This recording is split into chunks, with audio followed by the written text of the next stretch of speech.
Flurf control to Major Dumb. Come in from your room. Major Dumb. We've checked the feeds, we've checked the memes. This launch is a cartoon. Flurf control to Major Dumb. Your rocket's just a balloon.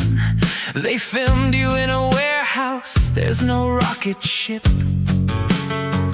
There's no big plume. 10, 9, 8, 7, 6, 5, 4, 3, 2, 1. This is Major Dumb to Flurf control. I'm strapped in, feel the shake. The tower falls away from me. You can't deep fake this quake. Major Dumb to Flurf control.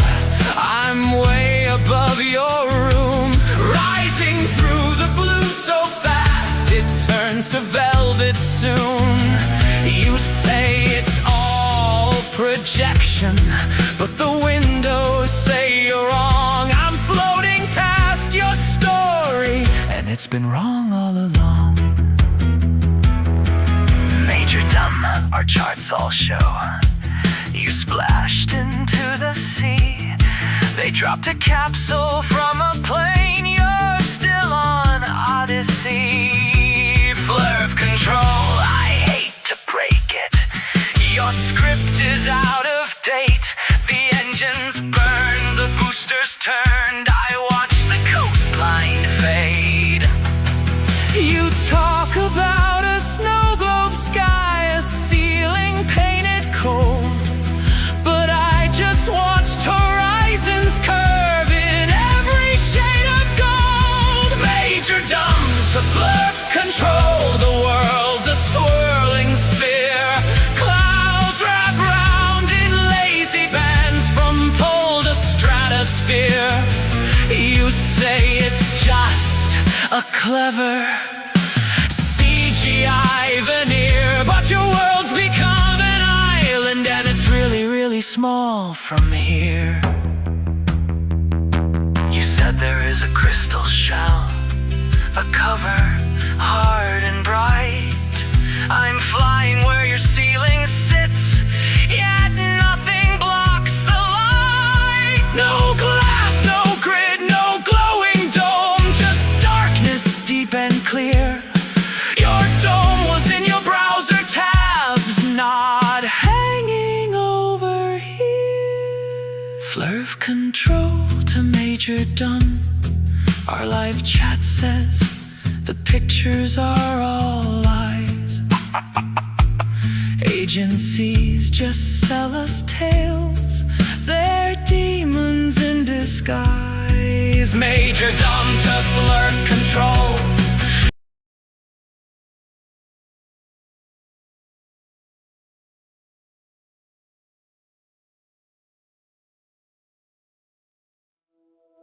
You say it's just a clever CGI veneer, but your world's become an island, and it's really, really small from here.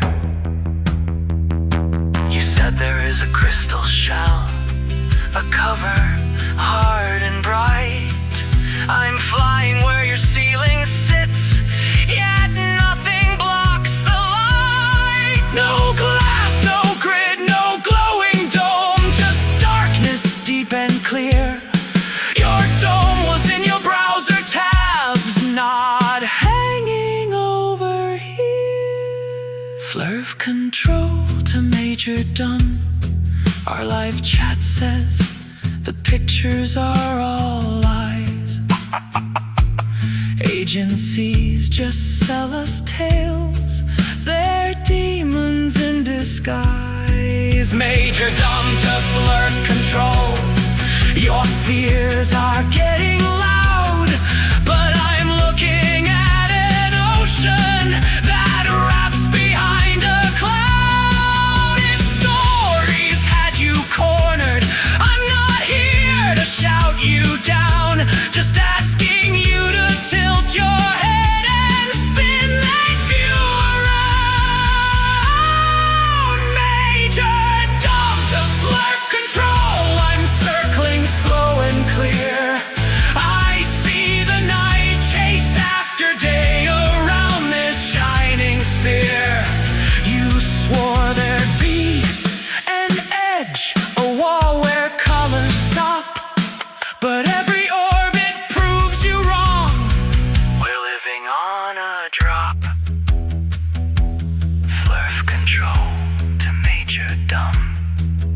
Your signal's getting thin. If space is real, if globe is true, where do our stories spin? This is Major Dumb to Flurf Control. I'll bring you souvenirs around Blue Earth in every shot, and maybe calm your fears. Flurf control to Major Dumb. Flurf control to Major Dumb. Are you there?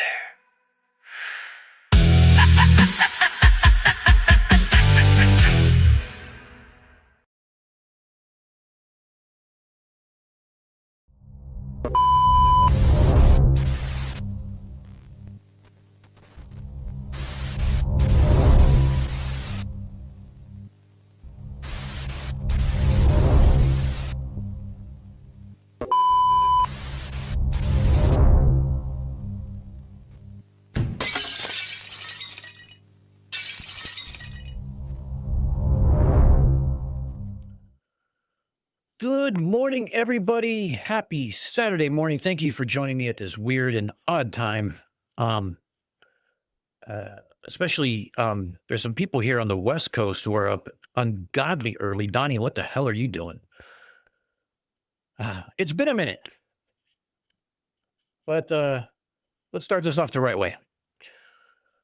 Welcome back to the Speakeasy of Truth, the back alley of evidence, the underground arena, where claims come to be audited before being quietly escorted out by security.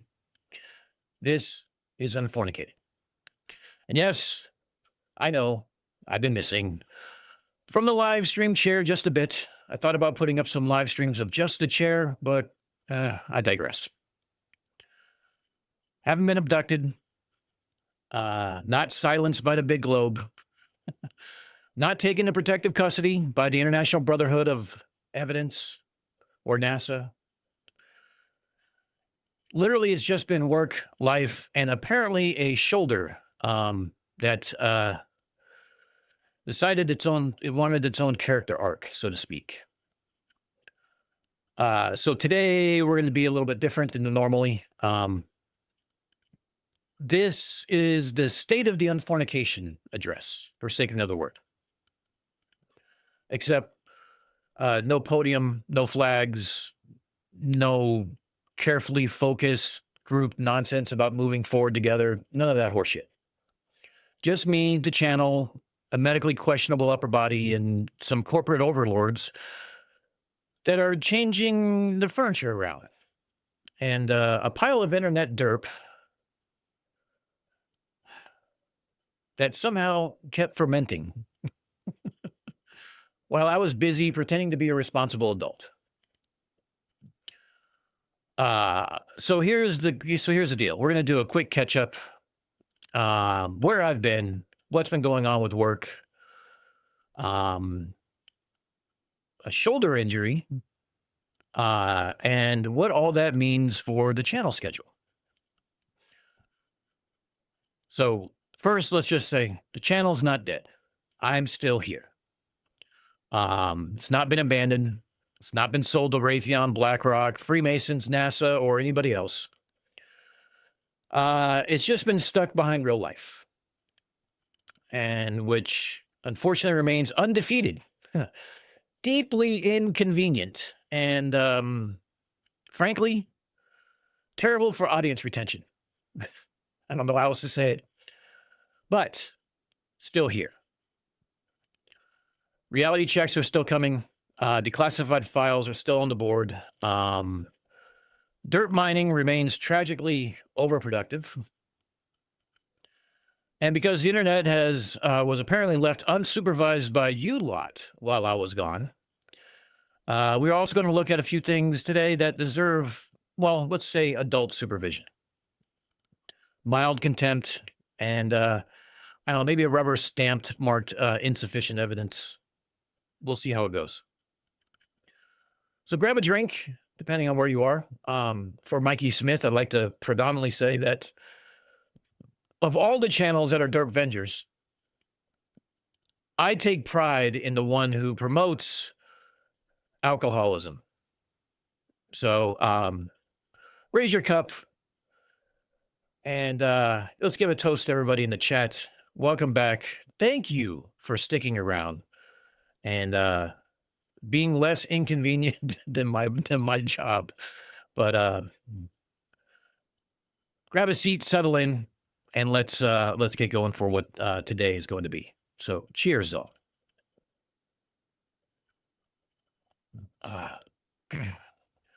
And out the gate, we have a couple of little announcements to make here.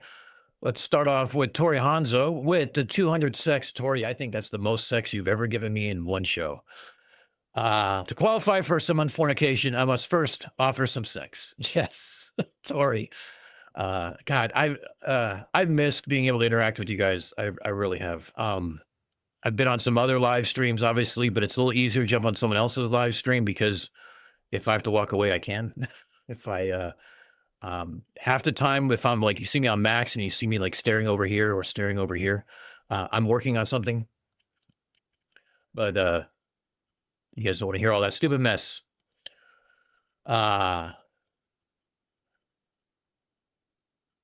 No, Gurney, I did not have an offer I could not refuse from the little hats, or whatever they want to call them. I don't know. Witness back, so I'm sure we'll have all sorts of new words for them. Jack Fetter on his Apple device. My first super chat. I know, what the fuck, right? It's unfucking myself the only option, by the way. What if I prefer double fucked? You know what, Jack? In the spirit of keeping things, what's the word I'm looking for? On brand. By all means, get 3 hookers and get triple fucked. I mean, come on. What we like to do is just unfuck the stupidity. And then the stupid people, we just understand that they can't unfuck themselves. Although, Jack, to your point, I think some of them just need to get laid. But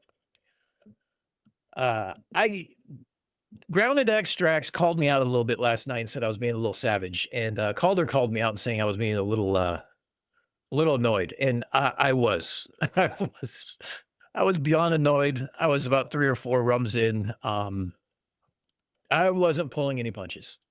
What can I say? Gurney with the $2. Good to see you back.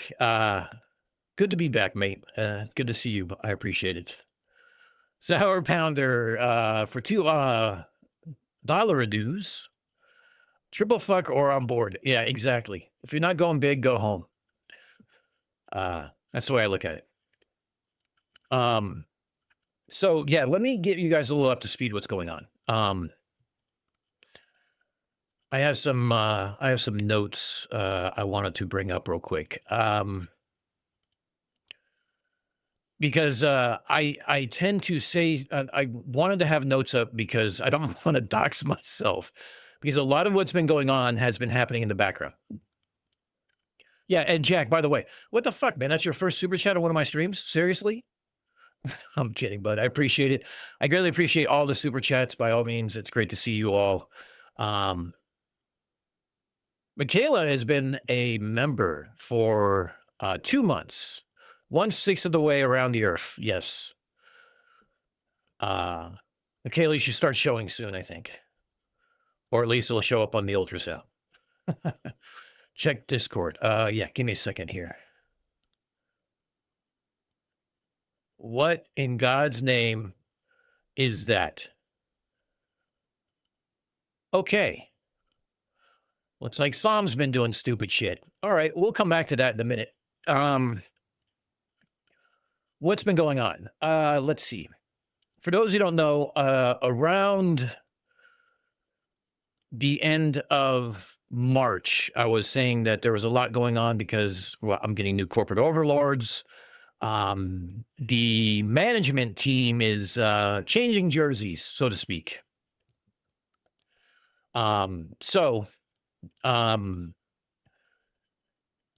was working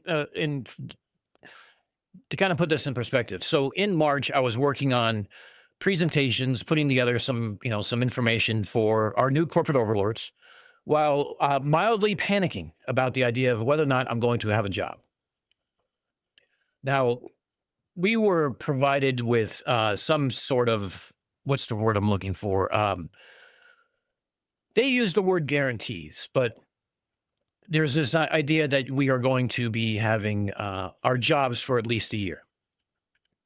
If you work in the corporate world, you figure out that's about worth as much as a promise as a flurf challenge. Doesn't mean shit. So, been mildly panicking.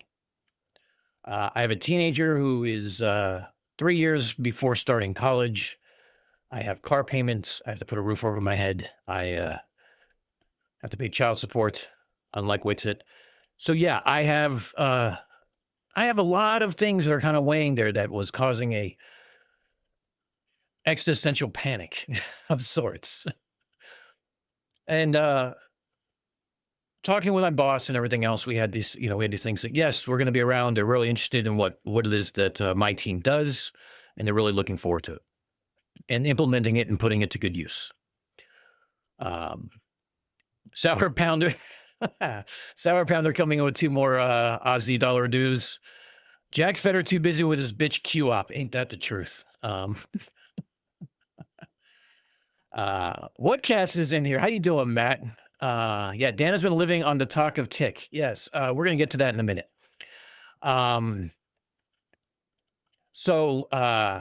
Yeah.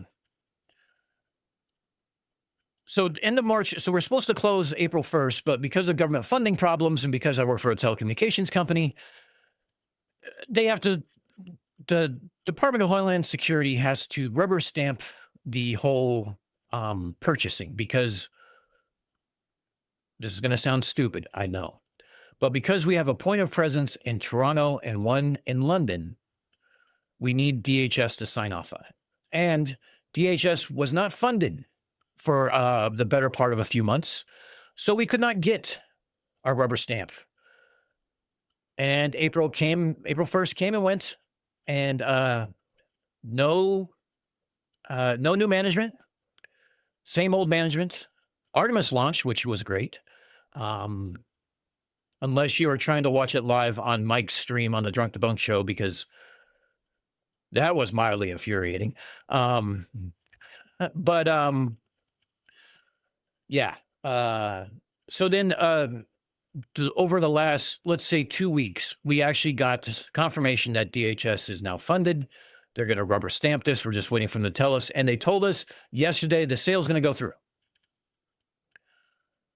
But 2 weeks ago, because we had the pretty good idea that since it's funded, it's going to go through, because, we have 300 lobbyists who are in Washington, D.C.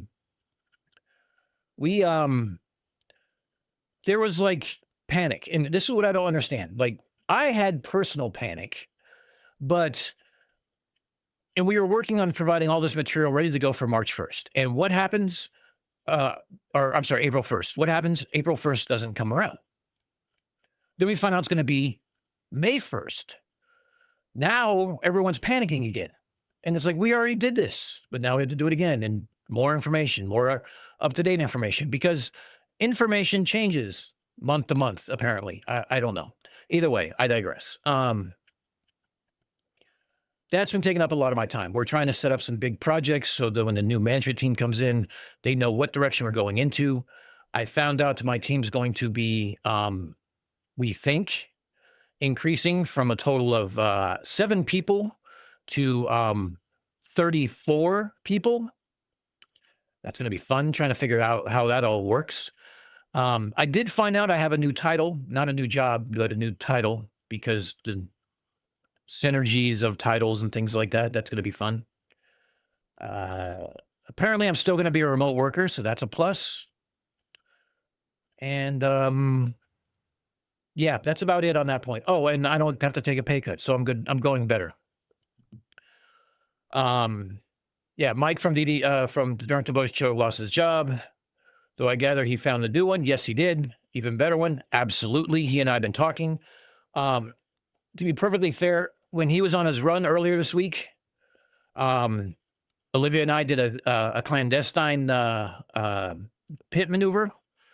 Picked up Mike on the run and brought him to an undisclosed safe house so he could still stream and run away from the Border Patrol, the Amherst, New Hampshire cops who have no jurisdiction in anywhere but Amherst, New Hampshire, and where Mike hasn't lived in decades. But he's safe and sound. He's been around.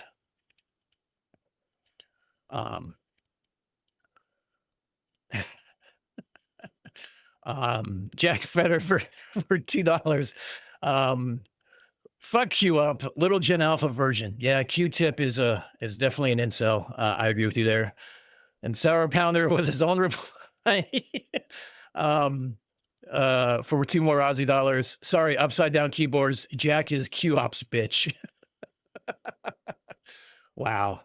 That's pretty I think that's fighting words. But yeah, so the channel's not going anywhere. I've just been swamped. I've been buried under like actual adult responsibilities, which, I mean, let's face it. It's rude, inconvenient, and frankly, pretty much off-brand. Because if anything you know about me is that I shirk responsibility and try to fuck off as much as possible. But yeah, I haven't been able to. So that's the work update. So the good news is it appears I have a job. It appears I'll still be working from home. It appears that my pay will stay the same. And it appears I still have something to do. So I guess it's not all bad. It's about as good as I can expect this time around. But we'll see how it goes over the next 3 to 6 to 12 months. I don't know how else to say it. Mergers, look, if you're the company who's buying the company, you kind of hold all the cards. If you're the company that's being bought, you kind of, well, you don't.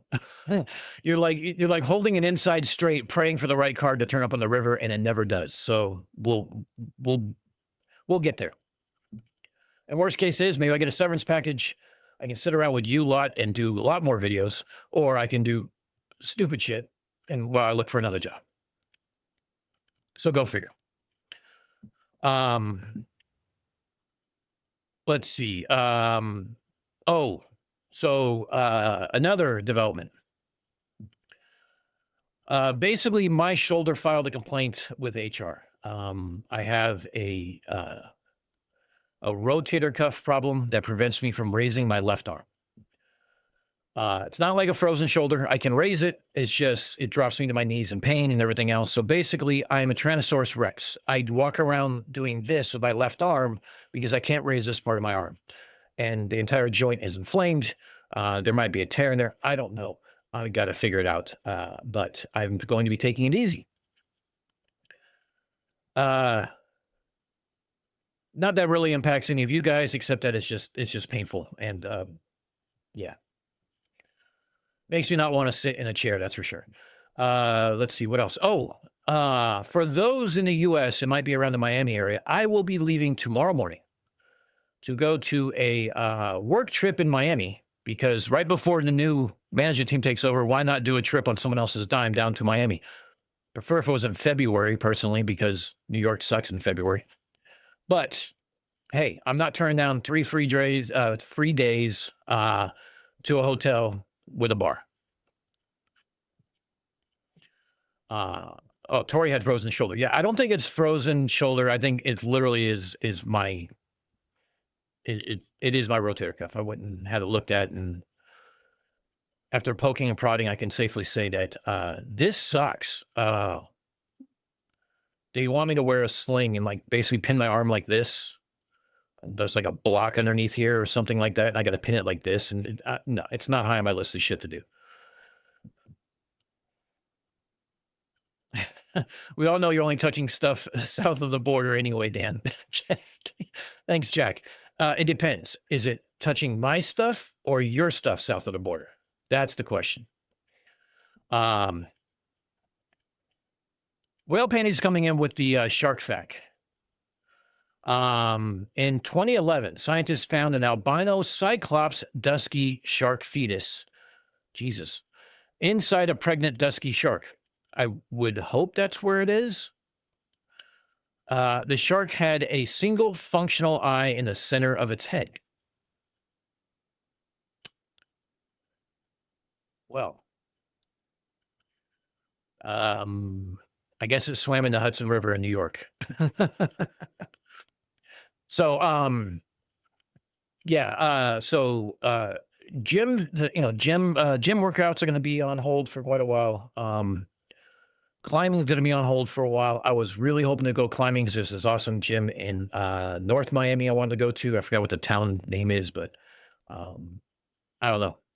We'll see. Maybe I'll swing by and get a cortisone shot or something. I don't know. We got to figure it out. But look, I'm alive and well, so that's all that matters. If I can't raise my left arm, well, that's fine because I'm right-handed. To Jack's point. Yes, Steel City. I am right-handed, so therefore, self-flagellation is still a thing. That's okay.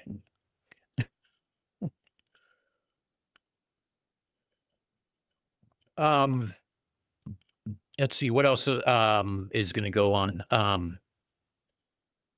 So, yeah, I'm not going to pretend that I'm going to have a schedule or anything else like that. It's going to be basically on how I feel. This has been going on. My show has been going on for a better part of a week. And the problem I've had, and I haven't really mentioned this, is that to Matt's point, I have been on the talk of tick. And that's because I'm sitting at home on a PTO sick day because I'm unable to move. And I can put my phone down and listen to morons talk derp. So I joined Matt on his lives. And I joined another live with some bunch of other Globers. And if you're on TikTok, you would recognize some of the names, but I'm not going to list them all because I don't remember all of them. But it was fun. I basically hung around all day on a PTO day while I sat here with my shoulder on ice, on a heating pad, on ice, on a heating pad. And it made the day go by fast. A cortisone injection. I thought you couldn't afford a new car. No, I can afford a new car. I just couldn't afford a new car if I lost my job. There's a difference. And our unhealthcare system, I still have coverage. So that's all. So I can still pawn off on that. And I'm only responsible for 20% of the, I don't know, $5,000 that an injection is. Look, I don't understand this. One prick costs you $5,000. And, me being the guy who has one, it cost me $5,000 to get my, to dip my wig, but go figure. But enough of the of my sex life and things like that. But anyway, so yeah, TikTok has been a wonderful distraction. I've been trying to get log in some hours and stuff like that there because I wanted to be able to turn on my camera so I can debunk these morons on some of the lives. Because when I go on Matt's camera or Matt's live, I cannot turn on my camera because my account's is either too new, doesn't have enough followers, or I don't know what else. So if you are on TikTok, and I'm going to sound a lot like fucking Witsit right now. If you are on TikTok, look up Unfornicated. You'll see the symbol and everything else. Try to give it a follow. See if we can get some of those up so I can start using my camera. Because how else can I flip off the conspiratards on camera unless I can use it? But yeah, I want to be able to provide some stuff because some people were saying some obviously dumbass shit, including things like the underwater sea cables, which is something I know a lot about, and things like that. So we'll see how it goes. Conspiracy Music Studios, ding ding, 2 months. That is great. Thank you, CMS. Glad to see that you are here for 2 months. Yeah, that's the other thing, Geek, is I can't afford gas now. I've got an SUV and $4.25 a gallon is a bit hard to take. This is why I'm really glad I'm staying remote and don't have to drive to an office because that would suck hardcore. But hold on a second. I just noticed something here. Something happened with my camera thing. Hold up. Let's move you down a little bit. Is that better? Yeah, there we go. That's more on the edge. I had a gap between the border and me, and it just looked like I was, I don't know, max headroom or something. Yeah, CMS, dumbass shit on social media platform. Never heard of a thing. Yeah, I know, isn't it? By the way, the middle of that song where it cut off, that was me changing the website that was playing the music because I wasn't thinking, because I'm an idiot. What can I say?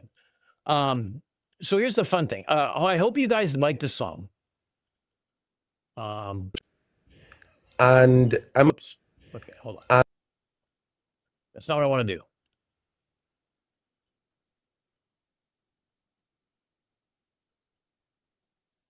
Is it muted now? Cool. Okay.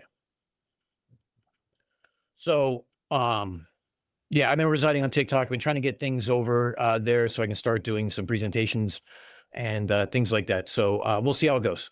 What else is going on? Oh, I have something new to show you.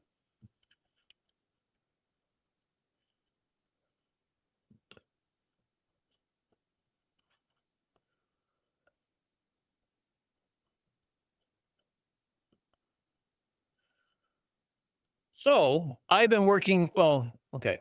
So you remember I said I was working on my background back here that you don't see because of the green screen? Well, that's kind of why, how it kind of hurt my shoulder, but I digress.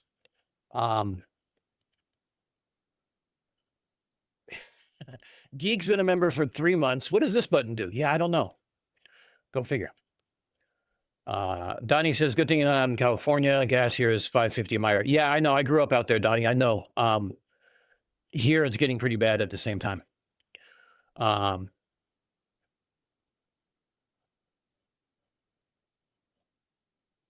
working from home due to caring for my wife. Yeah, I mean, working from home is his advantage and disadvantage. I am one of those who are lucky enough to get to work from home and have been for quite a while now, for a few years. And then they closed my office, which made it easy. But yeah, I don't have to worry about taking care of anybody except my daughter. But yeah, I'm sure being able to work from home is a little bit of a godsend, even though that sounds weird coming from an atheist. It's a bit of an advantage because you do have to care for your wife, and I feel for you on that. Excuse me. So what I want to show you guys, I bought a metal sign that was CNC'd out for Unfornicated. I was going to put behind me. And when I put it on the wall with the wood slats, you couldn't see shit. So then I'm like, I'll just light it from behind with some LEDs. So try doing that, and returned a bunch of things back to Amazon because I couldn't get it to work. So I'm like, all right, plan B. So plan B is this. Look, we have our own bar sign. Let's try this again. God damn it. Wait. There we go.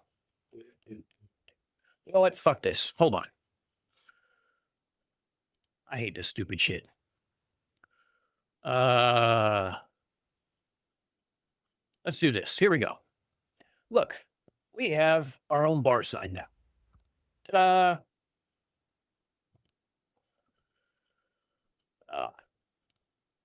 So that's a plus.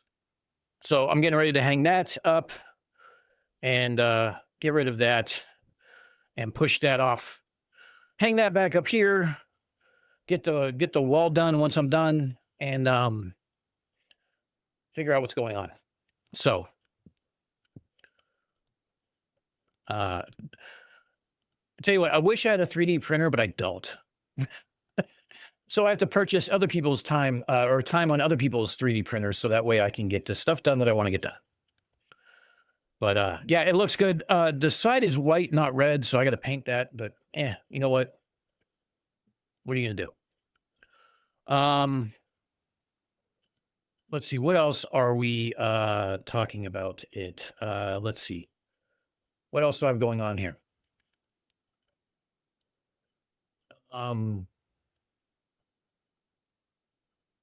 Olivia did well in mock trial. For those who don't know, mock trial is like it's like a club for high school where people learned about the judicial system in the United States and how the different witnesses and attorneys or barristers or solicitors, depending on your country, work and what their responsibilities are.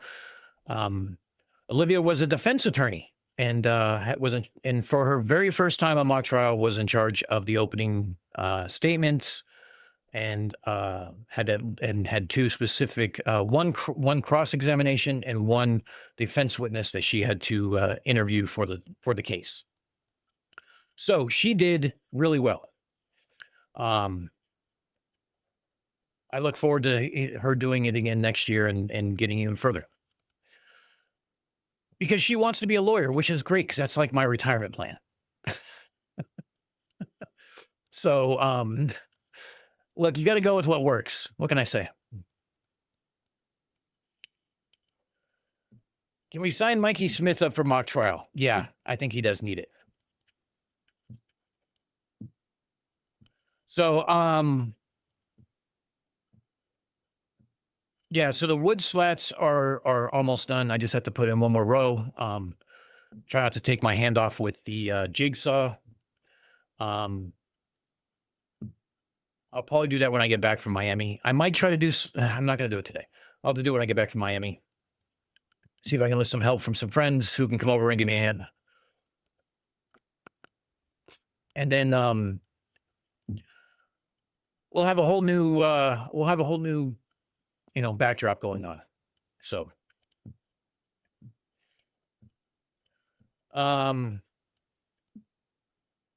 what else has been going on?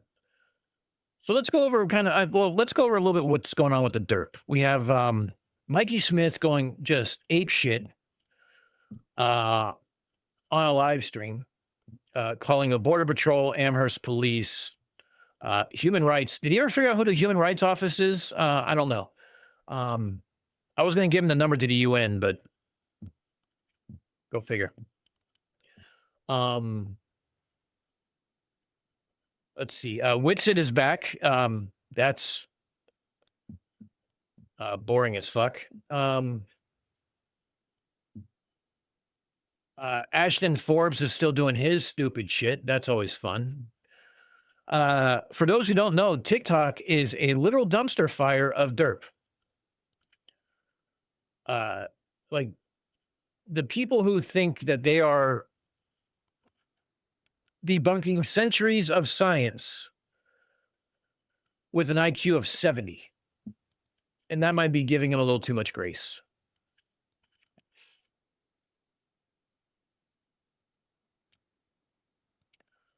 Oh yeah, CMS Witsit is back. Take a look at Max's live streams the past couple one.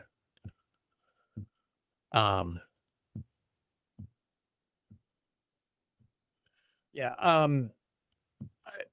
I want to be able to do TikTok, but it's going to be one of those things of whether or not I do it is a different story. I just want to have the option. There is plenty of stupid to go after. For instance, hold on, let me pull up and Gurney, I'm going to get to your clip here. I don't know what it is. Can you give me a little quick update on what that is? Oh, by the way, Katie's back. So we're going to start getting our memes again. I have missed Katie to no end. And after last night was hilarious. Let's see. I'm looking for something specifically in the Derp Hall of Fame, but the problem is it's been a long time since I've been it's been a week since I've been around. You know what? Fuck it. No. I posted it specifically.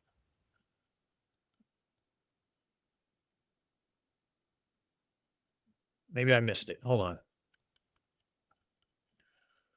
I'm going to share something with you guys that I saw. If you saw it on Discord, there's a possibility you saw it.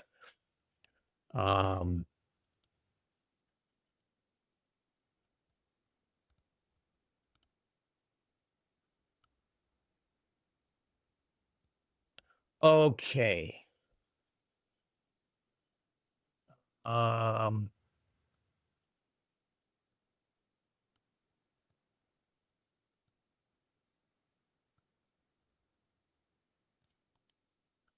So Ashton 4, I gotta find it.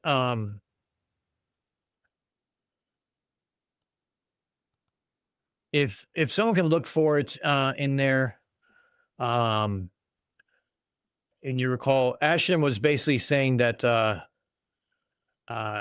if someone unalives him, here's why. Because he's a fucking moron.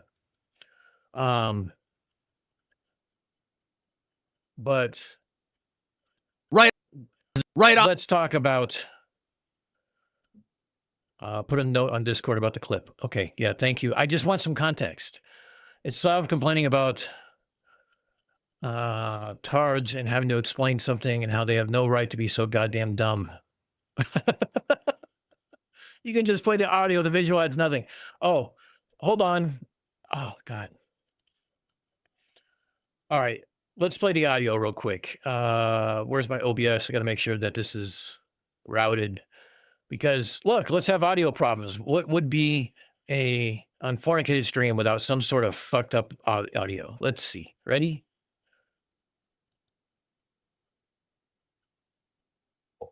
Like, you ignorant motherfucker. The fact that I got to take time out to explain that shit to you, fuck you. Go eat a goddamn Tide Pod, for Christ's sake. All right. I mean, I got like zero tolerance for fucking retarded, anymore. I'm just like, God damn it. There's no excuse for you to be that goddamn dumb. There's no fucking excuse. Wow. Projection is strong in that one. Holy shit. Hey, Soft, I hate to break it to you. You're dumb as fuck, too. And if you think they're dumb as fuck, you might want to look around.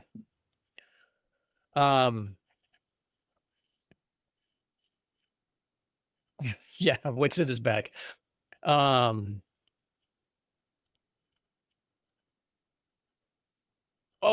Webcast. Okay, yes. I'm sure Webcast is going to put a video up of this. If he's not, he's probably working on it right now because he's such a, he just clips his own live streams and puts out videos because he's a smart fucker. Yes, CSA, pot meat kettle. No shit. So this guy comes up to provide a model. What was his name? Weapon? And this guy is definitely a weapon of mass derpitude. He is a special sort. He built like a kiddie pool in his garage, filled it with water, put some styrofoam that floats on top like continents or whatever, surrounded it with crystals and Christmas tree lights, hung a flashlight from the ceiling, and it just swings around, and he thinks that's the model. I cannot, I don't know how else to explain that. Holy shit. Where is, all right, I need to find,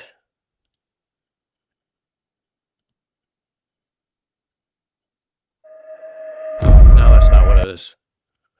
Let's see. Let me see if I can find him. Because, oh, here we go. Hold on. I want you guys to understand that I only shared the best shit with you guys, okay? This is what I want you to be aware of. Flirts are like a cross-eyed circumciser. Got the sack. Sour Panda. Oh, actually, I want to let you guys know a couple things real quick. We have a Sour Pounder. Speaking of new jobs, it starts a new job. He was helping me to work on a new episode for Reality Check. We're talking about the idea of rockets working in a vacuum, namely by using examples like guns firing in a vacuum, guns firing underwater. And let's just say the amount of research that he put into this was pretty amazing as far as I was concerned. I mean, it was like the same level that I do. And, I just expected that he would, not that I didn't expect he doesn't know how to do research. Don't get me wrong. I expected he'd be like, here's some information, here's for you stuff to look at. Go ahead and word it how you want to. But he's been watching enough of my stupid shit to where he kind of knew where I would want to go on this. And he did it. And it was like, it's going to be the easiest write for me ever. So Sour Pounder, I salute you. Thank you for the help. And if anyone else has episode ideas, by all means, shoot me an email. Talk to me on Discord. Let me know. I'm happy to do whatever. But let's go back to Weapons model. because, as Matt says, you kind of have to see this to believe it. I don't know how else to say it. So let's go over.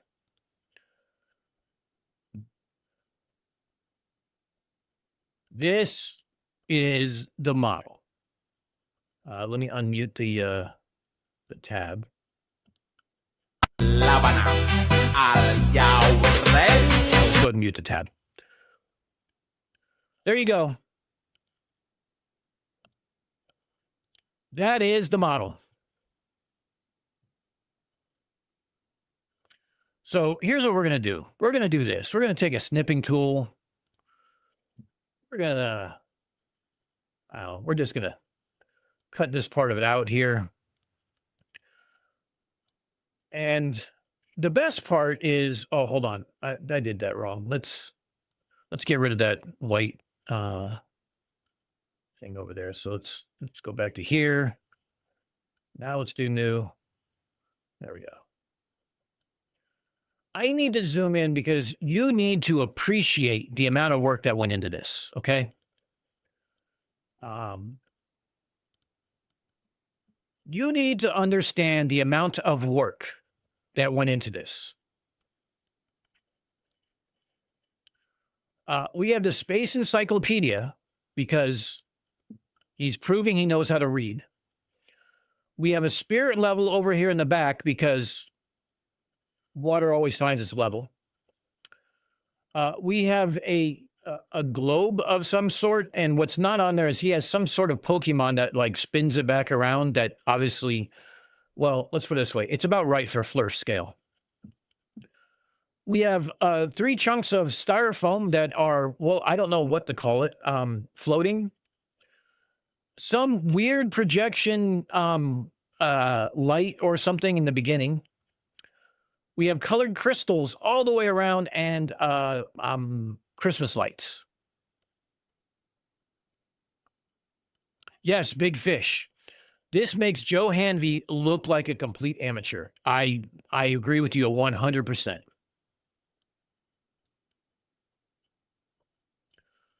Cordite, once ignited, can't be put out. It even burns on the water.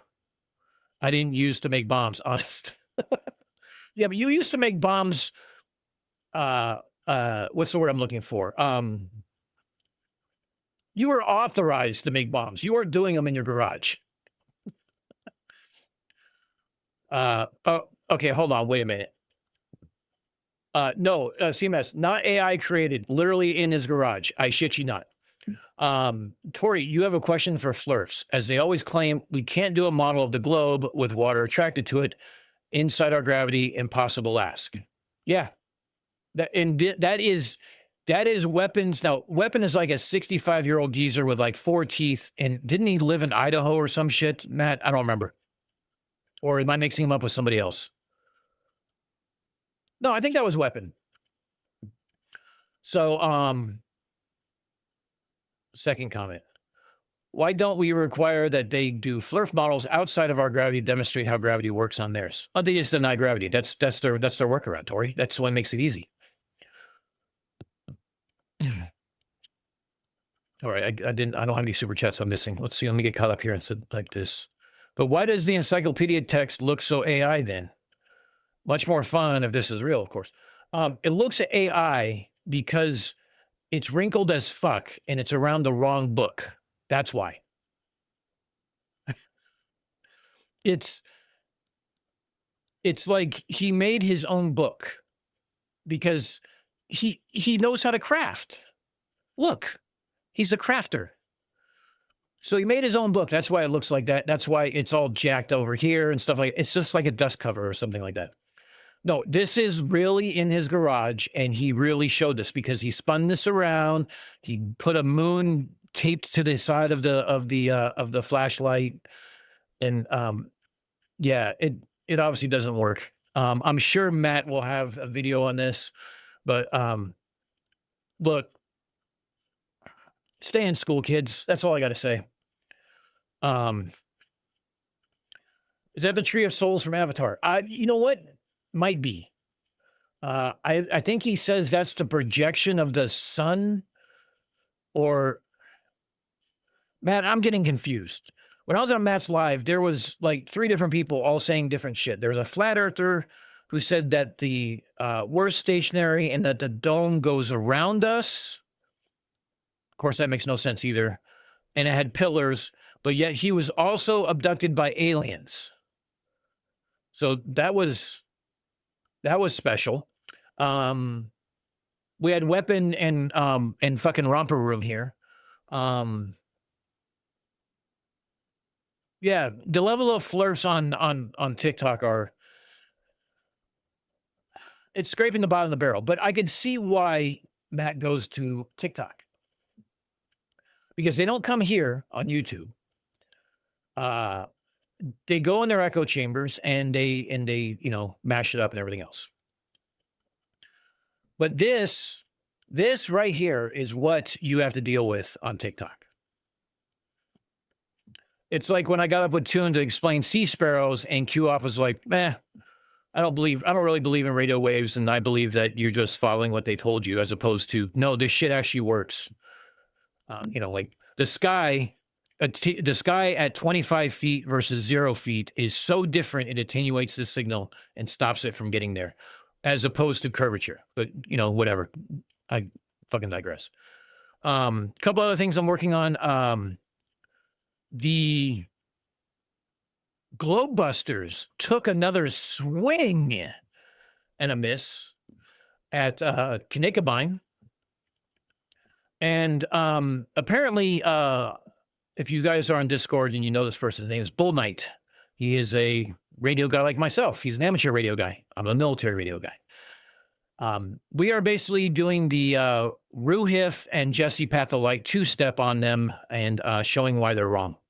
So there'll probably be a video out on that or a live stream, because it is beyond fucking stupid. They even, hold on, let me pull it up.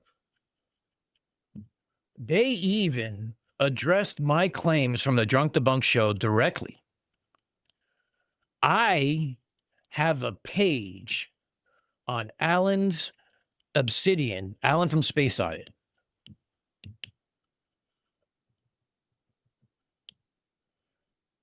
Let me show you.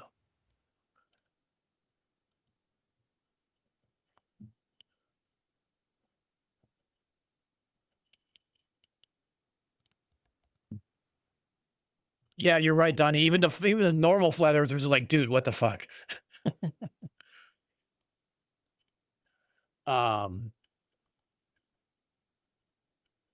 Okay. Well, CMS says, okay, hold on, let me back up. Tori, so my point was, imagine trying to make them all work on ISS. Yes, that's true. Yeah. But they just denied the ISS. They say it's a fucking balloon or whatever. Here's the thing. The only reason why flat earthers are even able to get anybody to do something is because they result to a very childish pattern of deny the foundations and therefore you have nothing left to stand on kind of mentality. Deny gravity, deny measurements, and just insert your own shit without any sort of evidence, and it'll fly. Because if you deny gravity, you deny satellites, or satellites. God, I've been in fucking derp spaces too long. If you have a firmament, you can just say, well, we don't know what it is. We don't know how far it is. We don't know anything else like that, right? God didn't intend us to know or whatever. Insert your own fucking excuse there. Everything they do, all the dishonesty that they do, is all based in, a Socratic debate kind of mentality, and it's deny everything and then say, welcome to flat earth. That's basically what it comes down to. So, Gurney said that model needs a Hanvey dome over it. Oh, yes, I saw this. We'll come to that in a minute. Hold on. We'll come to that in a minute. CMS says, well, this is a model, all right. I think it's one of the models of our time. You have no idea, CMS. Dude, you have no idea. This is like generational thing. He is playing 12D chess while the rest of us are playing checkers like monkeys. Does he realize how the plumb bob at the back there works? No, he does not. I'll pass with that. I'll stick with curated derp. Yeah.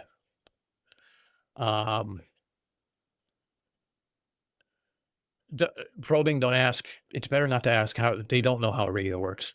One guy told me that he says you throw a rock in the pond and you see how the ripples go out in every direction. That's how radio works. And I'm like, no, it's not.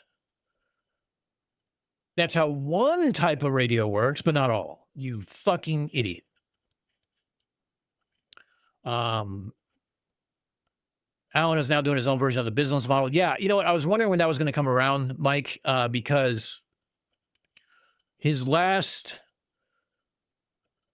debate or celestial satellite with MC Toon, coincidentally, the limit of our vision happens to coincide completely with the size of the Earth as a sphere and based on the height that you're in. It's amazing how that fucking works.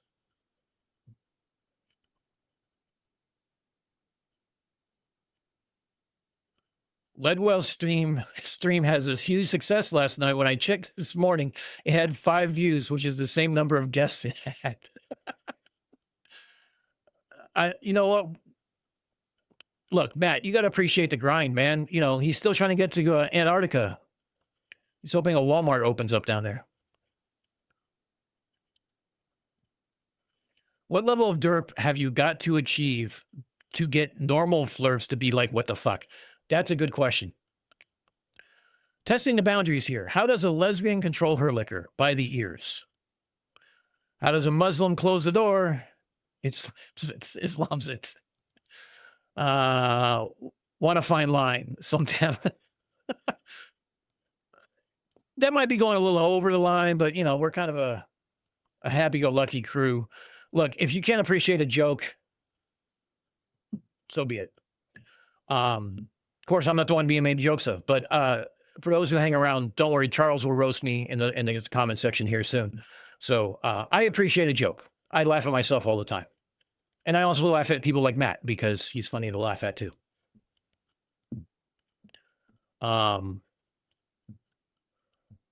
Yeah, I really can't understand their thinking when they say GPS satellites are balloons.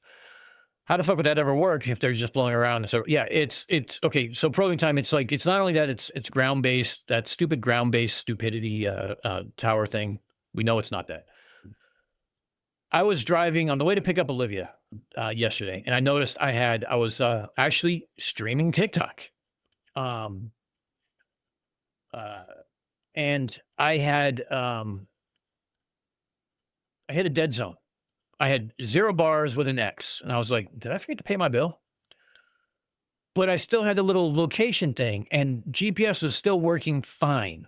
So no towers, GPS still working fine because there's nothing above me. Go figure. Yeah, Matt, Ledwell's sister told you off the other day. That was a little weird, I got to admit. So Dougal, okay, so the Kanikabine rebuttal, it is interesting stuff. And I'm going to play nice a little bit. I'm going to say that the Ether cosplayers made an effort. I'm not going to lie. They made an effort. Now, they may have used AI, and considering the output, I'm going to say it's going to be AI. Let me pull up something real quick. And I'm going to... I just want to show something for those who have not seen it. Hold on. Okay. This is a slide that I put on the Drunk Debunk show when I was doing my debunk of their Kanikabine proves a flat Earth.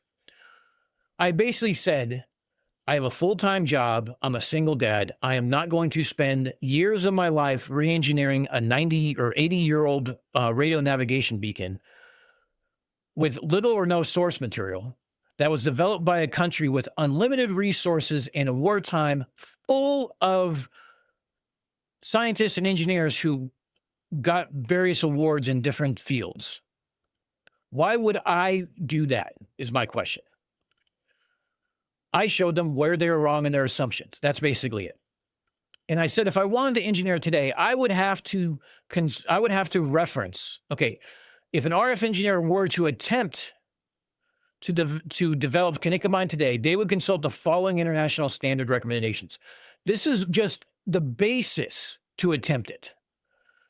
There are 1, 2, 3, 4, 5, 6, 7, 8. 8 different standards that you would have to consult to even start putting together what would be a prototype model or any sort of math. Sorry,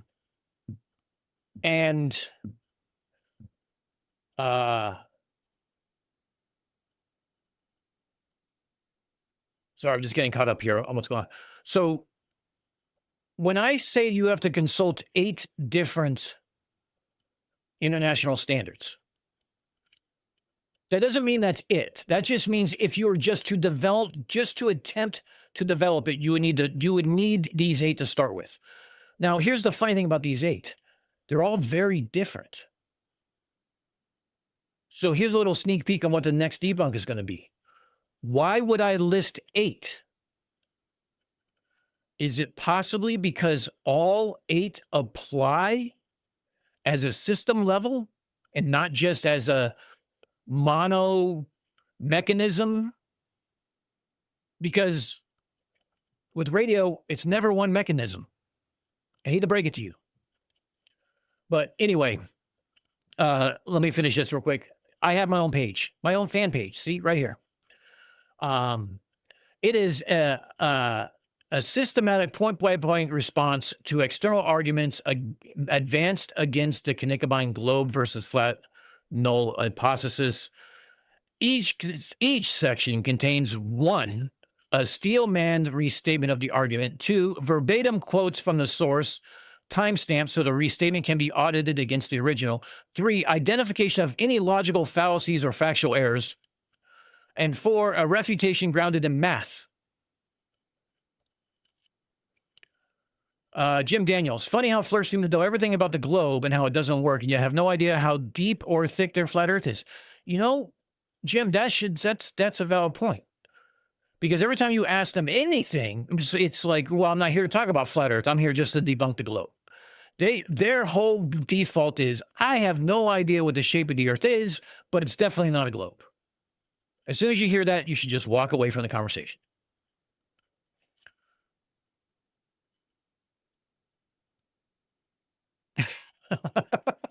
Sour Pounder, I met a flirt. I now support Roe v. Wade. Oh, Jesus Christ. You know what? I can appreciate that joke, though. So, look, it even tells people how to read the document in case you didn't know. Let's see.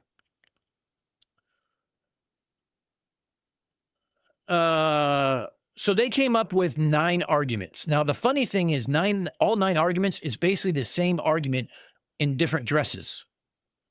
It's funny.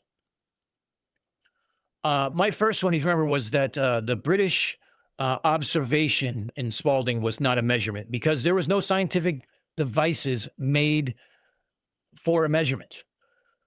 They go on to use 2,000 words to say an observation is part of a measurement, therefore it is a measurement. And all it does is reify what they said to begin with and everything else.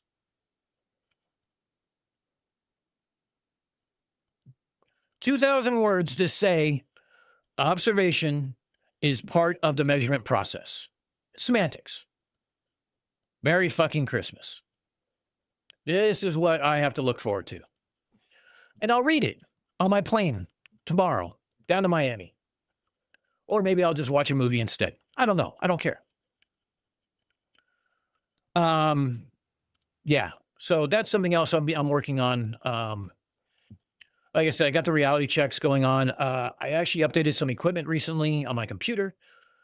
I have a new webcam, a 4K. I also have a second webcam for an overhead, not because I'm stealing from Tune, but because some of my new intros require an overhead camera and I don't want to hold it myself because it's dumb. Let's see what else.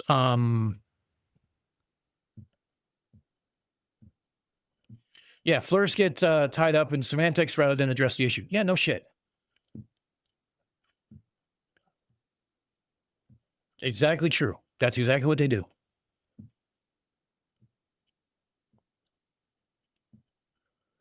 But the problem is that a lot of this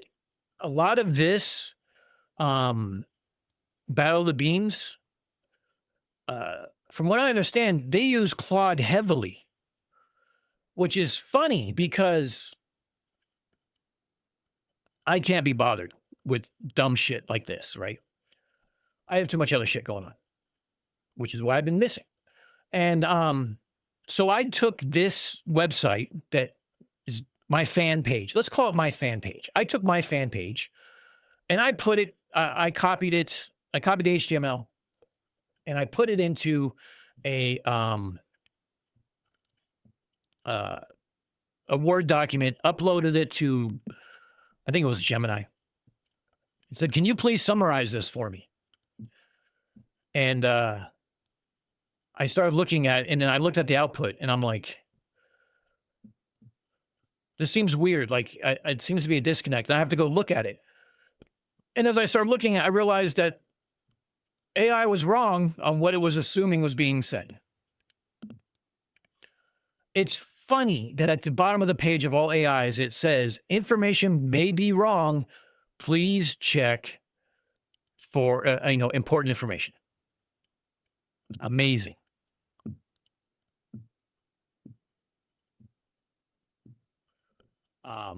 So yeah, I have my own fan page. I'm in the, I told Toon about it and he says I'm in the big time now. So go figure. But we'll be addressing that. Bull Knight and I are both addressing that. He's working on a presentation. I'm going to be working on a video or a live stream, and we're going to kind of not necessarily present them at the same time, but we're definitely going to make it known, because it's just because you read some shit on AI does not mean you know it. Pure and simple.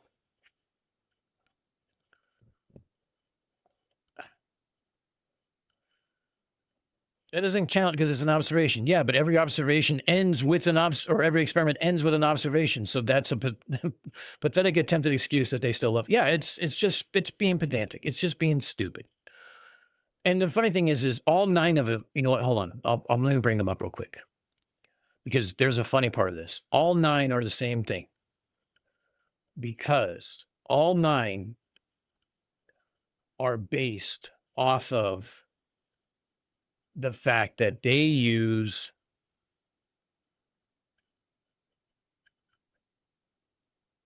where is it?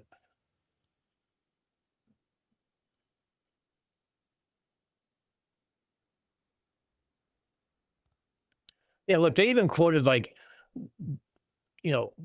San Jose State, what a measurement is, like an actual document. This is how fucking ignorant that they are and stupid that they are. Like, they think this is some sort of gotcha.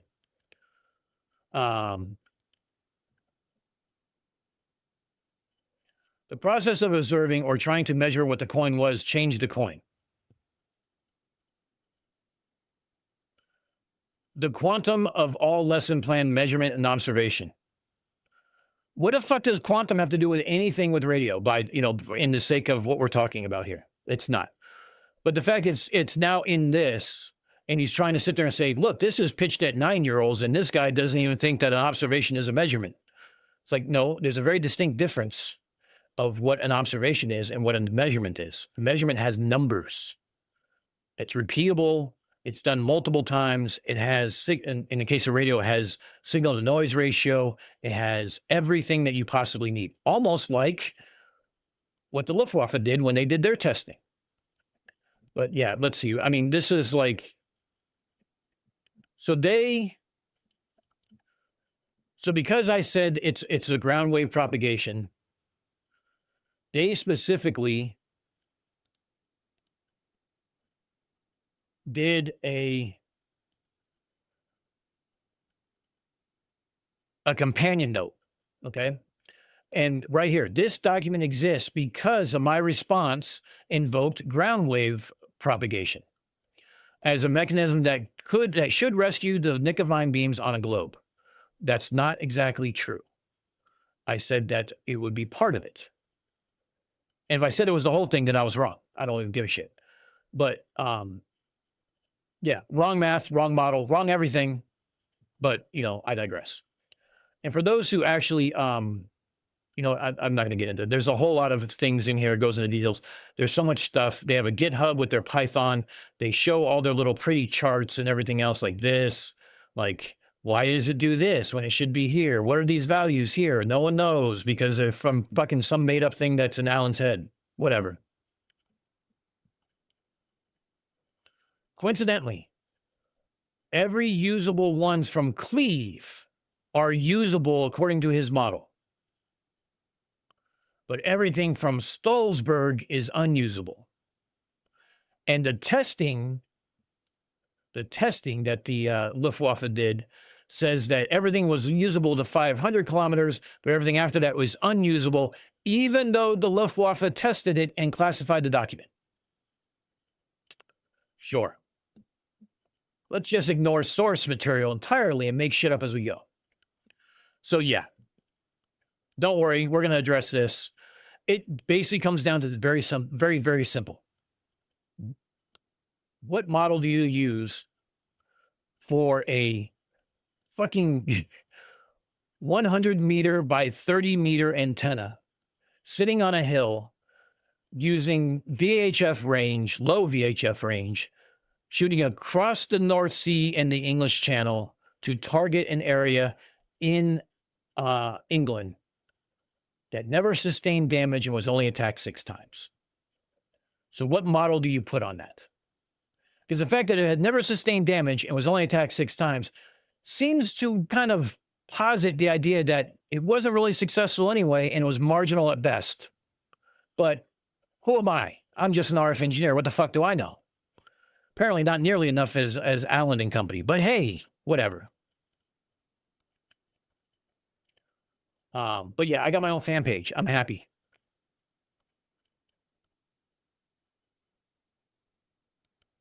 Got new iPhone for my flirf boyfriend. Great. Fucking did.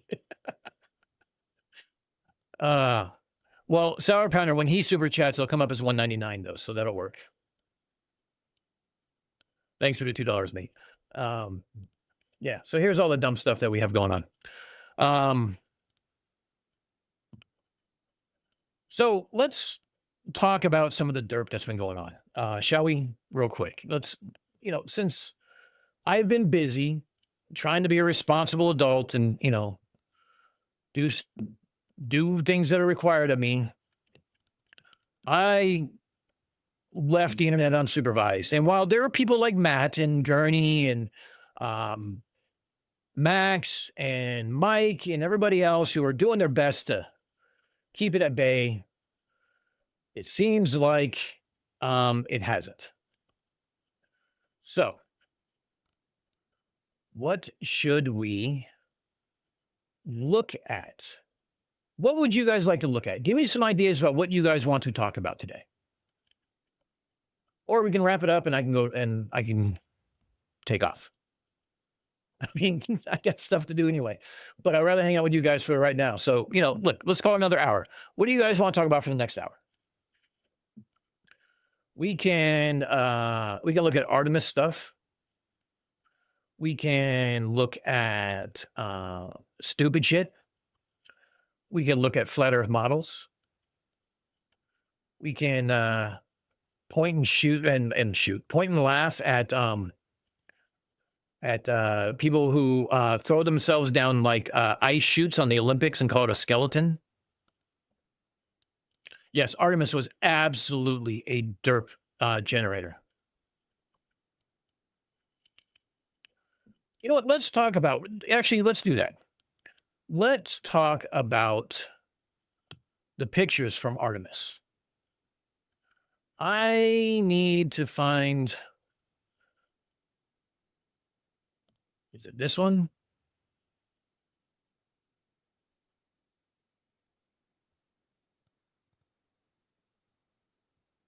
Artemis 2. Where's the images? I guess it would be under multimedia. There we go. Images.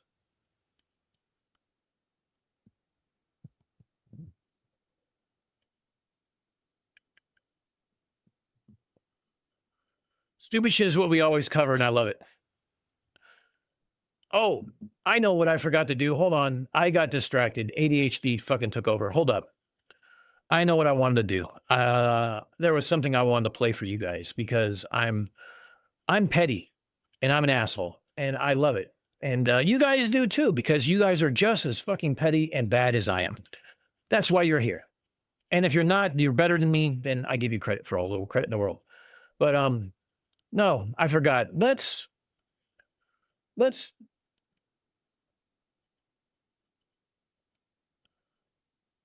testing SSTV reception from the International Space Station, April.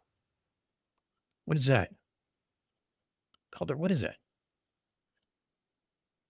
Do you have any other context or what?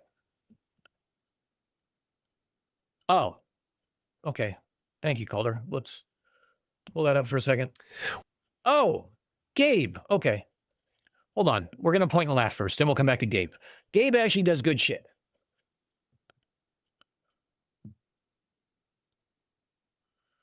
Oh, Gurney did a video on Sovereign Roger and Artemis. This should be fun. All right. We're not going to title this Artemis. We're going to title this just stupid shit. Okay. I hope you guys agree. By the way, I want to sidetrack because I was going to take a break to go get something to drink. The Major Dumb Flurf Control song, I'm still trying to find just the right version that I like. And when I find the right version, I will absolutely be hitting up Dougal. I will be hitting up CMS, Arnold, and Davids to get the special intro treatment for the channel. Because I think that's going to be one of the long-standing bits of the channel.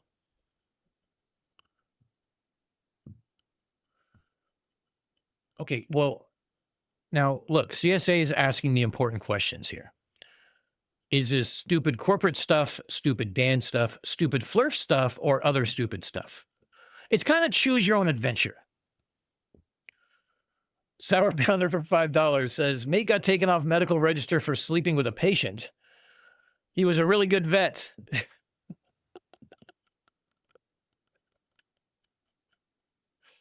Oh, was his name PJ?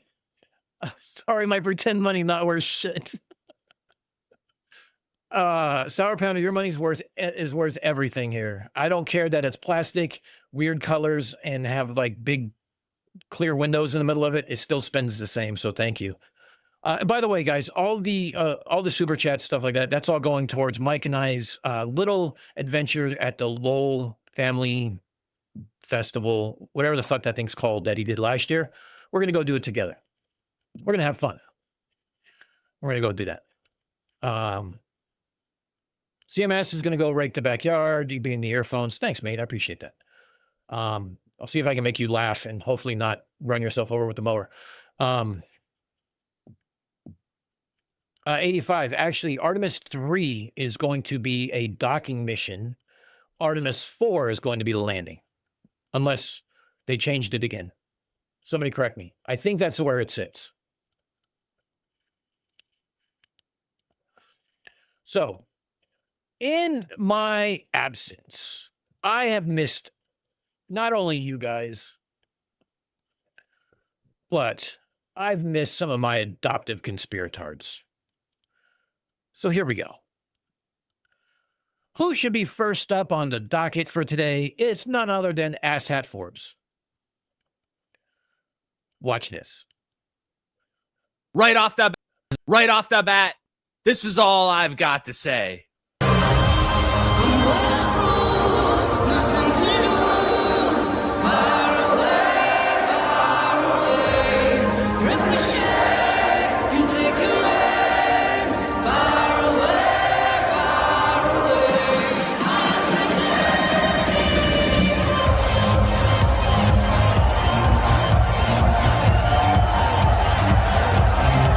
Let's go, baby. Unfornication is on the horizon. I can. That has got to be the most cringe fucking thing I have seen on the internet.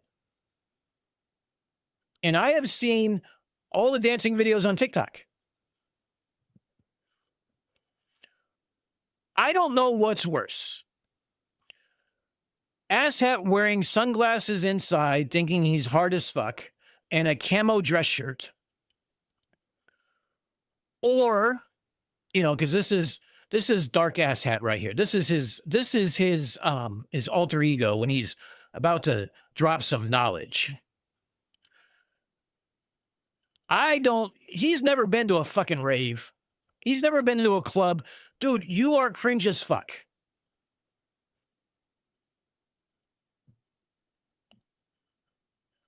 Smell it.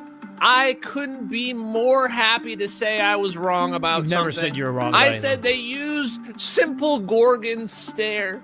They used something even more incredible. The CIA used a secret tool called Ghost Murmur that Hold on. uses AI to find heartbeats to rescue the U.S. airman who is stranded in Iran, according to the New York Post. Okay. Let's think a minute here about what dipshit just did. When was MH370 exactly? I forget. Hold on. Was it 2013?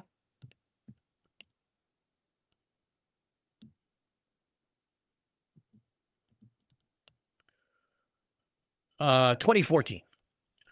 So 12 years ago, this thing happened. And for the last 12 years, dipshit here has been grifting everybody, telling them that there's all this new technology. First, it was Whisper. Then it was CRISPR. Then it was Gorgon Stare, which is a pod that sits. It's a pod that sits under. It's an ISR pod, so it's in intelligence, sensors, and recon, and it sits under the wing of a drone. Now he's saying it's the CIA special thing, Ghost Murmur, that can track heartbeats. Now, that was 12 years ago. He's automatically conflating 12 years to say that's how this is how they tracked it before. This is how they got this stuff. This is not, I was wrong. It wasn't Gorgon Stare, even though all his videos have been debunked.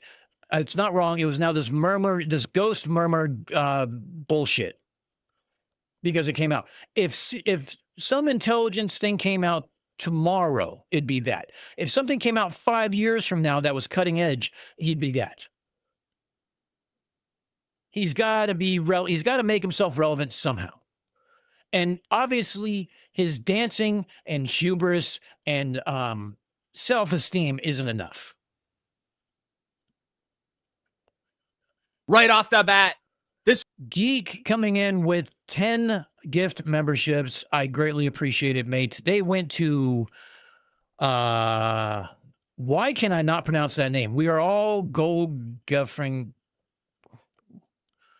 We are all, there you go. It's early in the morning. I'm sorry. 85. Natsun Fan Lisa. Death Child. How? Here's something. Hold on. Do you guys? This is funny as shit. Hold on. Let me put this way up. Let me put this all the way up. Do you guys see this right here? That's my account. That's my other account. That's my daughter account that I put videos of. I used to put videos of for my family to watch of my daughter. Yeah. Wow. The reason why you know these people are all frauds and jokes, the way to take them down is asking basic right off the bat. So yeah, that's pretty hilarious actually. My account got a membership. Yeah,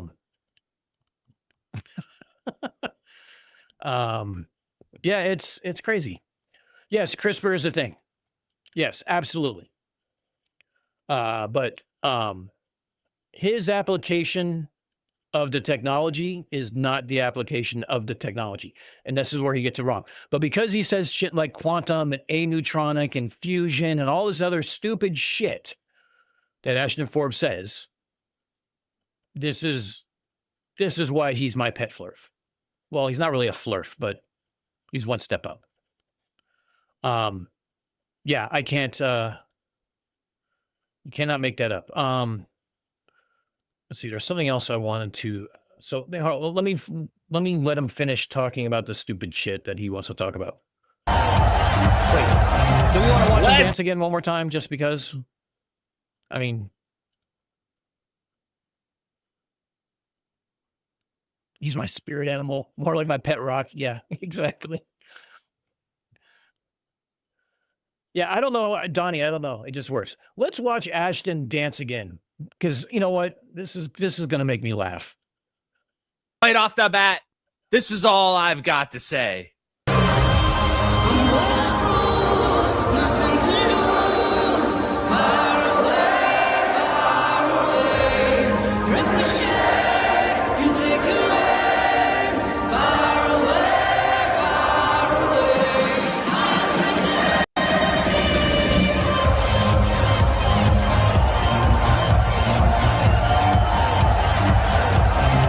Let's go, baby. Vindication is on the horizon.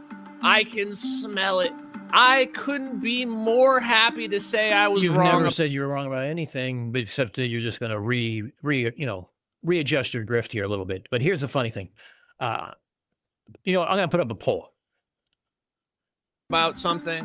I said they used simple Gorgon stare.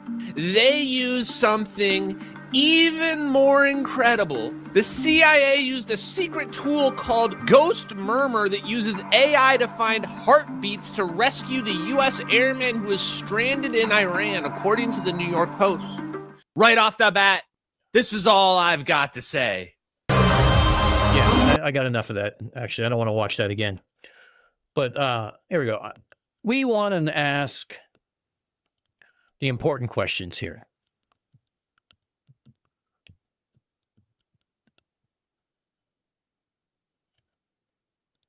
Don't worry, I'm the one going to hell, not you. Let's go back to Asshat here. Oh, look, he has another one. The reason why you know these people are all frauds and jokes, the way to take them down is asking basic, simple questions. They will crumble under simple, basic questions because NPC programming cannot run off the script. So they say, this is all fake. You can't do this. You can't detect information over large distances like this. That's not.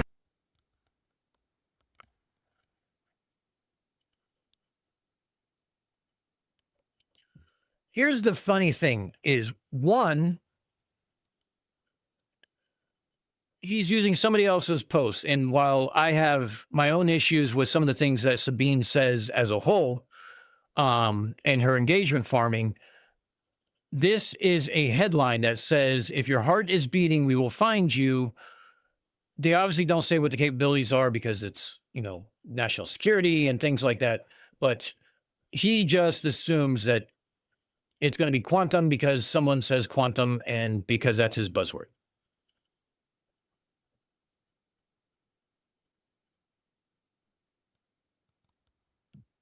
Fuck. Did I drop?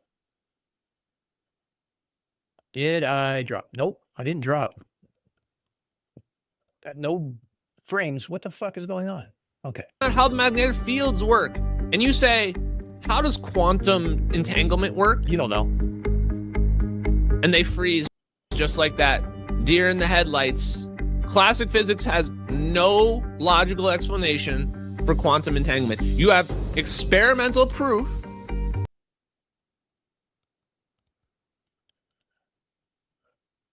Geek, that's Dark Asshat. That is his alter ego. That is the guy who's about ready to drop a disclosure on you. He puts on the sunglasses He puts on the military fatigues. It's actually a dress shirt.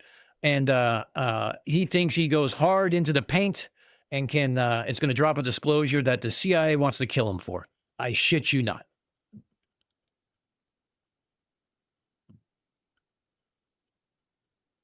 Wow, we got buffering going on. What the hell? All right, let's close this. That we absolutely 100% can impact something at a distance farther than the speed of light can travel in that time. And here you have a No, we fucking can't.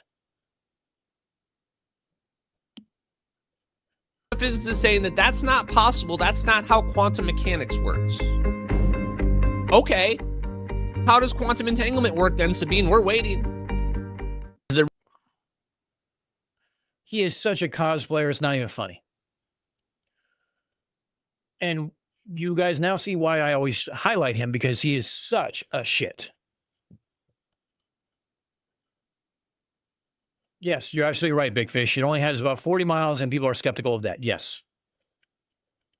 Yeah, it's freezing. I don't know what's going on my side. I'm not dropping frames, so at least I'm still doing okay. I just probably can't show any more shit for whatever reason.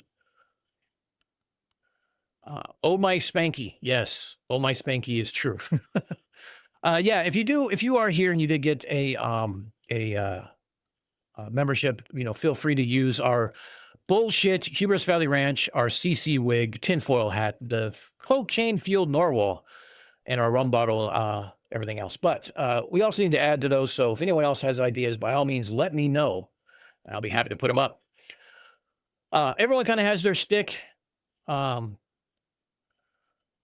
Let's see. Can I see the poll? There we go. 13 votes, and of which 92% of you say no. Wow.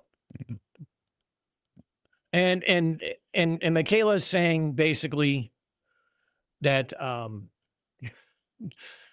that somebody gave Ashen a pity lay. So there is that.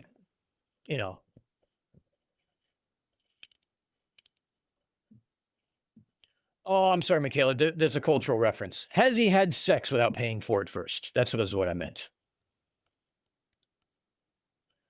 By the way, differences between chickpea and lentil. Never had lentil on my face.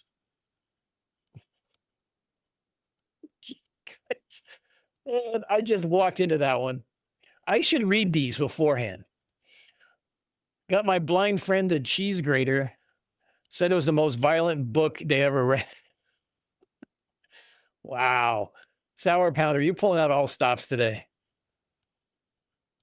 Yes, Big Fish. He absolutely, they absolutely are ramping up production of the Hubris Valley Ranch because they need it. Cygnus, welcome, buddy. I see you're just out of bed because you can't even type yo-yos right. But I'm sure you're up late watching Max and other derp because that is how you go to sleep, my friend, and you should seek professional help. Yes, oh, wait, okay, hold on. Cygnus, have you had coffee yet? Have you had coffee? Now I got to wait for the 5 seconds of the delay here to make sure.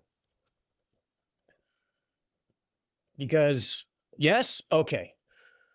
I want to start your weekend off on the highest of notes possible. Right off the bat, this is all I've got to say.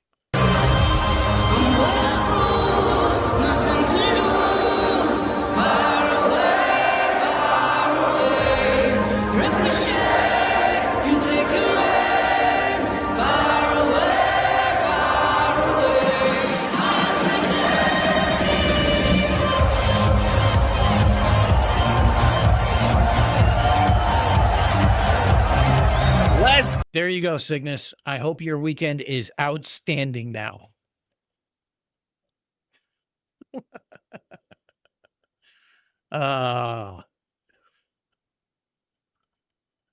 Let's see.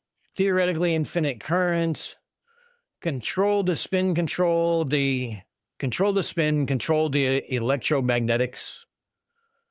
Remember, this is the same idiot who thought that the word static in a science paper, referring to the differences between static and dynamic, meant static charge. This is what I want you to remember about asshat here. This is your disclosure prime, the guy everyone in the government hates because of all the things he releases for you is this idiot right here.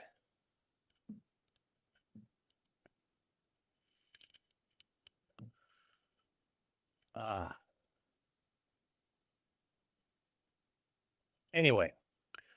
Oh, I know what I want to do. I want to talk a little bit about the some of this stuff.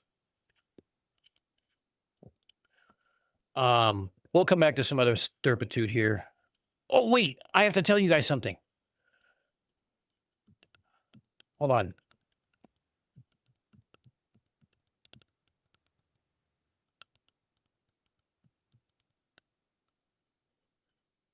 I have to ask somebody something before I show you guys something.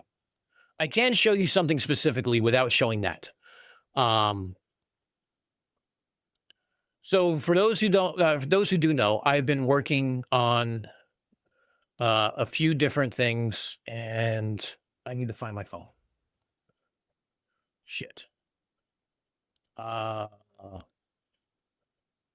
on. I forgot it came in through a specific app. So I've been working on a few things. I've been working on helping out some drone labs in Ukraine going against Russia. It seems to be an area of my expertise, so I'm helping out where I can. I was offered to go hang out for a week and provide training, but I can't really round that square a little bit because I have a kid and things like that I kind of want to stick around for. And while it's relatively safe, and they said I could wear my Hawaiian shirts while riding in an MRAP, I'm not exactly sure that that's something I really want to do right this thing here.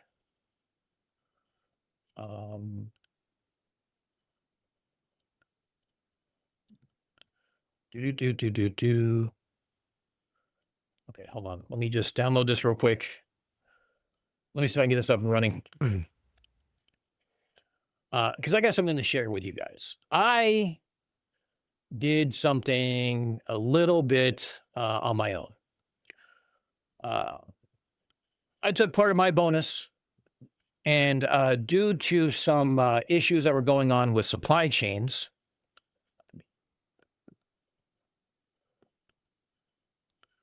all right, you know what?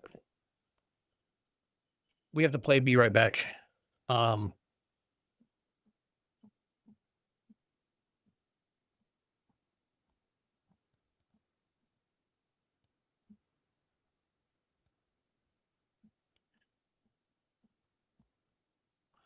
All right, I'm just going to describe it to you because it's on my phone and I don't want to go fuck around with this too much longer. We have way too much over stuff. So I'm overhyping this stuff. But anyway, here's what happened. I made a donation to the International Battalion, and they put the Unfornicated logo onto a drone and flew it out of target. So they sent me a picture, they sent me a video, and those who don't know, Mordwan was the one who's over there right now, and he's the one that I've been helping, and he is the one who sent me the video and the picture. So I might try to find it here in a minute if I take a break to go use the restroom. So I definitely help with the Artemis photos, video, and Discord.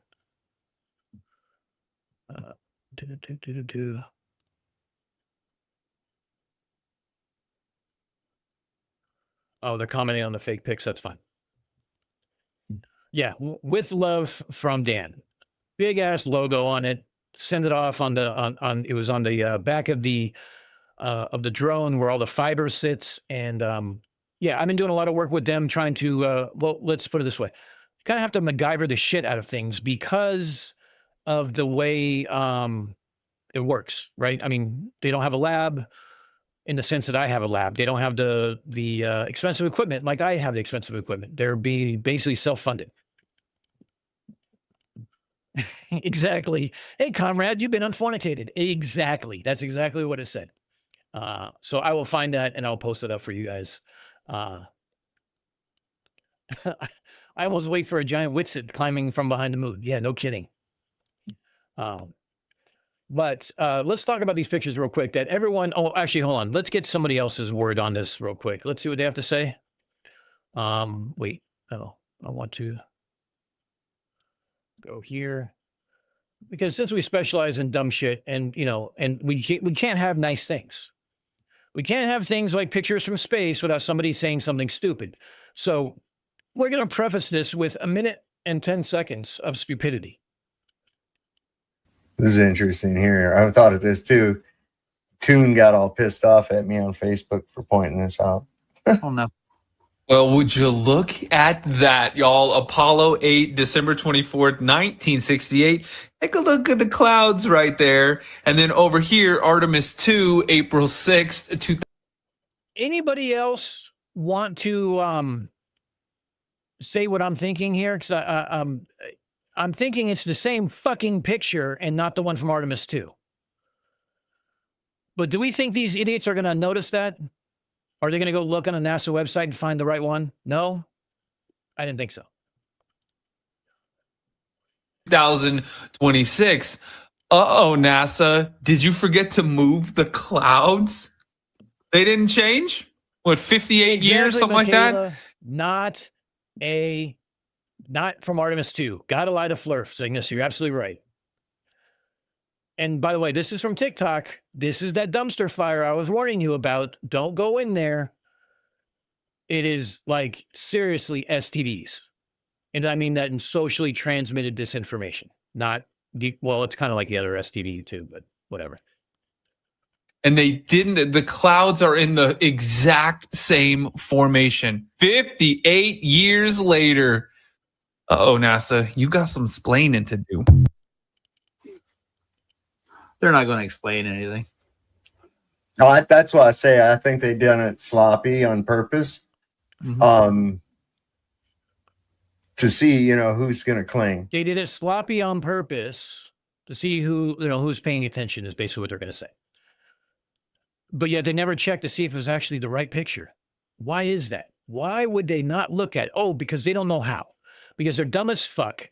And because they need it to be flat to be special. Fucking cognitive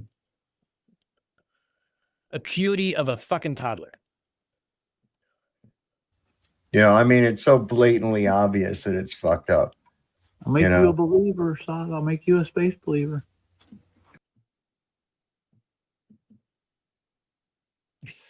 Oh, look. Gurney did the research. Look at that.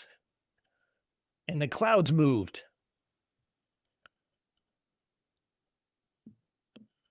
Fun times, fun times, fun times. Oh, look, you guys can actually see what I listen to on any given day.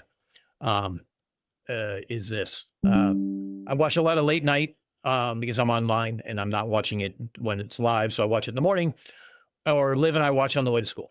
I listen to a lot of blues music and, of course, Professor Dave, who is my hero and who I aspire to be like on any sort of level. But anyway, let's go back to the pictures because I want to talk about these pictures about what I thought of them. Let me go back one.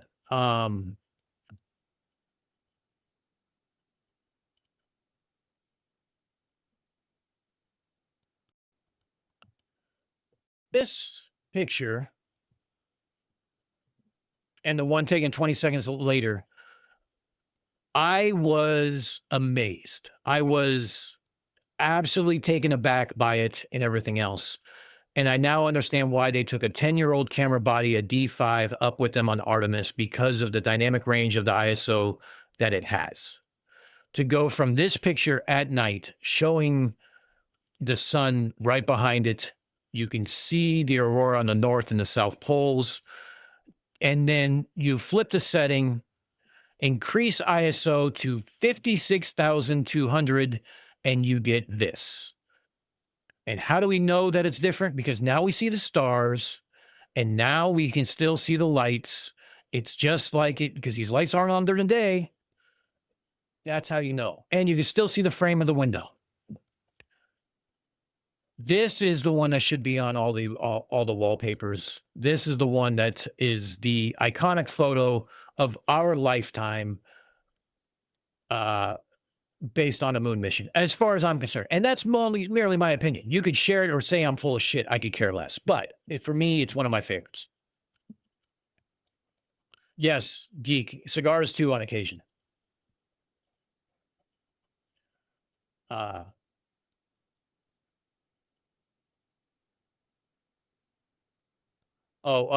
the dark one, hold on. Let's pull it up. This dot right here, I don't recall what it is, but I'm sure someone else called it. I know it probably had to been a bright star or I don't know, it could have been Venus for all we know. Yes, aperture size and exposure times were different also. So was the ISO. The ISO got bumped up to like whatever. You can pull up the actual camera settings from these documents when you download them. And I've been on multiple lives with Hasselblad trying to explain these. And I now know why they took a 10-year-old camera up with them, because it was best suited for this job. Zoom in and show people standing upside down. Oh, okay. Let's see. This is Africa. Wait. This is Africa. Wait, it already is upside down because this is Spain. This is Straits of Gibraltar. This is Africa. So this is like Morocco through here. This is going to be Brazil.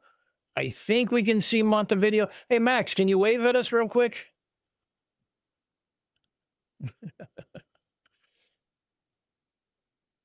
No, the ISO was different. CMS. Hasselblad pulled it up and pulled up the actual camera settings, and it was set to 56.2 or something like that, I believe. It was Venus. Okay, cool. Thank you, Sour Power. I appreciate that. But yeah, I can understand why the commander was so taken aback by, being able to see this in space and everything else. And I believe he said he actually asked to see a chaplain when he landed, because of how he felt after seeing all these pictures and all these different, or not the pictures, but actually seeing it through a window, and things like that. But from this side of it, obviously one of my favorite pictures is this one. I mean, whose isn't? The eclipse photos are awesome as well.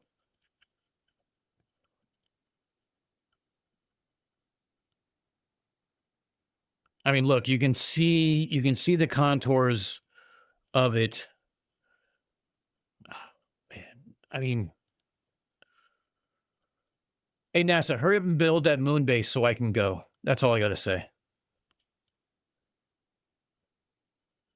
This is obviously from the GoPro, not from the actual cameras. You can tell because it's lower quality. Also doesn't have the dynamic range like the D5 has here. That is a gorgeous picture.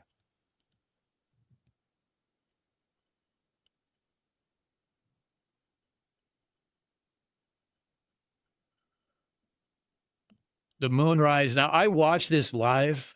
It was one of the benefits of my little hiatus time off, was I got to spend a shit ton of time on the Artemis streams and share it with Olivia and just see some of the things. Is just, I mean, obviously was not alive, contrary to belief, for the last moon landings in moon missions in 1972. It was a little before my time, but yeah, seeing it now is just it's great. I mean, and to me, it's just wonderful. I mean, I remember listening to them as they were saying that they were doing these two things. They were shooting between the two windows. You have one person shooting into one window with a zoom lens, and then someone had the other camera in the other window. They were taking pictures of the moon. They noticed some color striations in the moon. I'm sure this is all old news, browns and reds and things like that. But yeah, Not fake. Definitely not fake.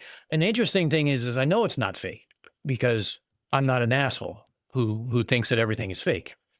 But besides that, is we have people like Astronomy Live who tracked it live. We have people like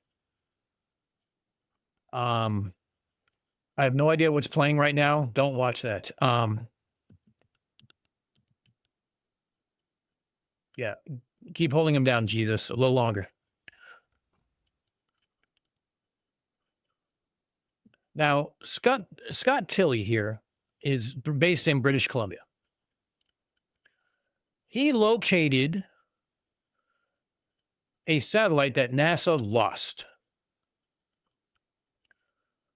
And oh look, there's actual video on it. But what he also did is he was able to show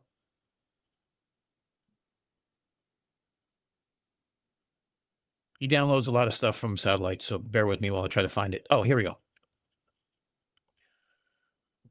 So when an object is moving away from us or coming towards us, we have what's called Doppler shift. So when you're doing it on a radio frequency, what you're doing is you see that radio frequency start to increase or decrease depending which direction it's coming from. And you start seeing it, like change. So you have to, fine tune your dial as it's moving away. And that's what we call Doppler shift. Scott Tilley, what he did is he was able to track it and he was able to basically find out where everything is. All the blue is his data. The green line is the JPL data, and it's right in the middle of everything that he saw. So this is proof that he was listening in to the transponder, was able to track it as it was going away, and you were able to verify how fast it was going away over a certain amount of time, but not necessarily range and things like that. That gets a little more complicated, and there's a whole document from NASA about how to, what Doppler shift actually shows when you talk about range and you talk about velocity and then versus, when you talk about velocity and the Doppler shift, and then also ranging as a byproduct. There's a couple different things you need to do into that.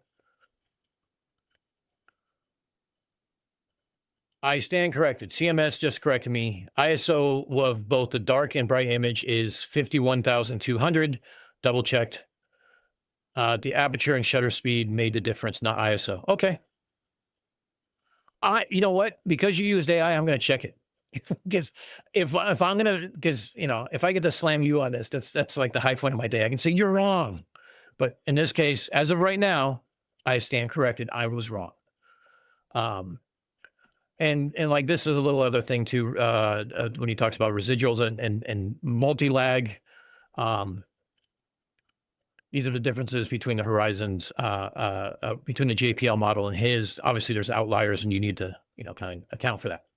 Error bars are a thing, right? So besides Astronomy Live, there's other people out there who do these kind of things.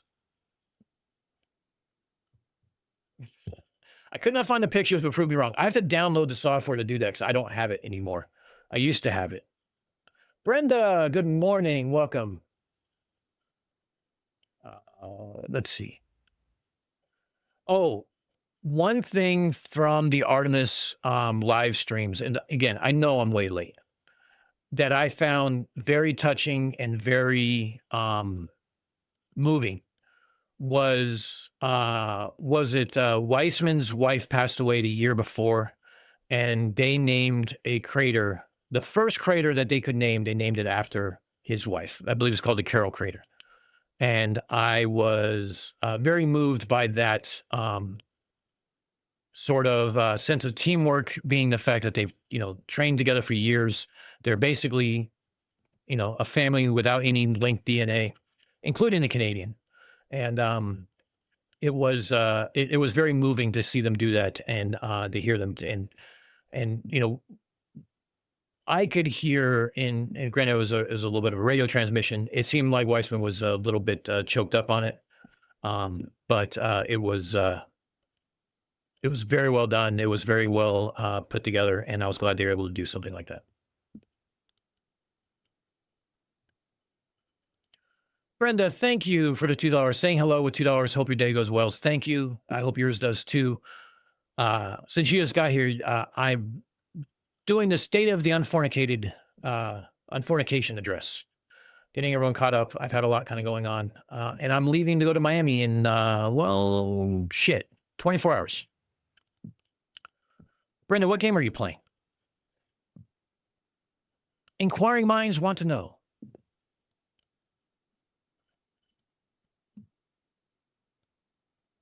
Yeah, I could sit and stare at these all day. I mean, it's to me, I mean, it's not CGI. It's not, you can see the different, aspects of it. You can see that a large crater would actually have a center point where it, what's it called? It's not a rebound, but where it bubbles up from it. You can see the large craters. You can see how they all impact, overlap, and stuff like that. You can see the shadows.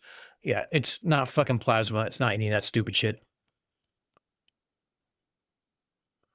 I play Elder Scrolls Online MMO, so I have like daily tasks to do. Oh, okay. Yeah, I do sort of something like that. It's called World of Warships, but I have not played in forever. I stand corrected, said man and orthopedic shoes. Sour Pounder, you're just pulling out all stops today. Thank you for the $2, mate. I appreciate it.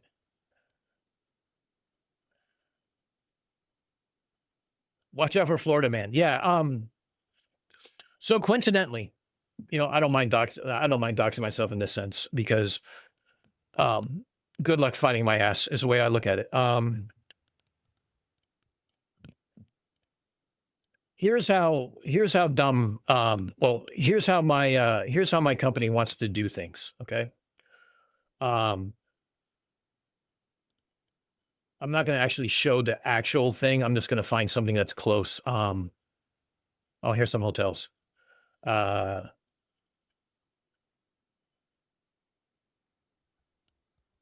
all the hotels go?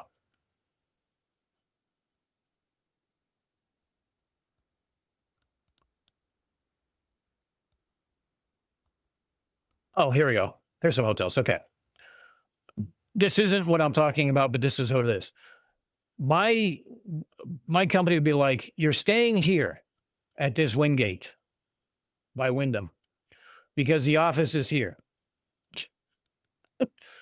Not that, hey, I got some points on this other hotel over here I'd rather stay at. It's a little nicer. It's called a Loft. I'd rather stay over here at this one. Can I stay over here instead and just, take an Uber or walk or swim or something? No. These are who we have contracts with. You're staying here. So you can walk to the office over here or over here where it's just corporate finances 101. What can I say? But now the fun part is though, hold on, since we're here, if I want to completely destroy my shoulder and make it so I'm basically not able to move. Oh, hello.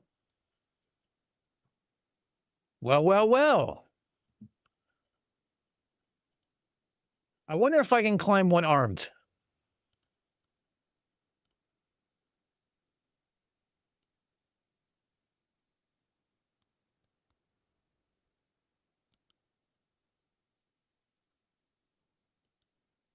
This is their boulder area? Oh. No, it's a climbing area too. Where's the boulder area? Sport climbing?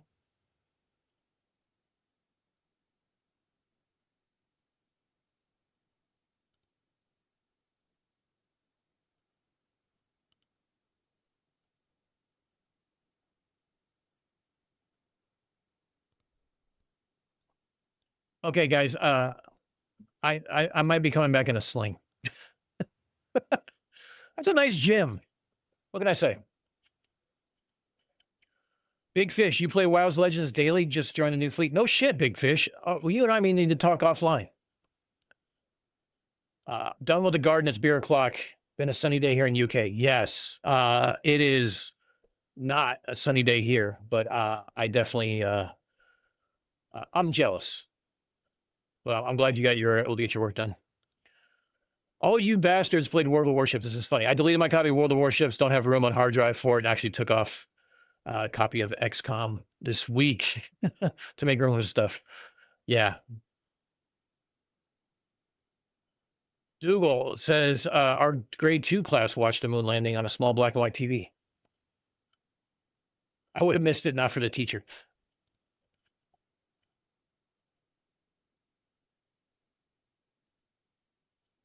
Don't destroy your shoulder. I probably won't destroy it, but I might have to go climbing. Do you up rope or do you also lead? Do you boulder? So I usually only climb with Olivia, and Olivia's not.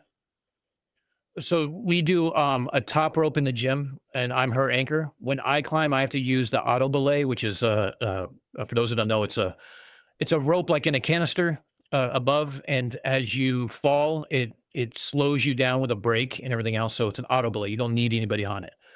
So I'll use that on the high climbs. Bouldering, you don't need any ropes or anything like that. We just fly up it. Olivia loves bouldering. I'm not a big fan of it. I like the longer climbs, but we have our own things that we do. But she does pretty well on the bouldering. She likes it. When we go outside, I top rope for her.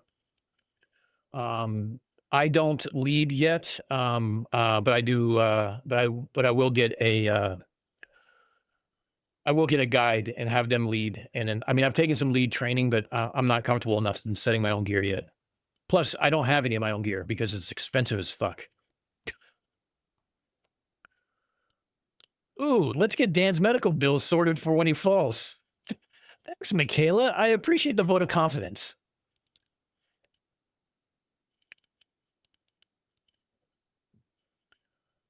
Gurney says it's lovely and sunny here. I'm going to get takeaway in a bit. That means takeout, right? You're going to go drive and pick up food and bring it home. That's what takeaway means?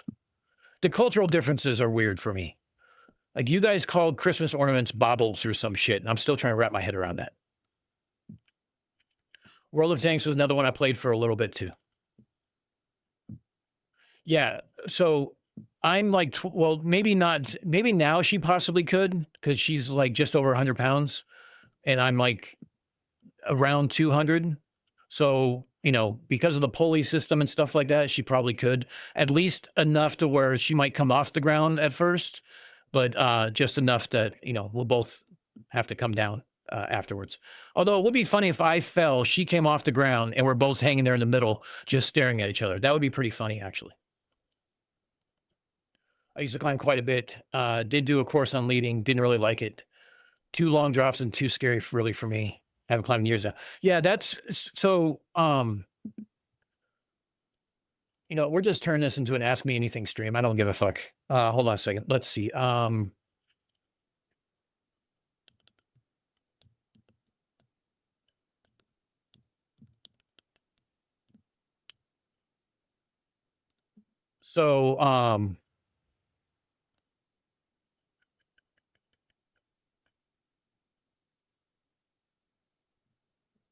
So some of these, let's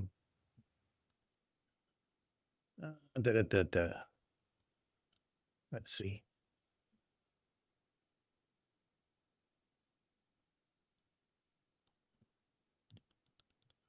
I'm going to see if I can find some of the routes for you guys.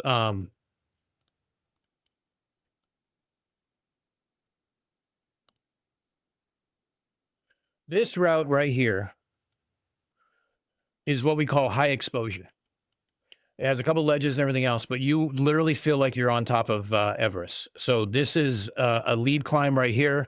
She's setting the equipment as it goes up. You can see the rope going down, and she has a partner down here who will follow up behind her and clean up the equipment. One thing about leading equipment is you have to make sure it's setting in, because if you fall, you rely on your equipment to basically take your fall for you. As we see here, he's also climbing. You see how he's got this angles out this way to carabiner. That's one of his attachment points. So when you fall, you want to make sure your equipment is set in so it doesn't pull out, because pulling out is always a bad thing. But in climbing, we have this thing called a zipper pull, where if you don't have multiple things set in a row, say you're putting these in cracks, And not only does one piece of equipment fail, but the next one, the next one, the next one, you start gaining momentum. It's called a zipper pull, and you hope something will break that fall, and the fall hurts no matter what. Because even if you don't hit the ground, the sudden stop is enough to, even with a dynamic rope and all that other stuff, it still hurts. It's still jarring, and it can be less than enjoyable.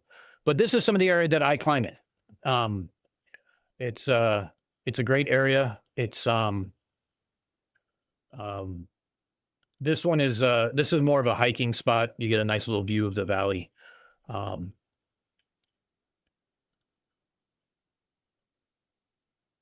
This one is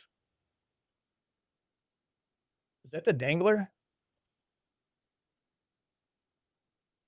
I think that one's either the Dangler or that's also high exposure. That's because you come up this way and you got to kind of shimmy this way to get on top of here and start climbing this way again. That might be high exposure. But like, you know, this is the view you get. This is why I climb right here. Yeah, bobbles. Okay, so yeah. My daughter watches a lot of Minecraft creators, and her favorite ones happen to be some English ones named Grian. There's a Canadian named Gemini Tay. There's some US ones like Skizzleman and Tango Tech and Impulse SV, and they're all part of Hermitcraft and stuff like that, and they play games together. So those are her favorite content creators. So Smallish Beans is another one. He's English. Solidarity Gaming, Jimmy, he's another one who's English. And the funny thing is I know when she watches them too much, because she'll start using terms like rubbish and oi and stuff like that. So it turns into a funny thing. What can I say?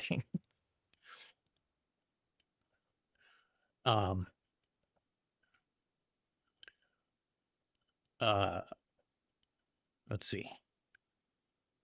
I have enough trouble climbing out of bed. Yeah.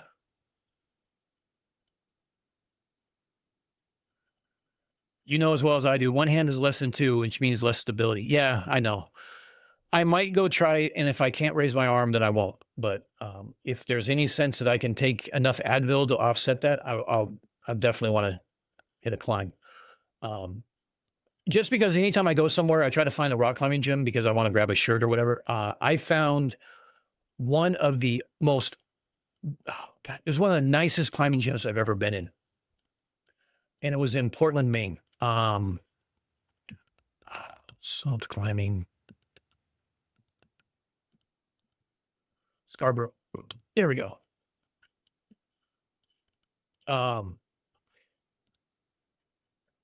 It's called Salt Pump Climbing. It is by far one of the most gorgeous gyms I've been in. The cleanest gym. It's they have some great setters. They make some great routes. It's kid friendly, but I didn't have my kid with me. I spent an entire day there. Yeah, you know, I was up there for something else, and I spent an entire day in a gym. To me, it was fun. This is the stupid stuff I do when I'm not online, basically.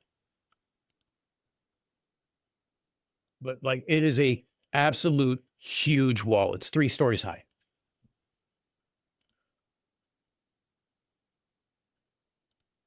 But yeah. The guy that used to be my boss fell off a mountain in Scotland last year and ended himself. Well, look, if you're gonna go, I guess I shouldn't tell you what my other hobby is. CSA. I'll stick to hiking and walking, maybe hiking.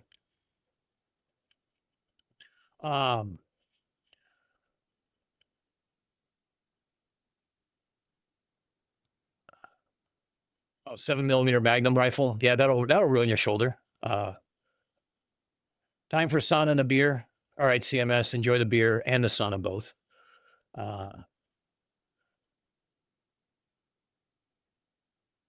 Watched a lot of PBS, so I understand the British lingo. I'm still learning.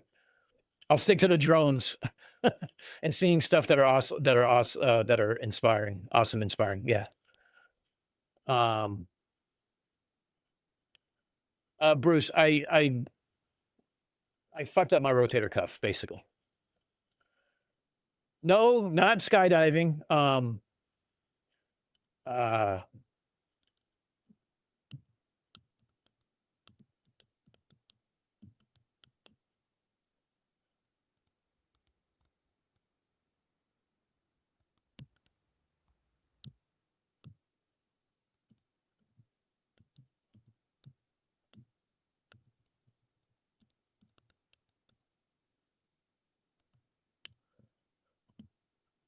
uh, this is the other part. This is the other thing that I do.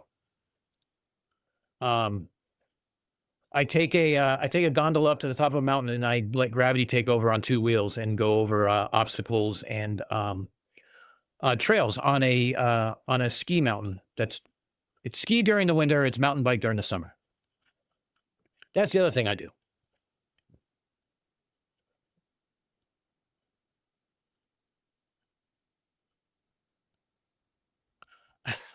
My kids watch a few US content creators. I can tell by the way they pronounce some words like route instead of route. Exactly.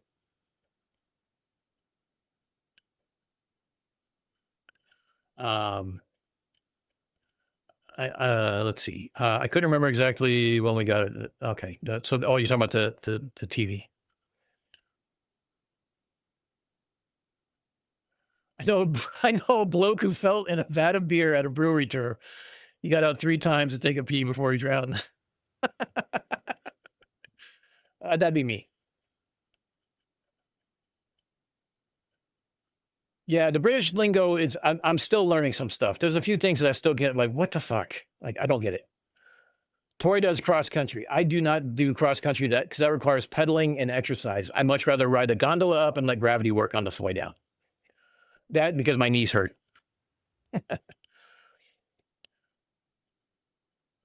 You had rotator cuff issues too. Yeah. Like I'm fine just moving my arm like back and forth. But as soon as I try to raise it, it just like I'm a Tyrannosaurus Rex right now with my left arm. It's just this. This is all it does. Oh, Gurney, I know this park. Someone sent this to me in my group about some of the parks we want to visit. We were looking at some Canadian ones. We were looking at some other ones. And someone said, hey, why don't we just go to England? And they brought up this park. This park looks amazing. I would absolutely end up in a tree.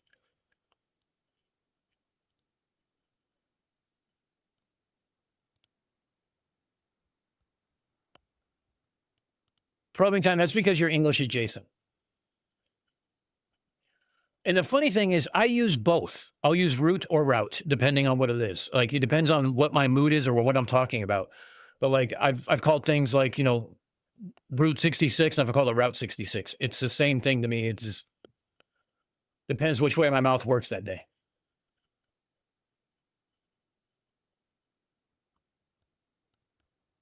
Yeah, that kind of stuff, though,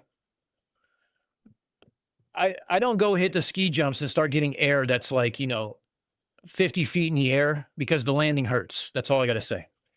Although if we had Michaela's drones, I could do all sorts of like recon of all the different spaces to fly the drones through here. You live about 5 miles from that park? Cool, we're staying with you.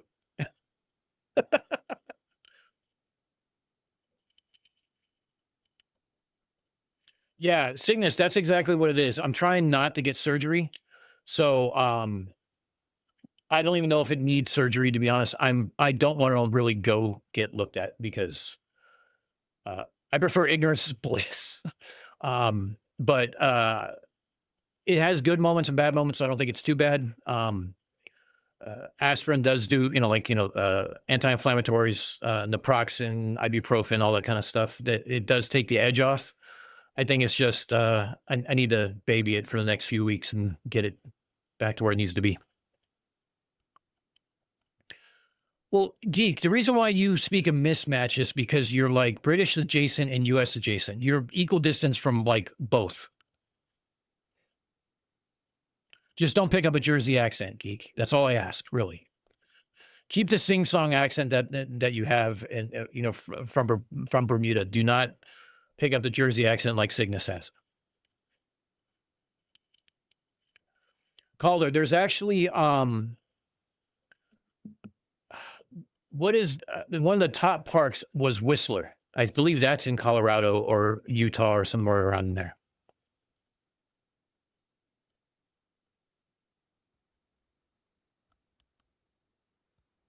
Yeah, CSA, you got the French Canadian mixed in. That just makes it really weird.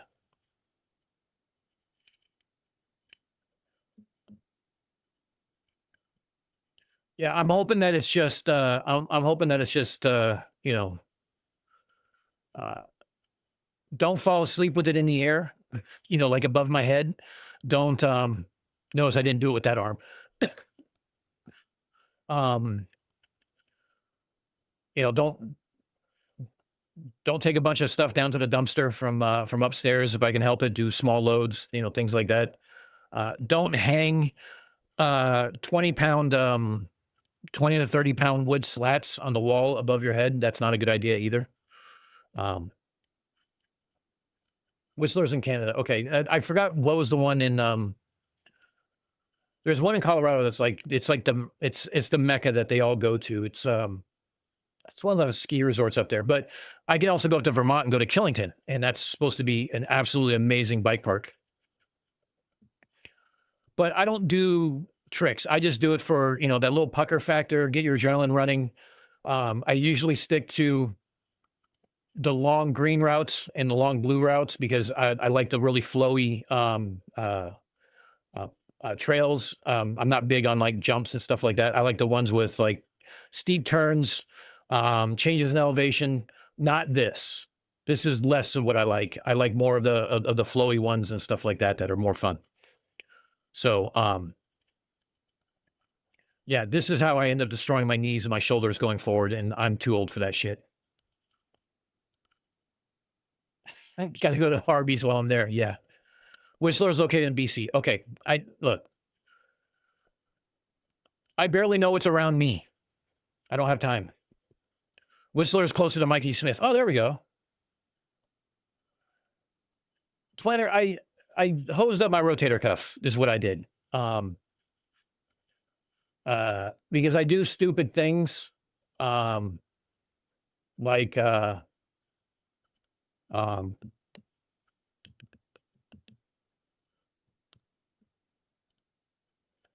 do stupid things like this. Even though I'm 50 years old, I still think I'm 20. So I'll do high climbs like this. I'll do stupid things like this. This is what I do for fun in the spring, summer, and fall. Yeah, mid-century, right, Jim? Exactly. But I will tell you this: as the injuries have stacked up and it takes longer to recover, I'm realizing that I do these for enjoyment. And if I should, you know, there's a difference between pushing yourself and going too far, trying to do too much. Like I'll go up 1 or 2 grades and try a climb, because grades are kind of subjective to a certain extent. And when you're talking about climbing, and you're talking about, you know, you're looking at the routes, and you know, if there's in the gym, it's a colored route or whatnot. So I'll look at like the yellow route, and I'll be like, yeah, I think I can do that. It might be 2 grades, you know, two grades higher than what I can climb. I can climb a probably like a 510B pretty, you know, pretty comfortably. A or B is about where I'm at. But if I jump up to like a C, D, or a 511, forget it. That's when I do stupid shit, and that's when I get wrecked. That's when I do. That's when I pay for it. Same thing with the mountain biking. I'll stay on blue trails because I'll enjoy it and I'll have fun. Getting injured isn't fun. Recovering isn't fun. I just need to keep that in my brain that that's what I want to do. It's about having fun, not hitting a big jump or stuff like that. So I got to get wiser is what it is. I still act like I'm 20 and dumb sometimes, and I gotta quit doing that. Yes, Brenda, I'm damn near crazy. You snapped your collarbone last year doing stupid things on my bike. Yeah, see, exactly. It's those stupid shit where you're like, hey, I can do that. Or, you know, you get that little voice in your head that says, hey, maybe we shouldn't do this. I need to listen to that voice more. That's basically what it comes down to.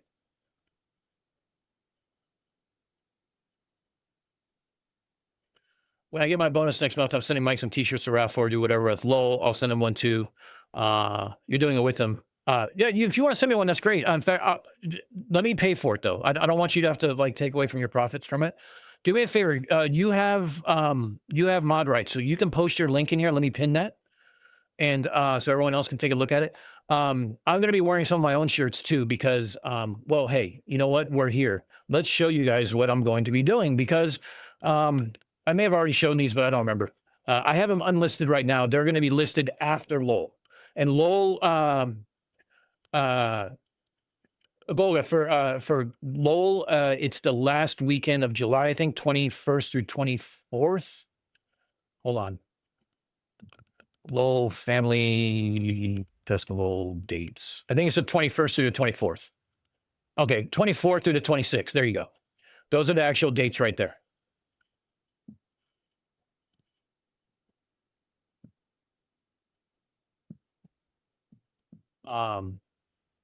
This is Sam, by the way. Oh, okay. Hi, Sam.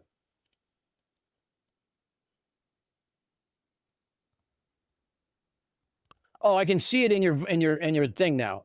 What'd you do? Get a sock account or what? No, not Sam. Not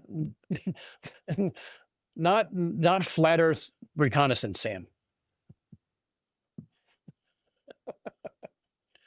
This is Sam. This is Sam. You're the Rochester Sam, right? I'm not trying to dox you. Is what it comes out to be.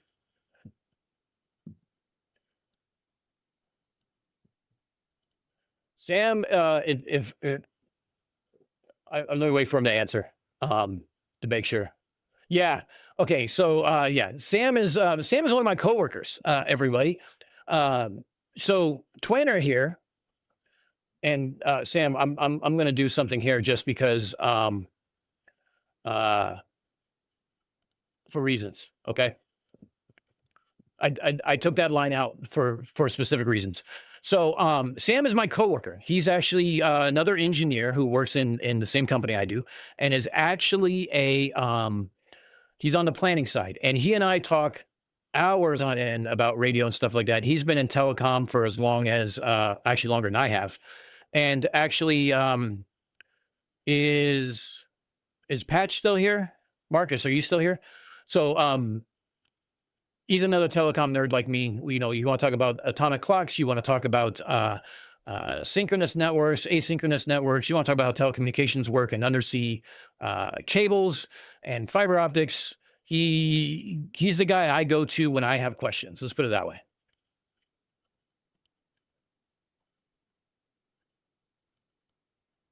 You suggested me? Oh shit.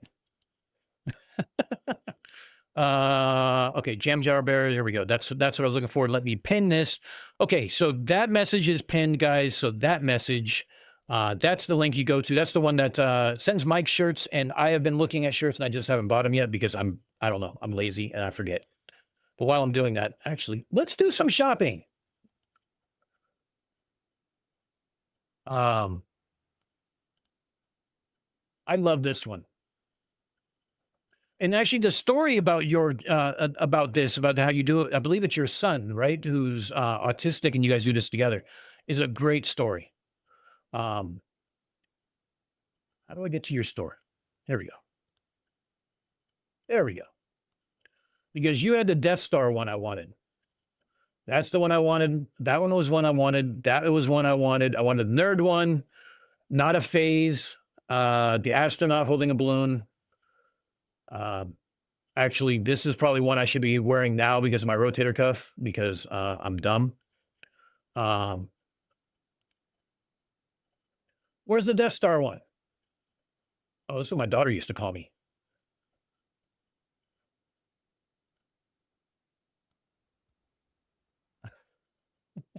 I love these designs, dude. I try to make designs, but it doesn't always work. Yeah, we get the photons from A to Z. So So Twanner is the guy that I ask for permission when I want to do something that might not be an approved, what's the word I'm looking for? An approved design. I might be improvising a little bit, or I might be trying to troubleshoot something and I don't have all the time in the world. Twanner and I will have a conversation and be like, look, here's what I think I want to do. What do you think? And he'll either say, you're a mad bastard, don't do it. Or, sure, sounds good to me, just don't put my name on it. And and they'll get fixed.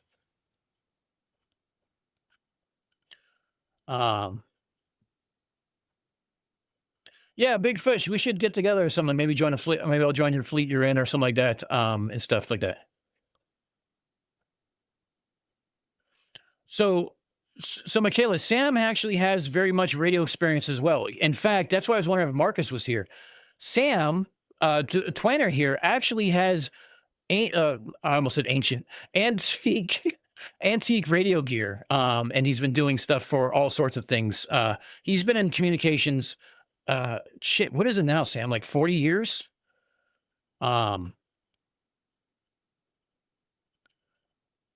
So the 11, you fiber right now building out new FDX networks in the Northeast, did coax for many years, telecom's fun. Yes. So I did cryptology in the Navy, satellite and radio communications, and I went into CLEC and ISP things. So I'm a network engineer for an ISP.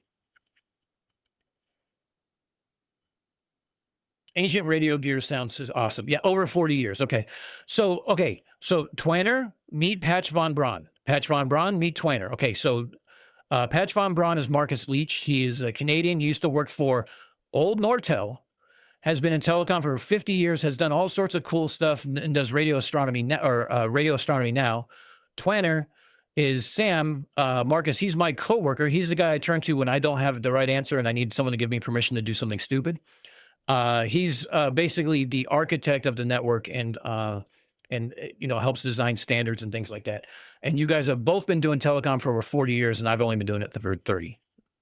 So it's funny because you guys are very similar. Like Sam's my go-to guy for something. He collects antique radio equipment and tubes and all sorts of fun stuff, tube radios.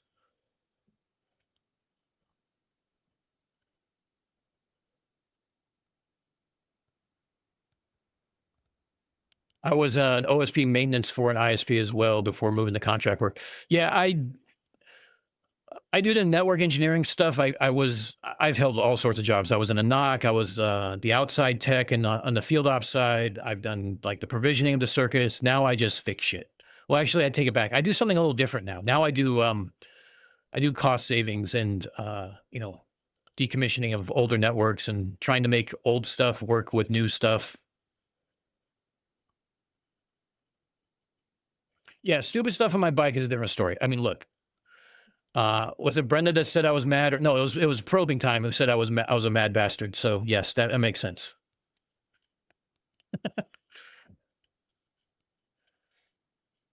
Yeah, Marcus, you and Sam would have a lot to talk about with the old Sienna days because Sam's been he's been with the old Nortels and stuff like that, like I have. Michaela, if you only understood how true that really was. Our ideas of decommissioning include a hammer while it's still live.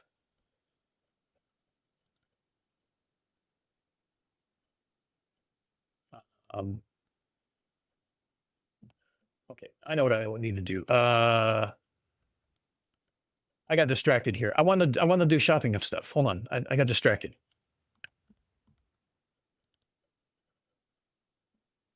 Jam Jar, you got me distracted now, and I forgot what I'm doing. Okay, I need to go shopping. So anyway, if you guys want shirts, go to that link.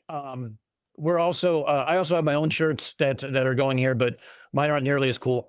The ones that I created recently, though, are fun.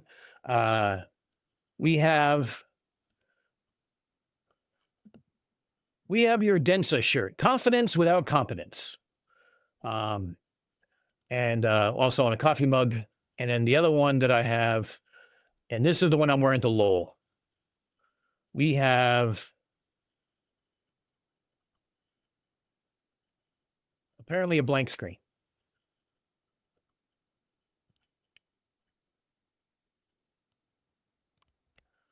There we go. This is what I'll be wearing to Lowell. Come on. Pick it. There we go. I'll be wearing my They shirt.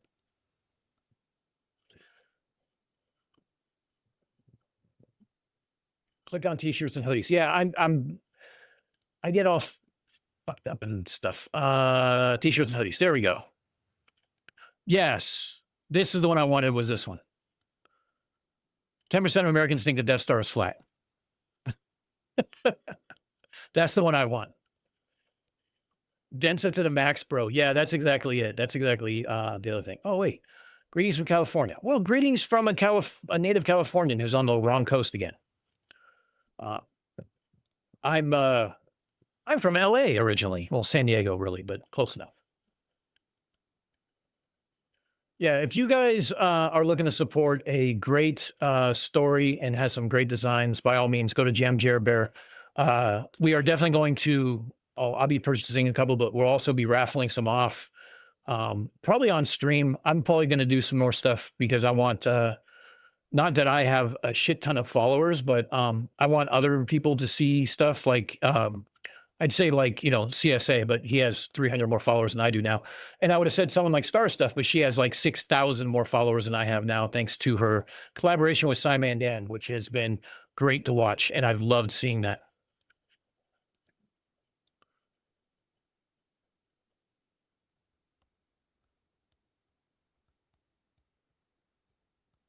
Andrew BS docked himself on Rogers earlier, so I have found where he works. Oh, Gurney, you need to send that to me.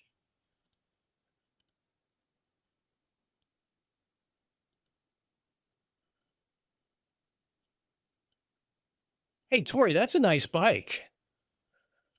Do I have a picture of my bike? Hold on, let me find out here. Hold on.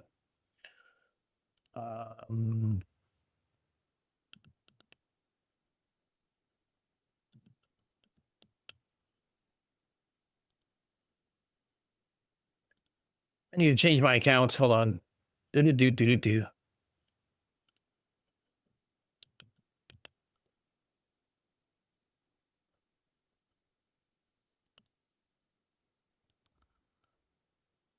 There we go.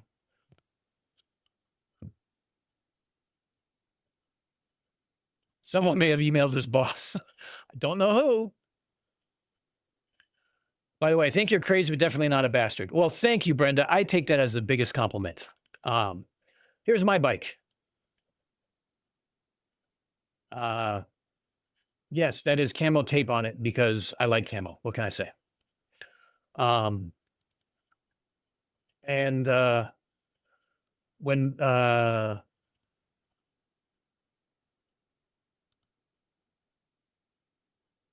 yeah, here's me being me.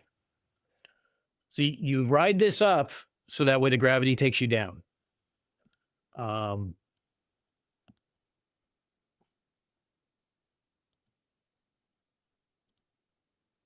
really hate, oh, so when I used to ride road bikes, this used to be my road bike. I had to give that up though, because I almost ended up as a hood ornament too many times. And I decided, you know what? It's really not worth it. But it had zip wheels, which were really cool. So I bought the frame of this one and I put in I upgraded all the studs. It was a specialized Roubaix. So I wanted the stem shock absorber. And then I basically stripped everything else off of it and made it all mine. I added all new parts and everything else. Wait, Bruce, you said you were doing a triathlon, right? Here's my setup from when I did my triathlon at 40. I since upgraded the bike from that one. I was number 6 in the 40 and over crowd. It was Einsteinian gravity that I let take over. I'd like literally bend space time as I come around those berms at 5 miles an hour. Link in Discord.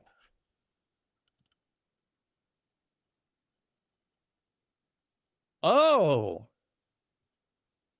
hello. Thank you, Gurney. When I did my triathlon, all right, Marcus, we'll see you later. When I did my triathlon, look, what mattered is I survived. That's all that matters. And we did a couple of veteran rides for mental health and suicides. It's called Ride to Recovery. This is basically the large get up in the morning. This is all of us getting the file out. I brought Olivia to this a couple times. So, you know, we have hand bikes, you know, we also have a push rail and stuff like that for when, you know, help each other out. So one of my friends right here behind me, I was shooting underneath my arm. Same thing. I was shooting like this with my phone, and I caught. This is like one of my favorite pictures I've taken. And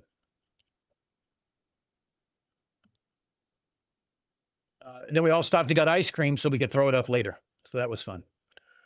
I had a picture of Olivia in a trailer. I did the 5-borough bike run in New York City one year. That was fun. That was rough too. Let's see. What other stupid shit have I done? That was my old bike, my old mountain bike. That wasn't a suspension. I no longer have the bike. I still have the Jeep, but I don't drive it as much.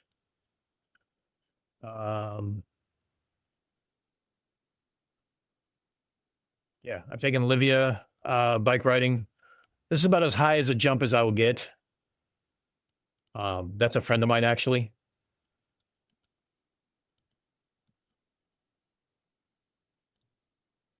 So yeah, when you guys wonder what I do on my off time, that's it. I've tried the recumbent, and oh my god, dude, that is hard. That is not fun.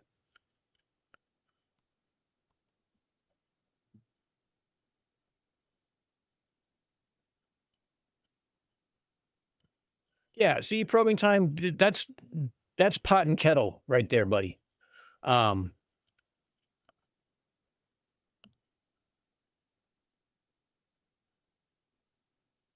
you know what? Hold on. I will show these. No, maybe I won't. I don't know. Let me see something here. How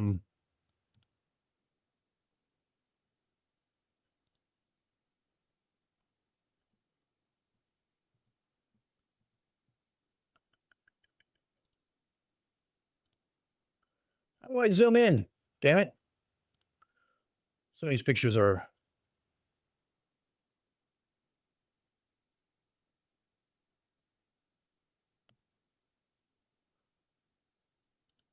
There you go. So this is me climbing my first 10, my 510. It was all these slopers all the way up, and it was fun. But what I really like about this picture is you can see I got some really cool calves. This was my favorite picture of Olivia when she was younger and climbing. I love this picture. This is her looking at it, trying to figure out what to do.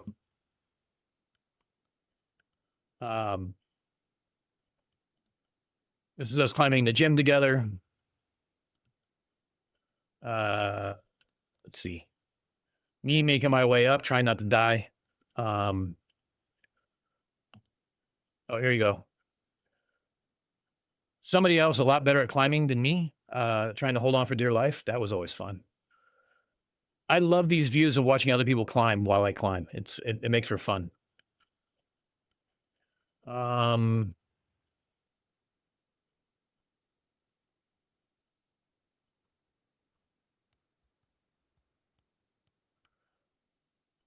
Where?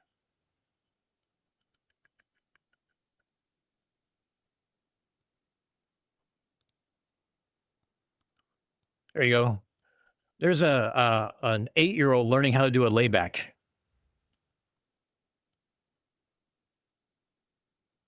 Yeah, yeah, conspiracy music studios. It's very different, the U.S. system. So here's my munchkin. learning how to climb. And she very much got to the top of that one. But climbing's hard when you have little arms and little legs. So now that she's older, she can climb a little better. So we need to go climbing again soon.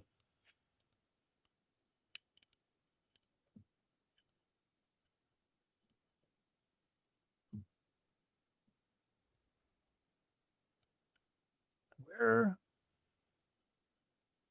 I never found my phone, did I? Okay. So, oh,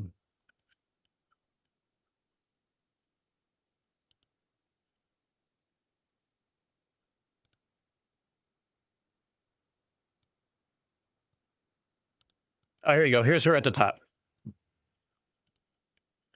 So, yeah, we do a lot of some things. Yeah, routes. Some routes are impossible if you're very short. And being that she was 8, she was very short. But it amazed me how she could diagnose something and like she could connect the dots and she could visualize what she needed to do. And she was not above using her smallness to her advantage because she weighed nothing. So when you have a top rope that goes up and comes back down, the resistance on that is she could literally, like, especially in the gym, she could hang there and she wouldn't drop. I have to actually lower her because she doesn't weigh enough to have any, like, to take up any rope. If I left the rope just going through, she would just hang there because of the way the top rope is and the pulley system. She never weighed enough. I always had to let her down through the hand, like through the brake. But she's not above using her smallness to her advantage because she has small feet, she has small toes. She can fit them in little cracks that I can't fit my big ass feet into. Climbing gyms are fun. I enjoy them.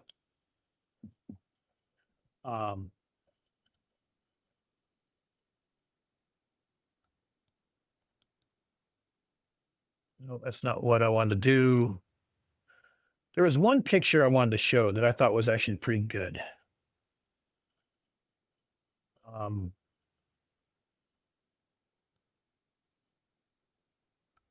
Oh, okay. So I do photography kind of like as a hobby. Let me show you this one picture. This is one of my favorite pictures I've taken and actually hangs on canvas in my wall.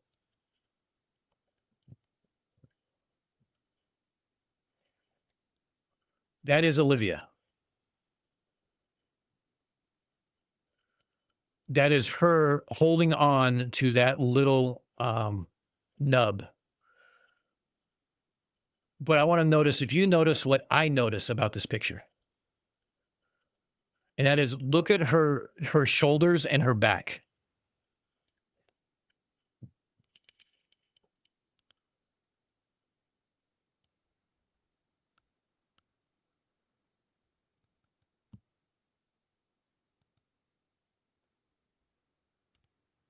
She could take the lot of you. We'll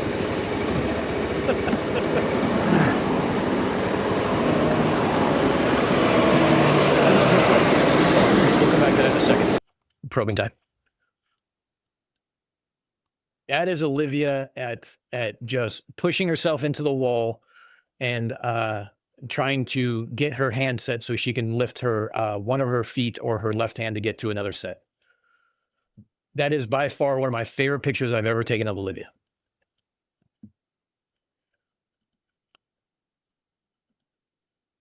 And actually, if you want to see one more,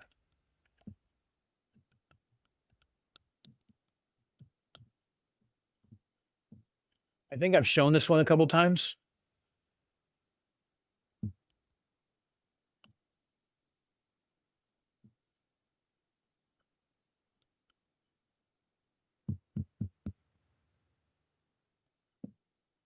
When we were in LA visiting family, we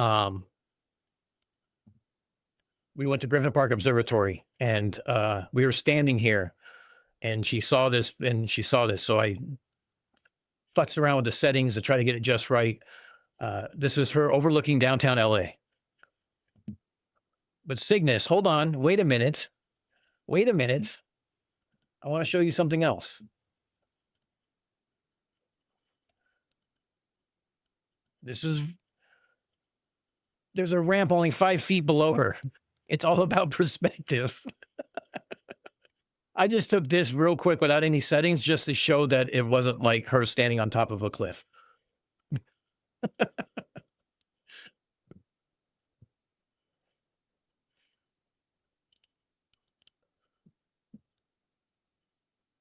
But yeah, I mean, in all honesty, this is one of my favorite pictures of her too, because it's just,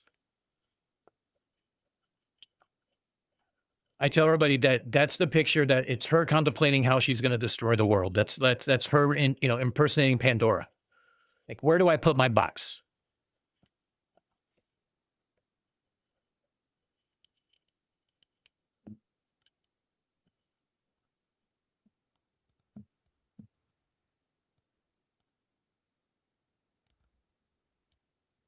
Yeah, exactly, Michaela. That was the one so I don't get taken to court. Actually, Cygnus, it wasn't cropping.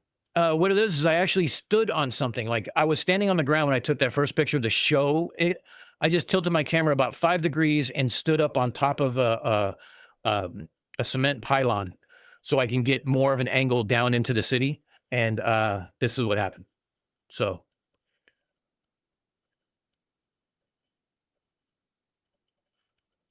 I have all sorts of pictures that I take. It's a hobby I do more than anything else. I wanted to be a travel photographer for the longest time. But just because I wanted to travel. But like let's see.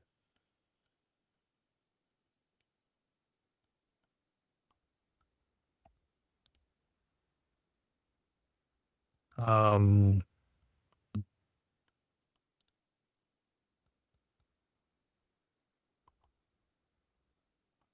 have to look at the thumbnail. Okay, so like here's one I took. I played with the color a little bit on it. But you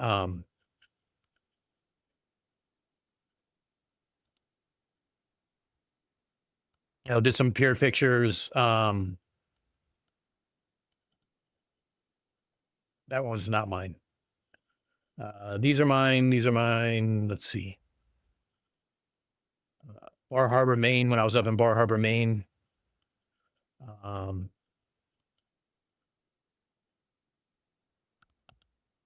wait, look. Here's the sun.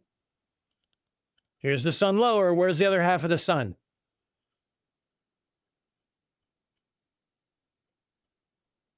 Wow, there's some weird things that happen to the birds up there. I got to look at that. Oh. What the hell happened there?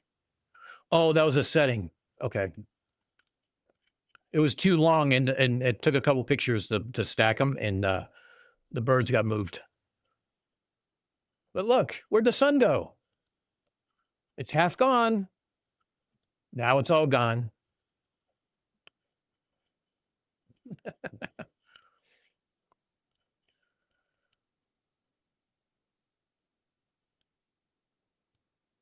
Hey, Zebulon, that is an actual good job to do. I'm telling you. I build crooked stuff all the time. Okay, is there any other gray names in here? Electron got his. Okay, I think we're good. Zebulon just got his. Okay. But like, yeah, growing up in California, you know, sitting on the beach, watching a sunset, that's like an everyday occurrence. Oh, here's some pictures from my, I have these printed up around the house too. There's sunset in Joshua Tree Park. If you don't know what a Joshua tree is, that's this. It's a Dr. Seuss kind of thing.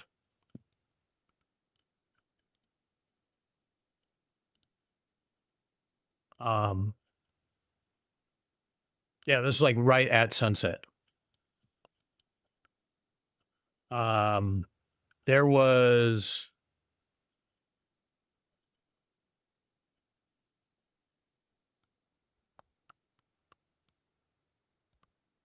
yeah, playing with the settings is always fun to do.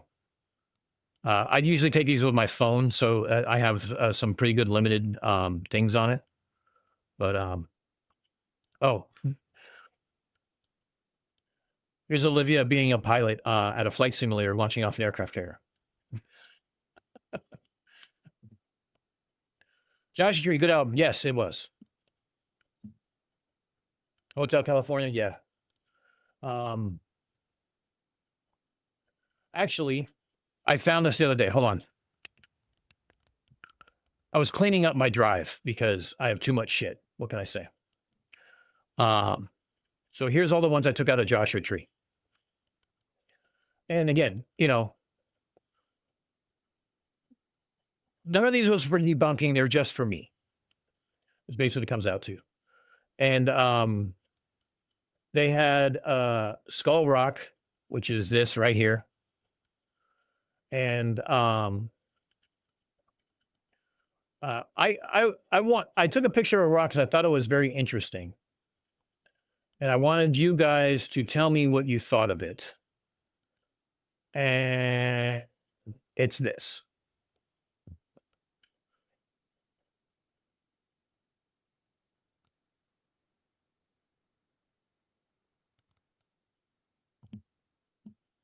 Get your mind out of the gutters.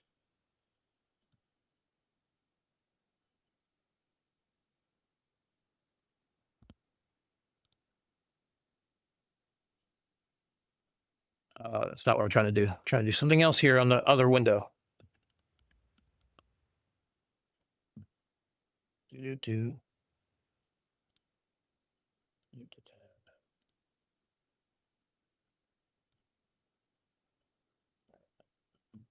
So yeah, tell me what you think that is. 30 grits not gay.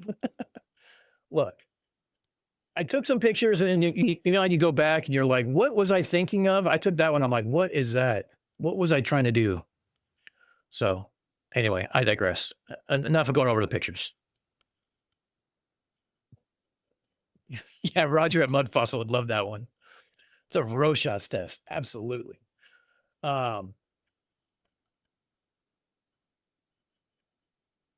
All right, we've been on for 3 hours. I don't think you guys, I don't have much else to talk about. I don't know if you guys do or not.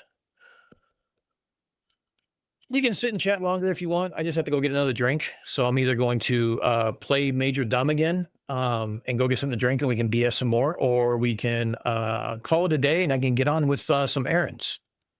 It's Trump's neck. Yeah, that too.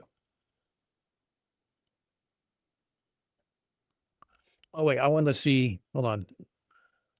So what's the thumbnail? Oh, you know what? It's a pain in the ass. Hold on, Proby. I got to find the actual thumbnail for that one. There it is. Let's do this. As soon as you click it, like the thumbnail goes away. It's such a pain in the butt. Oh yeah, I'll Calder, which video were you talking about? Was it the one with the one I just showed inadvertently, the one with the morning in space?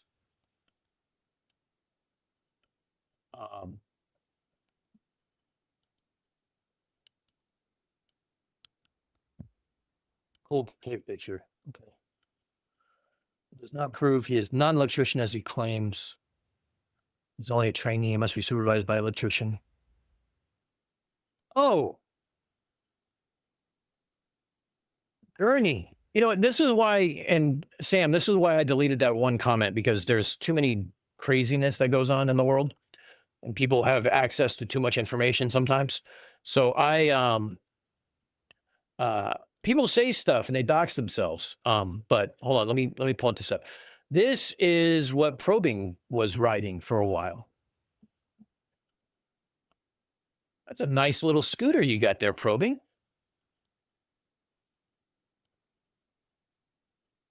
Roger got YouTube jail figures.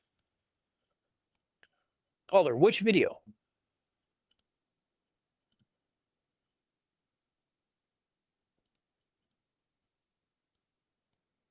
Oh, CMS, that's cool.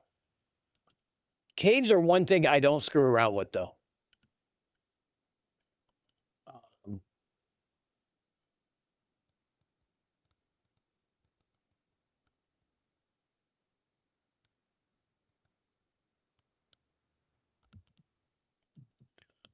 Hold on a second.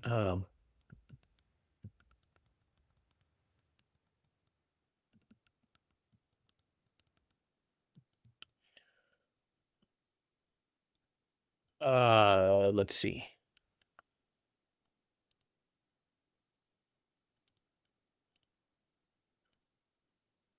So I have a video, but I can't send it to you guys yet or show it to you guys yet, but I will eventually. It should remind me of an anatomy part. That's probably why I took a picture. Oh, save for parts. Okay, hold on. Let's go back to that.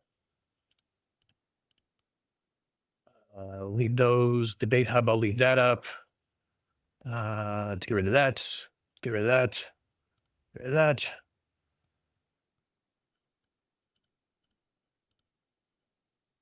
Yeah. So, welcome back to the Save It for Parts channel. Where so this is Gabe from Save It from Parts. He was on our panel when we were discussing radio astronomy and Doppler shift and measuring the velocity of Earth's orbit around the sun, and things like that. It's a small channel. He's only got like 376,000 subscribers, but he does the epitome of MacGyver stuff with a garage and building antennas and things like that. So he's testing SSTV reception from the International Space Station, slow scan television event. Let's see. So when we talk about Doppler shift and things moving away from you and closer to you, you see that it's like it gets so overhead. This is the actual frequency of it, right? And as it's coming closer to you, it'll be at 5.60. Then it goes to 5.55. Then it goes to 5.50. Then as it goes away, it's going further away that way. So let's see.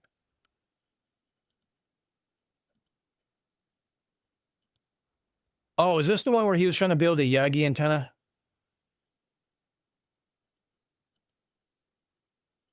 Yeah, so he was using a Bowfang, and he built himself an antenna. He was using a, it was ingenious. He was using a tape measure as the elements. It was an ingenious design. Yeah, I've actually seen this video. So he used PVC pipe, and he used wiring and things like that on the inside and stuff. And he uses elements of this. These are literally pieces of a tape measure. And he was able to get pretty good reception with it, with a homemade antenna. It's pretty cool.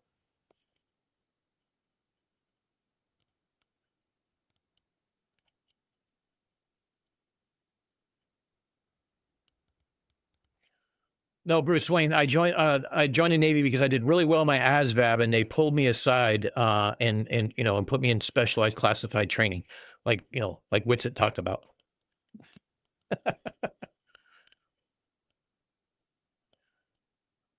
Yes, whale paintings. We can start over just for you. What game was on? What sports ball was on?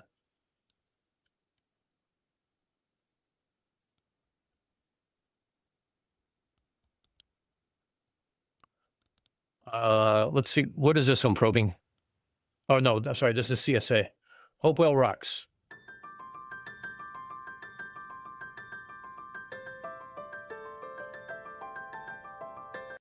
Oh, I know what this is.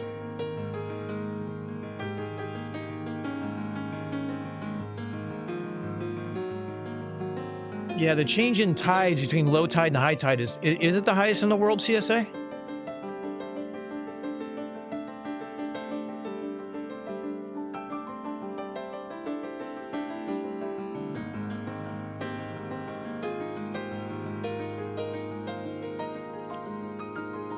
Ackerman, how you doing, bud?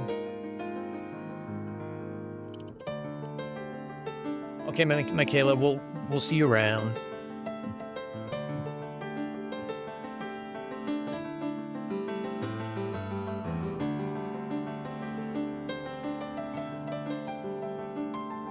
So, wait.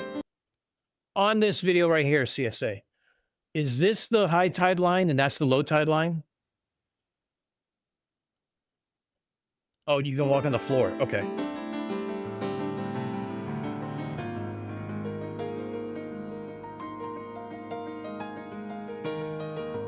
I remember reading about this, like the difference between high and low tide is like, it's obscene. Okay, play, what the hell?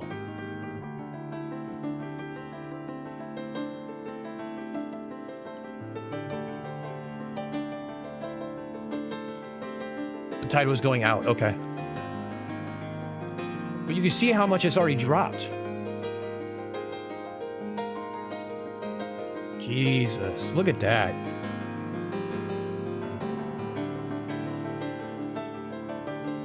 That's like,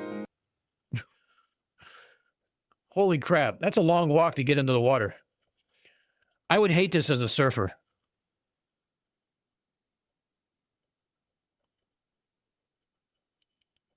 I got to carry my board all the way out there to get on a wave, I'd be pissed. You can walk under those rocks when the tide is out. These ones?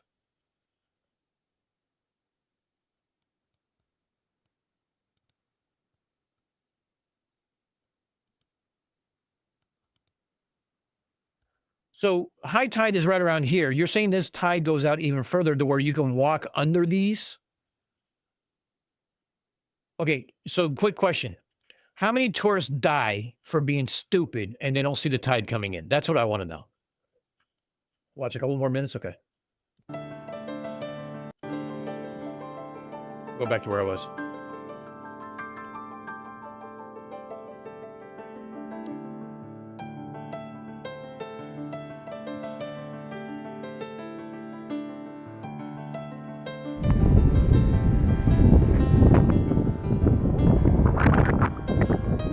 Holy shit.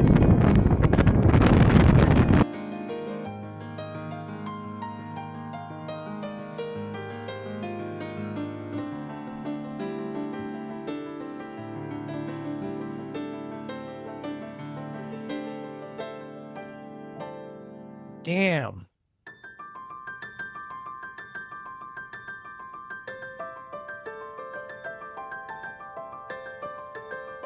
Well, probing, I'm jealous of the bike that you had because all I had was a midnight blue Suzuki Katana 750 and then wrecked it.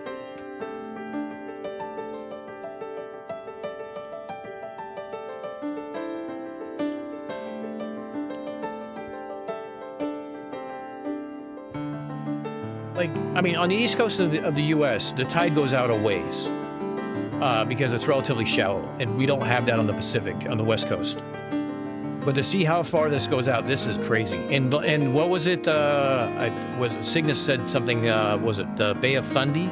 There's another one that does that.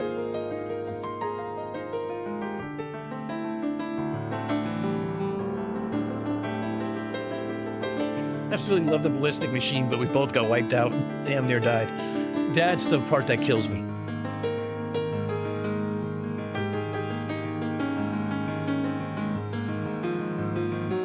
None that I heard of, but there can be about 250,000 a year at the park. Okay.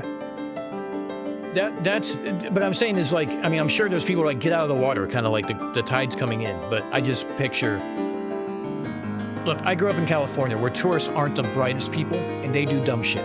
And I can just picture them doing dumb shit. That's really cool. Thanks for sharing that, CSA. But yeah, if you're not subscribed to Gabe's channel, you probably should. It's called Save It for Parts. I mean this in the most loving way. He's basically a hoarder of just random technical specs, and then he gets bored and says, let's make something today. And I'm always amazed of how his brain works to make things. And the other thing that he does is he puts up videos of failures. Like he tries something, and if it doesn't work, the video stands. It's great. It shows like how he can adjust his designs and improve them and stuff like that. And we got people like Marcus, who has a serious radio background, who could help us with our insane designs. So.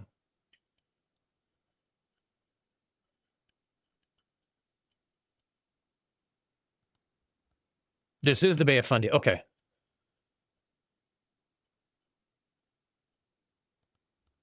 There's a spot they can climb if they get stuck. That's hilarious. There's another video, I think Calder posted this. Where'd it go? Hold on, let me go find this real quick. This one. Okay. I thought this was really great. So,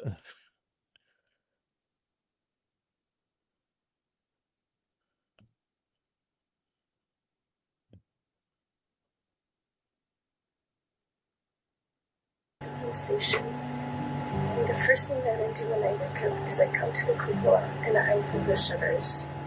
Check it out. It's my favorite thing in here.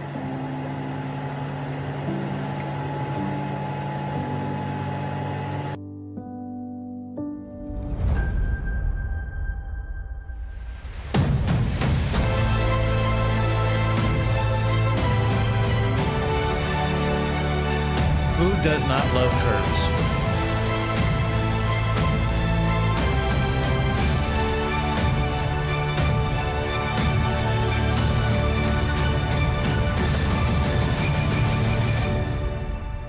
God, I'm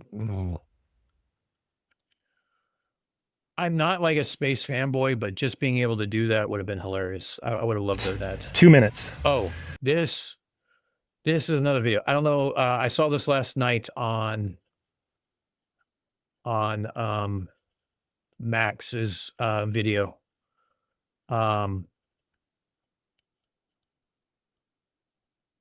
1 minute. I got focus. I got exposure. I've got captures going.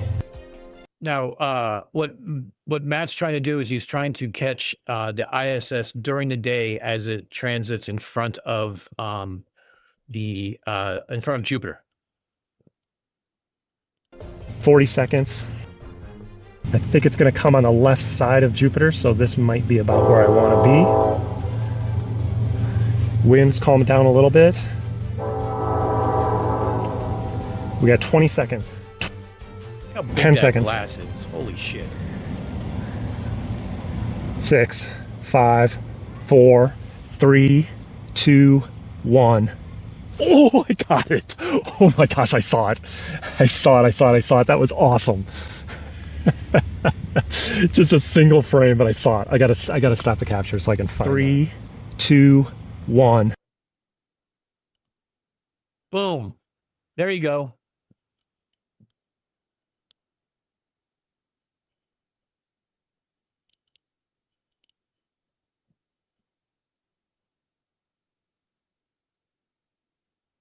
In a couple of weeks, we'll be going across the Bay of Fundy to my niece's university graduation in Nova Scotia.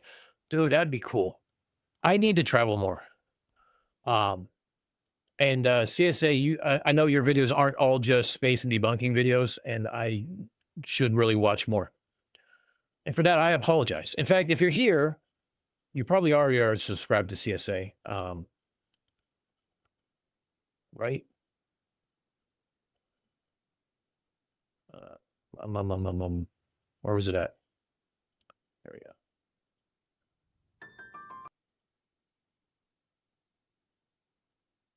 Okay, so here's the Bay of Fundy.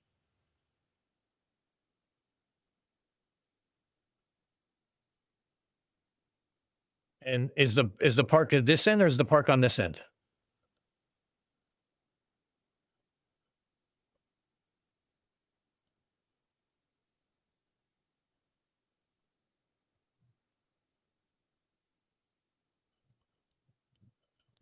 Yeah, the space station is the same size as the planet. Yeah, I know. But this right here, that is cool.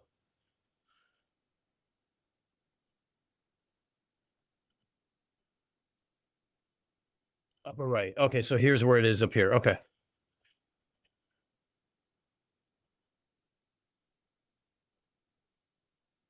Wow, that's pretty cool. I think this is where you live, is down over there.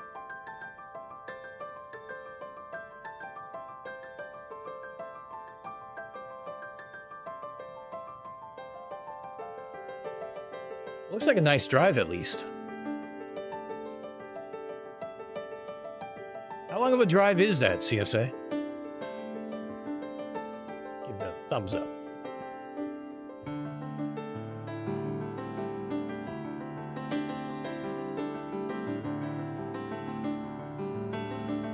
No P900 faking gate. Yeah, exactly. 2.5 to 3 hours. Okay, that's not a bad ride. I can do that. Well, I mean, I'd have to get up there first, but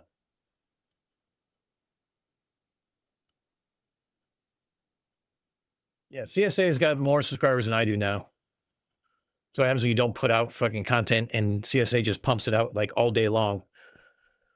You do like at least one a day, if not 2 or 3 a day.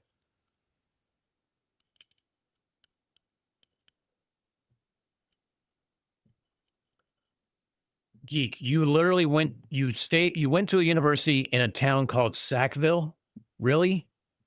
That joke writes itself.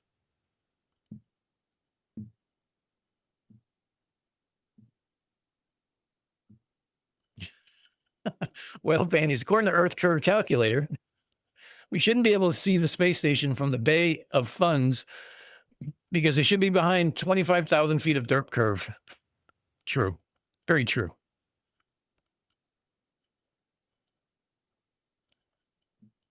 That is cool. All right, Dougal, what did you post? This is what I miss, just hanging out with you guys and like... Can I show this, Dougal, or what? I mean, you posted it, so I'm assuming the word is yes. Zebulon, I am not a cheap date. I only put out for rum.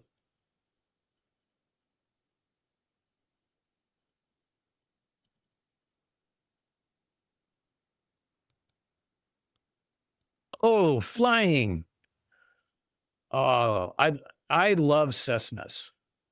And let me just say, the reason why I love Cessnas is simple. A, it's gravity fed, not a fuel pump. So if your fuel pump goes, you still get gas. And B, there's nothing to obstruct your view of looking down.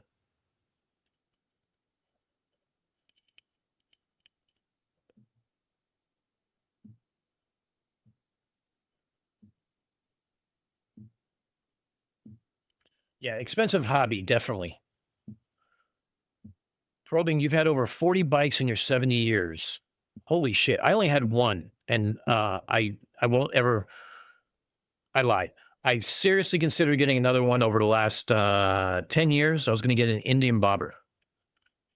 But I decided against it after a few run-ins that I've had on a road bike on just back roads where people weren't paying attention.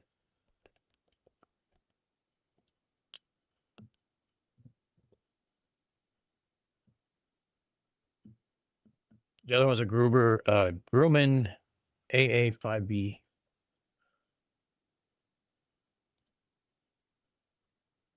Oh, here's the AA5B.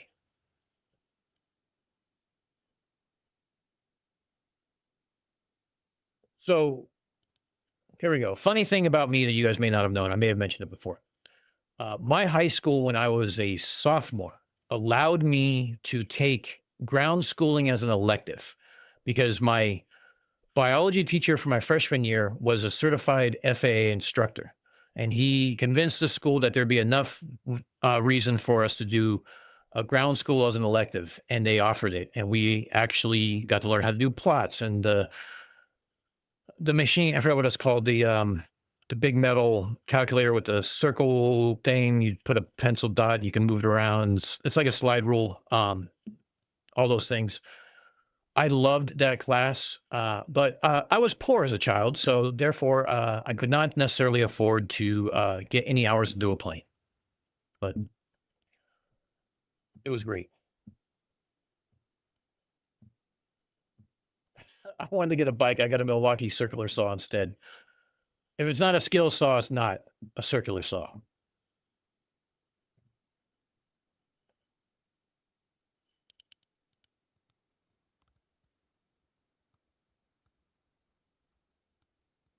Oof. just leaves a it leaves a Bugatti in the dust because it's got no weight. Anyone who thinks a supercar can outbeat a bike has never ridden a bike.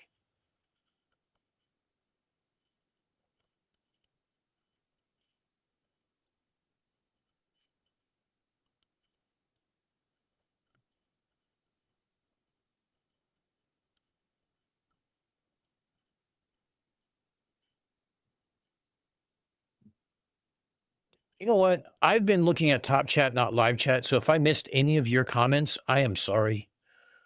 I pulled a rookie move. And Remy decides to have a conversation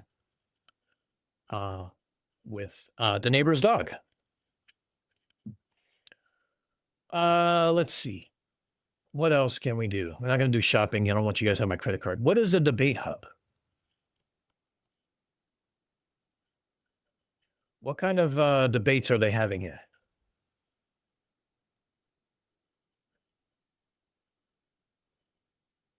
Oh, MC Toon was on there.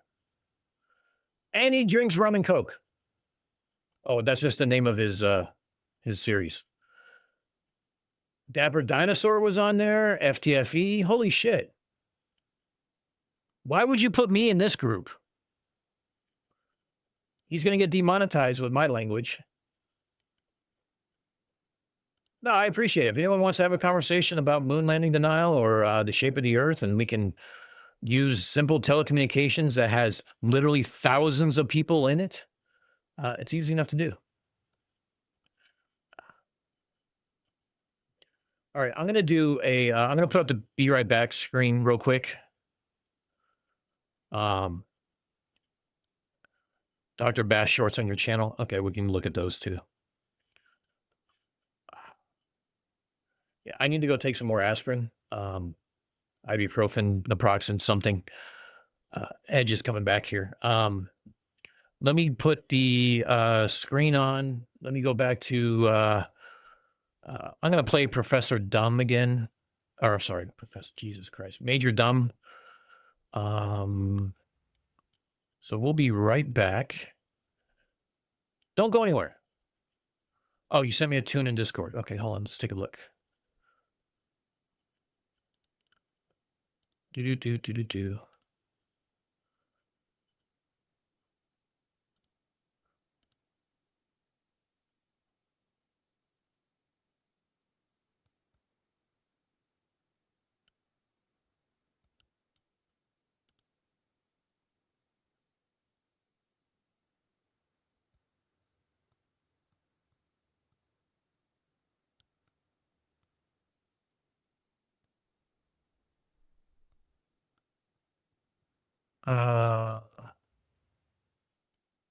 Granny, where'd you put it?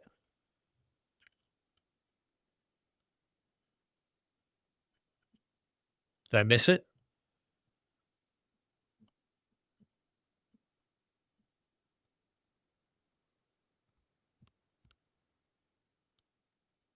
Oh, I did miss it. Okay, I thought that was another video. My bad. Oh, I saw this in the Zoo Crew chat. Yeah. Poorly named channel for whatever reason, but we'll go back. Is it a straight AI video? I take it.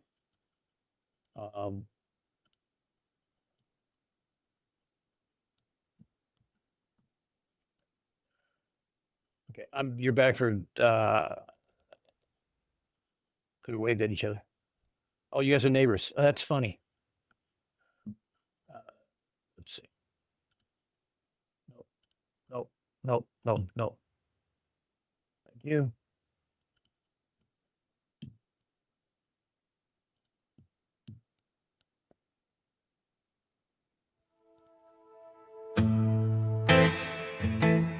All right, guys, I'll be right back.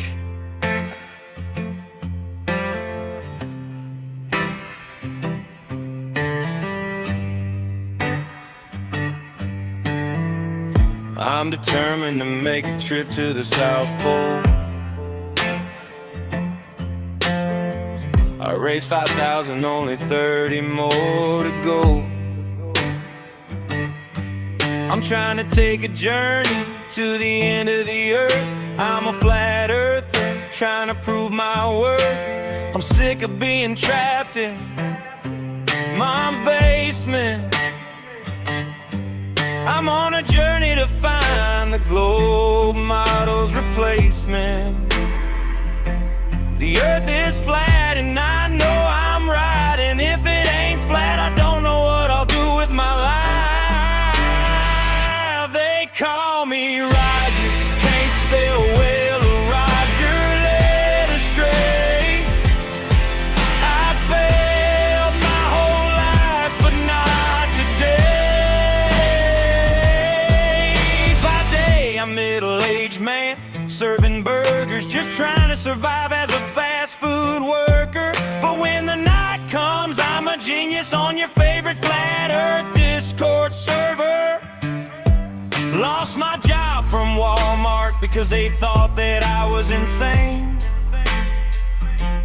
Tried to convert my co-workers to flat earth, but instead they had me detained. I'll be in Antarctica by 2050. Make sure you remember my name. They call me Roger, can't spell well or Roger led astray. I failed my whole life, but not today. I'm destined to see the 24-hour sun where the sky stays lit and it's always blue. Even if I see it with my eyes, I know it ain't true, 'cause without flat earth, I don't know what I'll do.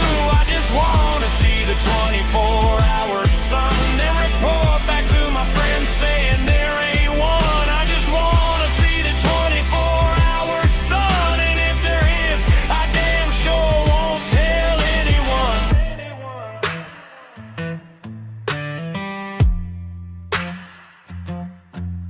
Duffy booted me from TFE because I didn't have money, so I know it was a sham.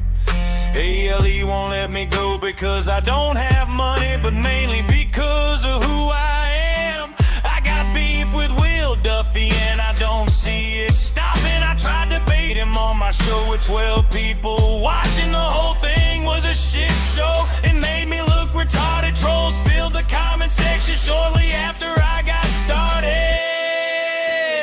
Lady Daddy chewed my ass out for making Flat Earth look bad. Got nominated for top for worst debate ever had. But I don't care what people say or if they think I'm a fool. I'll just retreat to my echo chamber where everyone thinks I'm cool. Good Lord, let the praise rain down on me.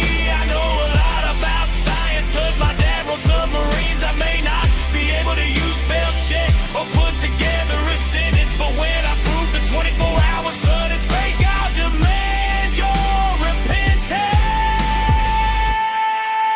They call me Roger, can't spell well or Roger led astray. I'm destined to see the 24-hour sun where the sky stays lit and it's always blue. Even if I see it with my eyes, I know it ain't true, 'cause without flat earth, I don't know what I'll do. I just wanna see the 24-hour sun, then report back to my friends saying there ain't one. I just wanna see the 24-hour sun, and if there is, I damn sure won't tell anyone.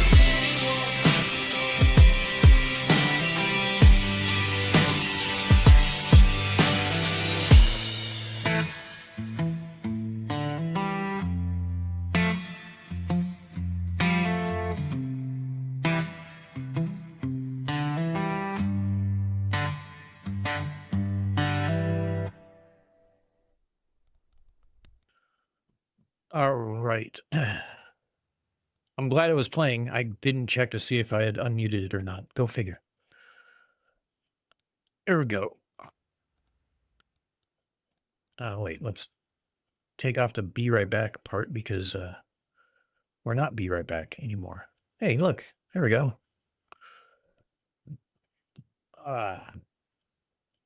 Yeah, we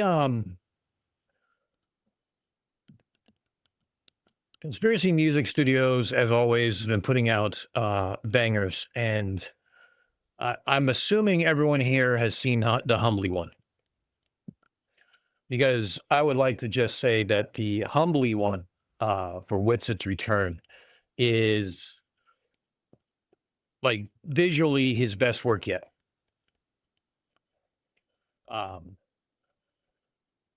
This is why I'm like wanting to I want to get the Major Dumb song put into a video for the intro eventually. But yeah. Roger the Antarctic Explorer. That's another channel that's always entertaining to me too. I am subscribed to this channel.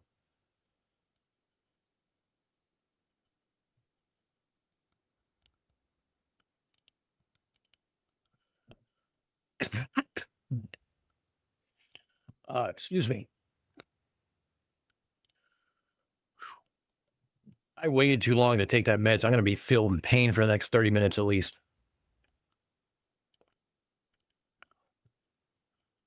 But yeah, who was it that volunteered me for the debate hub? I forgot which one of you said that was about. I can't remember who said that.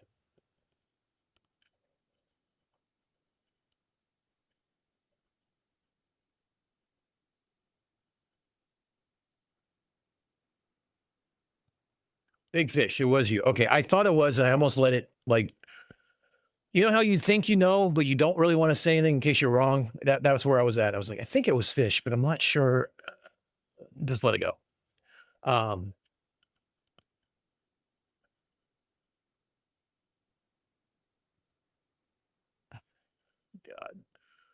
There is so much derp on my algorithm is fucked. That's just the way there is to it. I'd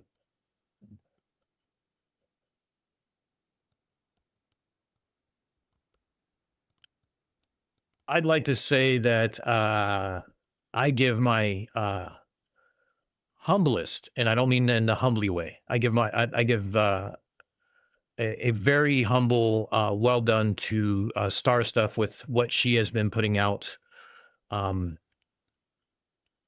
I really wish I had the time to be able to have been putting some stuff out. Hopefully, after this trip, I'll be able to. But she's been doing great work, and the collaboration with Simon Dan was so well done. If you haven't seen it, go watch it.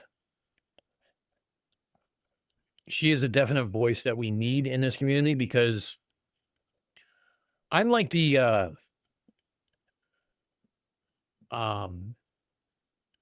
what's the word that's I'm like the I'm more like the professor who is at his wit's end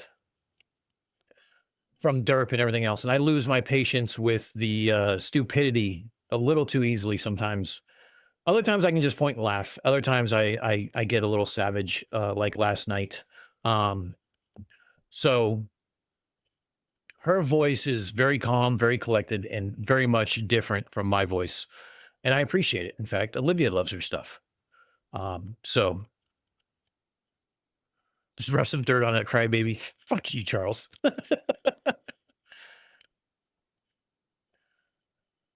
Which guitarist is on the left?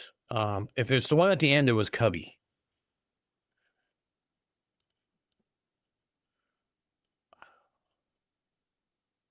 I know I couldn't be happier for either. She's doing really well, and she has good stuff. And it's funny because I make it a point of not like nitpicking other debunkers and stuff like that, because it's, you know, we openly admit we don't know everything about everything. And her video on radio was very well done from the point of somebody who's never actually like used it. And like every little quip or thing I had that, like, you know, maybe verbiage that she used or something like that, it doesn't matter in the bigger scheme of things. It matters for me being pedantic, because it's like, it's what I do. but her videos are broken down in such a way that anybody can understand them. And as evident by the amount of flirts who show up in her comment section, they understand it too, which is a very hard feat, I gotta say.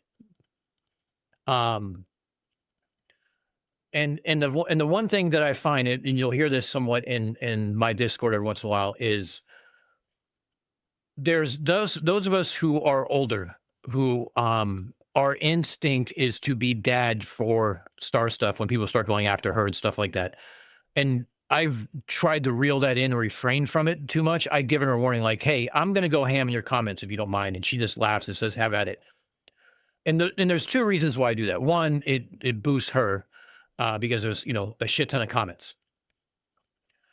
And I know that I know, you know, how to trigger flirts and get them to keep commenting over and over and over again. And but I refrain from like white knighting and from doing the things that I would do for, like, say, Olivia, because it's like she's an adult. She can hold her own against anybody. She does not need me to be, you know, to be her white knight coming in and helping her. She does everything on her own. But it's because she's a lot younger than I am. And because I'm a dad, it's just, I'm inherently drawn to the like, oh, I got to, like, you know, set people straight. And I have to purposely not do that. And it's not because, again, it's not because she can't do it. It's just my own personality, I guess you could say. It's my own instinct because what I have to deal with on a day-to-day basis here at home.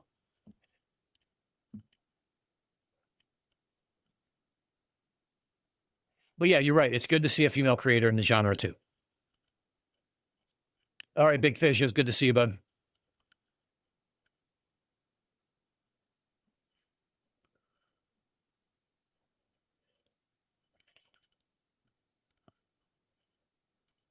Yeah, we need someone to turn a song, like take all the transcripts from Mikey's cell phones calls over the last couple days and turn it into just like a DMOC song where it's just, you know, like that's the lyrics. Just let it run. You don't need to change anything. You're right. CSA. Everybody brings a different angle to it.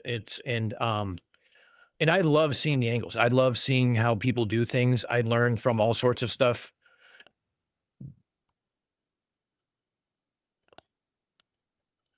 I mean, I'm always learning. Like, I want to up my game. I learned from DPD bunks. I learned from, you know, the Drunk Debunk show. I've learned from even CSA, like, having conversation with CSA, even on his lives and things like that. It's like, you know, we talk about, radio astronomy and, you know, his pet flurf is Mikey Smith because CSA has done astronomy. So that makes sense that that's his pet flurf. Yeah, Tori, I saw that she was closing on 7,000. Yeah.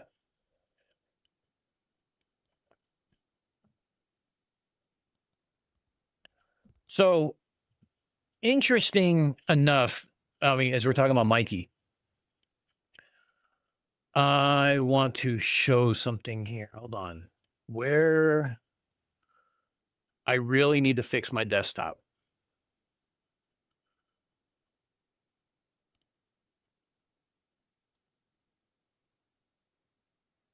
That's one of them. Is that one of them? No, that's not one of them.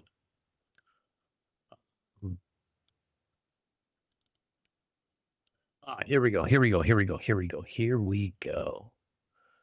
I want to share something with you guys. You guys want a sneak peek of something I'm working on? This is like gonna be like a 10-part fucking series.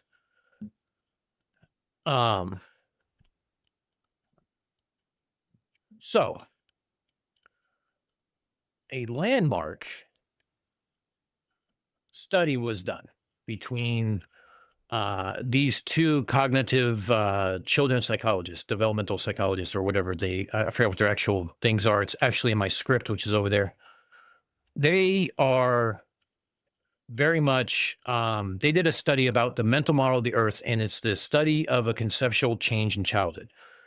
Now, one thing I appreciate about this community that I always find interesting is that no one sent this to me. I did not find this on myself. And then so your question is going to be like, well, what does this have to do with anything? And how'd you find it?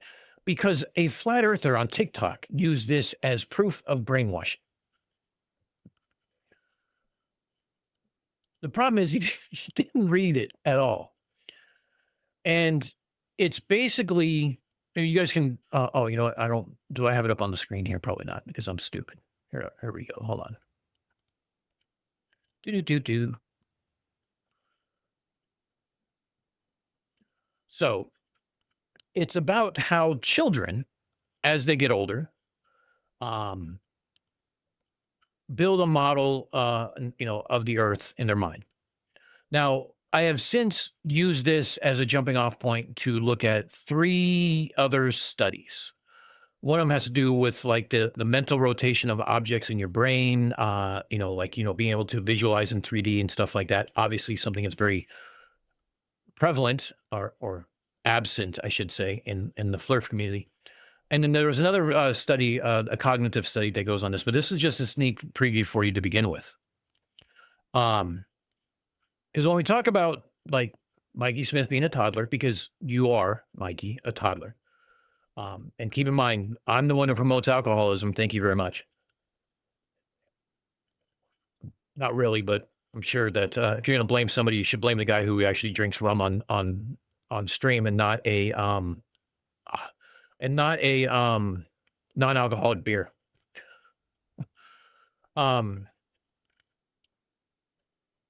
So, for example, here's a part that says, many children said that the earth is round, but also stated that it had an end or an edge from which people could fall. And a great deal of this apparent inconsistency could be explained by assuming the child used, in a consistent fashion, a mental model of the earth other than the spherical model of the earth. So it tends to go into the study itself. It talks about different theories and everything else. So basically what it comes down to is this. Children experience things in a very direct way. What they see, what they feel, and everything else. Tell me if you heard this before. I see it flat, therefore it's flat. I don't feel us moving, so we're standing still. This is basically a 6-year-old describing the earth.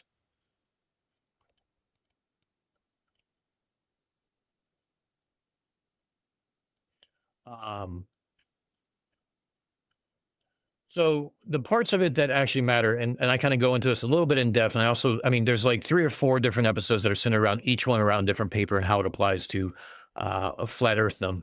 And each one has their own sort of model, okay? But I forgot how many pages this is. This is like an obscene amount of pages. Okay, so here's what I want to show is, what is the shape of the earth? 37 said round, 16 said circle, round like a ball or sphere was 5, oval said 1, don't know said 1. So these are the children's responses, right? Now, this is based on 60, I think they said. Which way do we look to see the earth? Up, down, sideways, everywhere, Can you draw a picture of the earth? And now on the drawing, show me where the earth or where the moon and sun go. So look here. Like here. And then there's a line over this. There's a line over this. There's a line underneath of it. These are children's ideas. Where do we live? Where do people live on it? Here's your classic FLIR firmament, right? It's flat here. It's flat for me. And there's things around me and I stand here. And this is the problem. The children have never gone out of like stage 2 of understanding this. So the dual earth and the disc earth is the mentality that this is what I witnessed, but I think it's this. This is what I witnessed, and this is what I think it is. Maybe it's a rectangle. These are the mental models of the earth in a child's head, because this is what they experience. They haven't learned how to apply critical thinking. They haven't learned how to apply, use scientific measurement, tools for measurements and things like that to do that. So literally we are dealing with children. end of my TED Talk. There's your sneak peek into episode 1.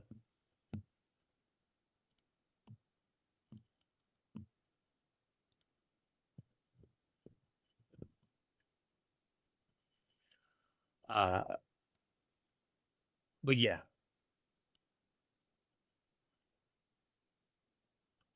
Yeah, probing time. Don't get me started on Mikey, just because his hubris of thinking that he is the absolute only one in the entire world who has ever photographed the firmament or a star until he showed Flat Earth Recon how to do it. Like that sort of, arrogance is just baffling. I'm like, you talk about a learning disability, you practically wear Velcro shoes and you're poisoning yourself with vitamin D, and you think you're the bright one. By the way, if you'd like to see a ride on the bike in a thumbnail, this is my very pleasant V-twin up on the top of the mountains behind here. Nothing spectacular, just nice scenery. Let's do a palate cleanser.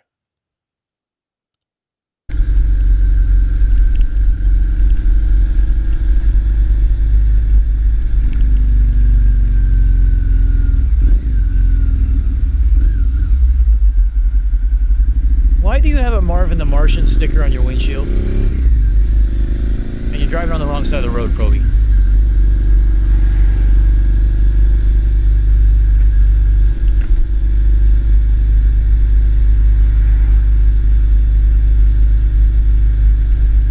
Yeah, Joe Black, yeah. The turtles all the way down, they forget that one.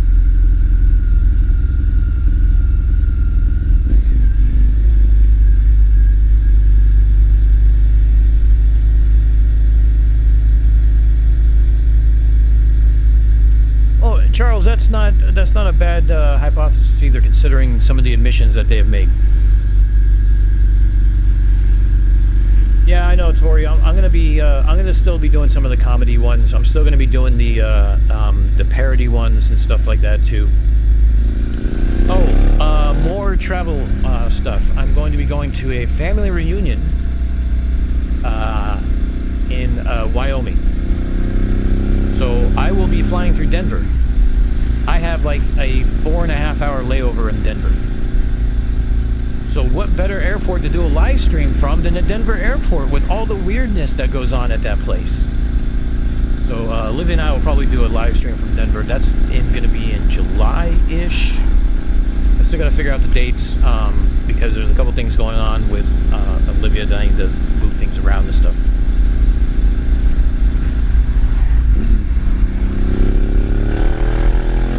Now, Geek, I want you to read that sentence again.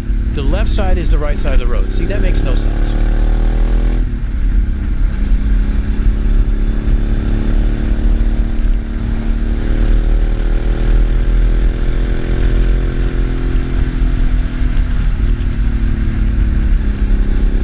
But yeah, Tori, I really miss the seeing how absurd of an analogy I can come up with to help explain either a miss or a point or something like that. Like, for instance, when we talk about the catharsis too, like it would be the average 24 knots or 24 miles an hour. And to do that based on the design of the ship, it would need to ski behind a cocaine-fueled Norwalk. Like, those are the analogies I've missed coming up with, and I need to like, when I come up with those, the funny thing is I'll come up with an analogy and I'm like, all right, how do I make this absurd? And then I'll write something else, and then I'll think, okay, how can I make this more absurd? And I'll write something else, and then I'll go to bed, and I'll come back the next day and I'm like, this isn't dumb enough. I need to make this dumb. Like, how, I was like, there's different lines in the sand that you cross. I don't want to just put a toe over. I just want to go completely one giant step over the line and see how dumb I can make something. And that still makes the point. If it misses the point, then it's useless. But a lot of my analogies get rewritten, I don't know, 6 to 10 times easily.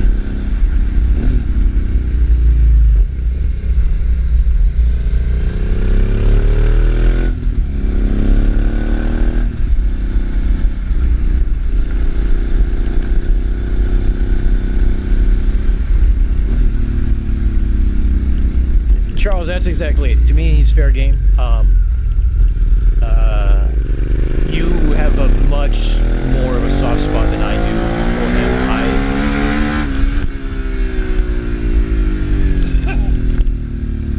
Probing, you call me a mad bastard, but yet I just heard you laugh as you just gunned it.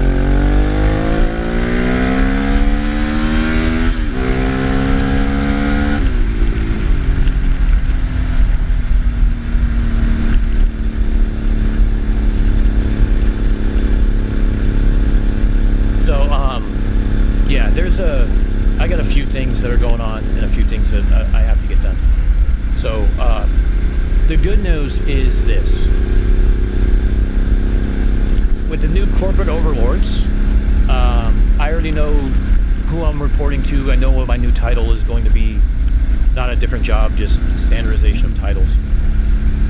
I know what project we're working on to start with, and all this noise and nuance and everything else is kind of going on in the background and will hopefully fade away within the first 100 days.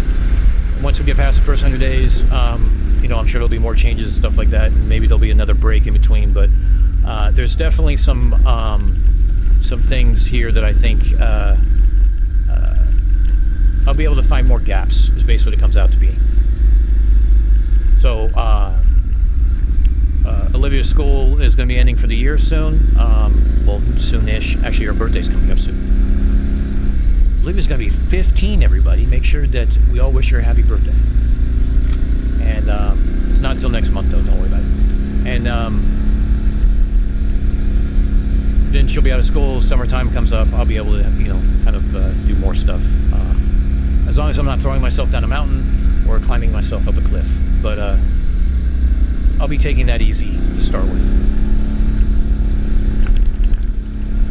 Roger, that is probing time 666 on the bike.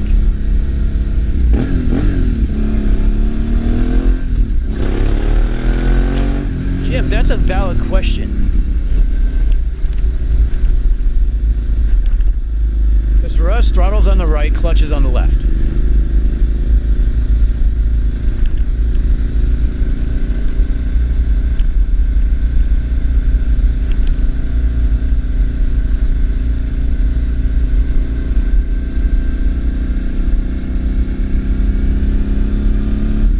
Time's still in here, isn't he?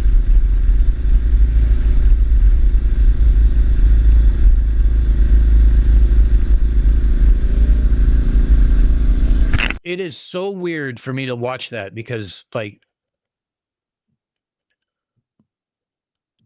Geek shared a video with me one time of him driving in Bermuda, and immediately he makes a right turn and crosses the lane, goes in the other lane, the lane that I'm not used to being into, and starts driving off. And I'm like, oh my God, my brain cannot, like, my brain can't function that way.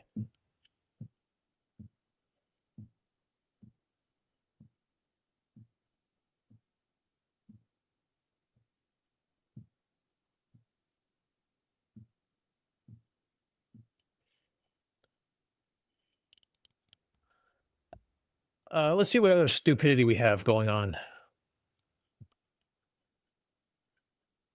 Planet Peterson.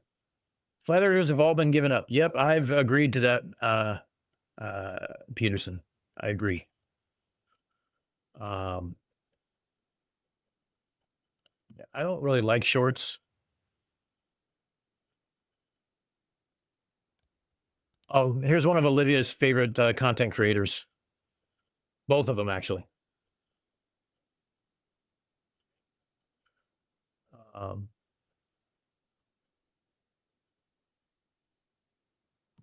demonstrating rocket fuel transfer in space. Cool.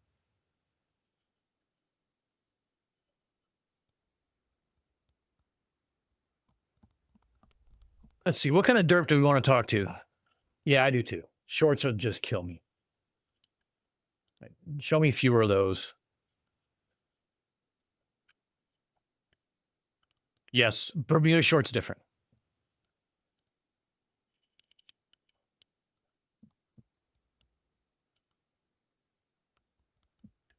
Oh, one thing I'm looking at doing. Sorry, I'm typing one-handed. This is kind of what I'm trying to do. Particles like positrons or protons. This is what I'm looking at trying to do for the Lowell Folk Festival. I want to set this up to, it's called a cloud chamber. So dry ice, alcohol, LED light, and you can see the alpha particles and everything else that are coming down, the muons and stuff, and you can see them in the actual things. I figured it'd be cool for kids to see like solar radiation and like the different things that you can do.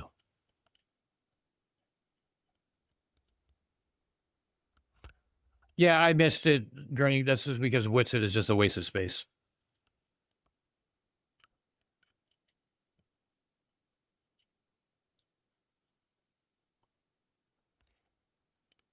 But I thought this would be something for kids to kind of like look at and understand and be like, you know, this is an alpha particle, this is a beta particle. You know, kind of show them what they're looking at. You know, like there's things out there that you can't see, but there are ways to see them. You know, kind of like a little garage science, I guess, for the kids. Yeah, the lighting is the hardest part, and I'm actually looking at ways to do it. I can get a like if you use a level light, you know, like like the beams that are horizontal, I might be able to mount that in a way that would actually light up the whole thing without having to do like an LED strip. It's you can use a flashlight, but it doesn't get the corners. But if I do a the level light across it, then that should be able to give it the amount that I need to go, you know, corner to corner.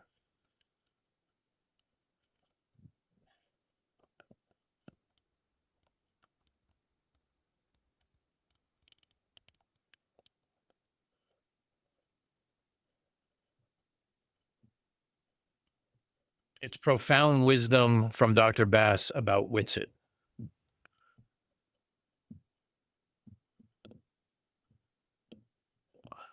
Let's see.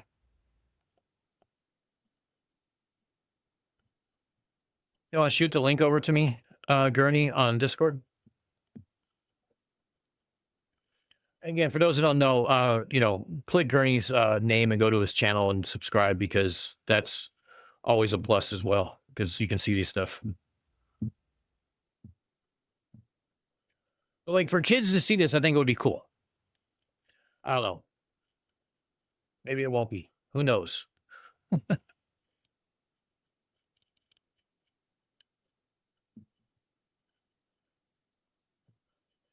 Yeah, well, we would put it in a tent, right? We would have a tent over it, and I would also black out at least two of the sides.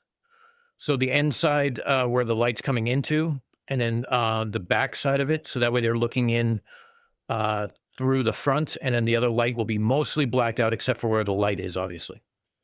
That's kind of where I'm looking at doing it that way, just to make it easier for the kids to kind of see it. But yeah, there's a few different things. I mean, I'm not so sure it's a good project to have where we don't have controls.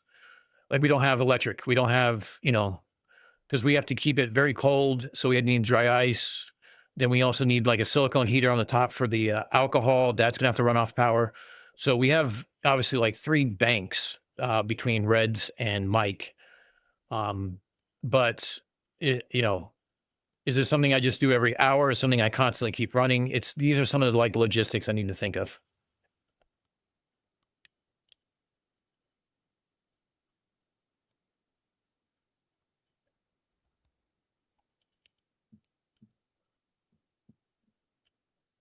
All right, thanks, Gary. I'll put that up in a second.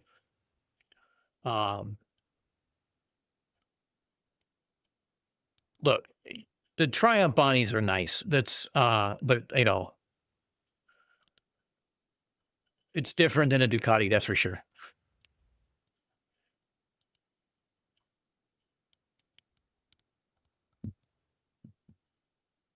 Yeah, that's what I was saying. Cygnus, like a hood for them to look into. You know, I obviously have to be very careful of the light, so no kid sit there and goes, "What's this?" You know, and sticks their head in there and gets cataracts, you know, or something. damages their eyes. I'm weighing different ways to implement it and also safety at the same time. And I want something that's going to get the kids excited about, STEM, science and stuff like that. Something that's show them it's relatively easy to do, with their parents' help or whatever. Um, I'm trying to figure out the best way of doing a couple of these things. Yeah, call Allstate, exactly.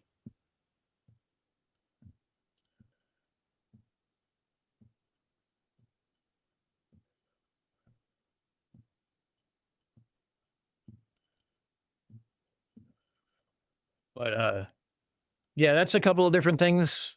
I don't know. I'm still trying to figure out the best way of doing things. It's I've done festivals before for other things. It's work related or personal related. So I know what the confinements are. I'm just trying to figure out what's going to be like. I got to figure out what the power draw is going to be, whether or not we're going to have Wi-Fi, or whether or not I should go pick up Starlink, stuff like that. Because we definitely want to,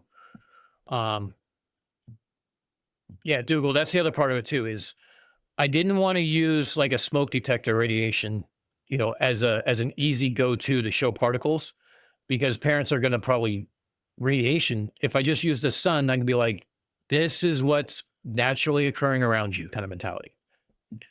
So the way I was going to frame it is more or less along the lines of there is so much going on around you that you can't see, but with a little ingenuity, you can see. And from that site, you can see these interactions.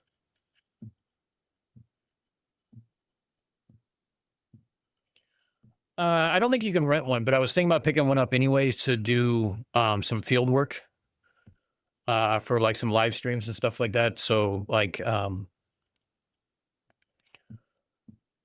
was going to do the cold moon experiment bullshit. I was going to do a couple other things that were going to be like more outside. So Starlink would probably be more of a advantageous to that, so I can live stream it as opposed to record it. I did get a new play toy, which is not in here. I picked up a new laptop recently. So I had a laptop, and it was a 13-inch, but it had a Snapdragon processor and no dedicated GPU. So when I used to try to use that to edit videos on, it would just literally crash. It did not like what I was telling it to do. So so I picked up an Asus ProArt P16. So it's got a 5000 series GPU. It's got an i7 in it, and it's got 32 mega RAM. So it can basically do everything I need it to do from like field work. So whether I'm doing field work or whether I'm editing videos where I'm not sitting right here at my desk, I can do that.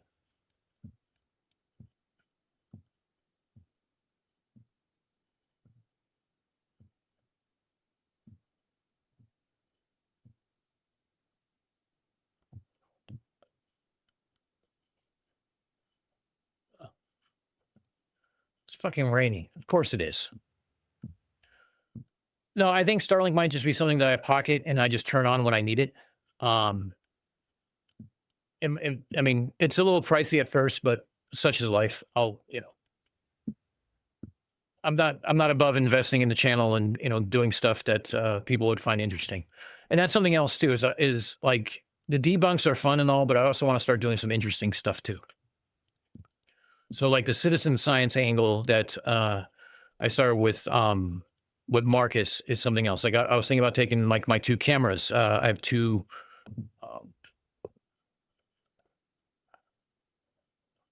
I can't extend my arms. Excuse me. Hold on.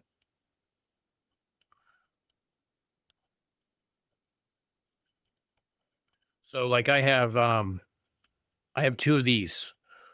These are the meet 2 4K cameras now. They have like a 1-inch sensor each, so I can do a muon detector with those 2. If I had more cameras, I can do more of them. But there's a couple other things that I was looking at doing, like just some interesting citizen science stuff to kind of make it fun. Besides just debunks, it's like you can do it yourself mentality. Kind of like, I guess you could say, kind of like how Gabe does his stuff, but different. And it's something I've been wanting to do for a while. Like I wanted to kind of film the Cavendish in the garage kind of mentality because there's no air, there's no air flow in there. Once the door's closed, there's no vents, there's no anything else. But there's a few different things I was thinking about doing and wanted to put them together. But at the same time, they're a lot more labor intensive, a lot more time intensive. So I'm trying to figure out the best way of doing them. Doing them for Lowell Folk Festival makes sense. It makes it so it's easier to validate all that time and stuff like that because I'm doing it to show some people. If I was doing a science project at a different festival or at a school or something like that, it makes sense. Finding time to do it on the weekend just to put it on YouTube, maybe not as much. Because you don't get that, it doesn't have the same sense of satisfaction. Like I could have 4 kids standing in front of this cloud chamber, oohing, awing, and all of a sudden I feel great about what I did. I put it on a video and it gets 800 views and it's like, okay, well, doesn't mean much of anything really.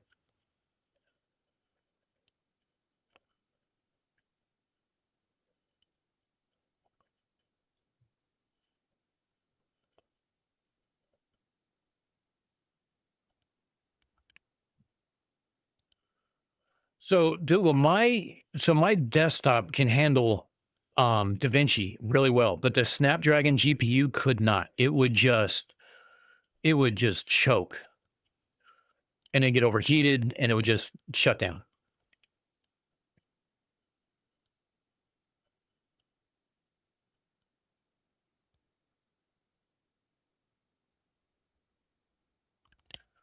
Yeah, probing. I thought about doing something like that too. Here's a 9-volt battery. Stick it on your tongue. Tell me what you think.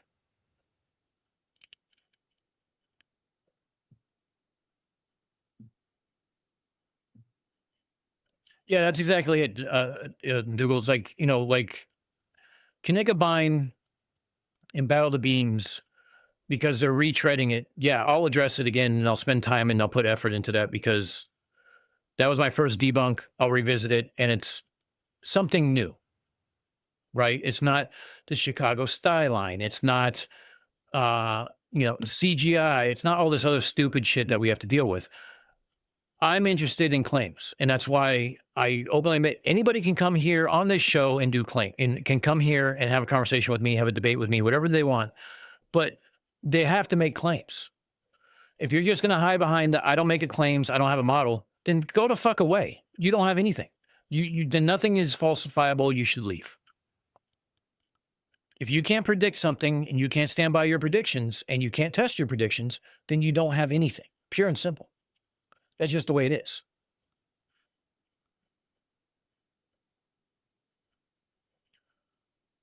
Yeah, and neutrinos, I mean, I'd love to start doing something. Obviously, you need a lot more money for neutrinos. But like, some of those things are, and like watching Blitz and a few other ones, learning about neutrinos has been one of those, like the high points of the last 2 years for me. Just from the basic understanding to now a more in-depth understanding, and there's still more I can learn about it and things like that. Outside of just the debunking world, just learning what it is and how it gets here, how it works. I remember Professor Phil Bell was talking about depending on medium, things can appear to travel faster in light and stuff like that. That was something I definitely want to delve into more and learn more about.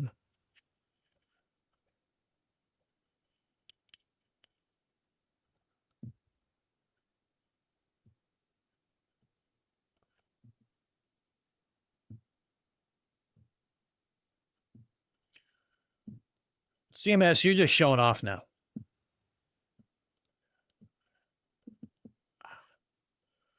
But this little laptop, I tell you what, it does get a little warm. I'm not going to lie, but it definitely is. It definitely is more more powerful. It's probably on par with what my desktop can do, which is kind of scary. So Olivia handed me a note.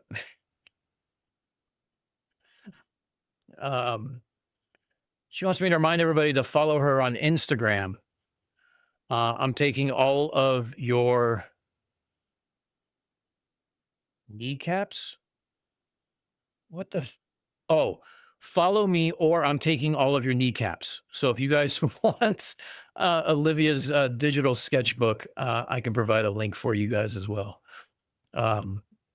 She does animations, and I guarantee you, it's probably not stuff that we watch.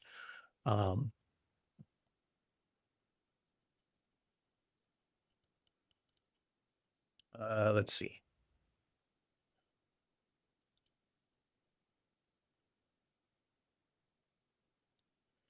Here, I'll show a couple things for you guys.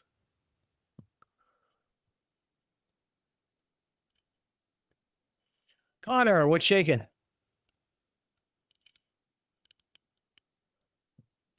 Join Global Meteor Network. What is that? I openly admit I have no idea what the hell that is. Let's look.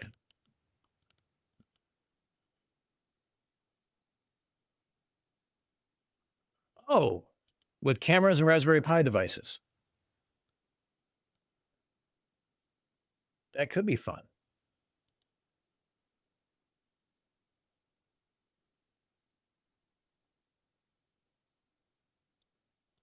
What do I have near me?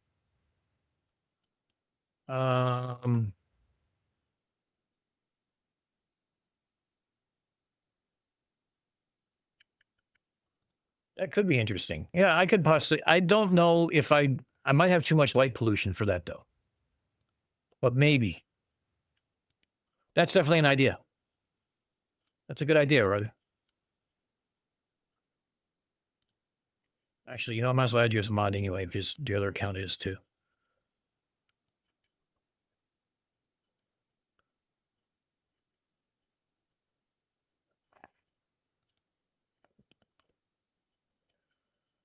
Yeah, CMS. I looked at the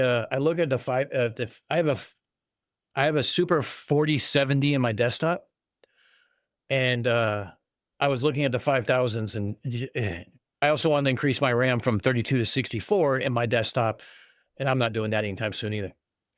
This AI explosion sucks for parts. It's always 5 o'clock somewhere, geek. I can pour myself another one. I do have to drive a little bit later and run some errands, so I only do a half one.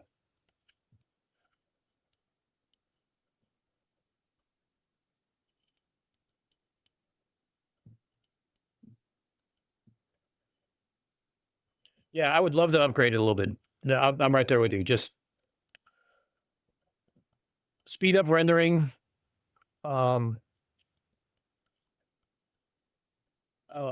and actually, you know what? And this brings up another point. 'Cause I just had a side thought. When we talk about debunking how it's all the same old stuff and things like that, there's another problem as well, and that is the prevalent use of of role playing AI into into the mix.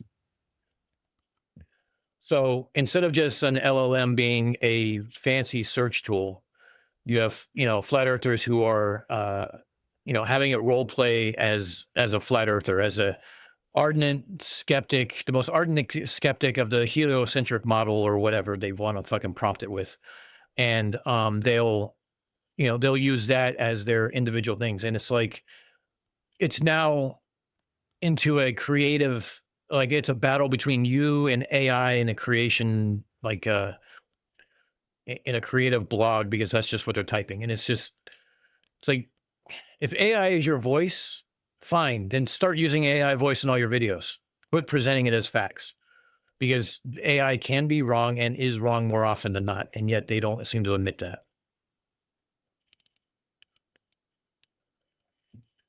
See you later, whale panties.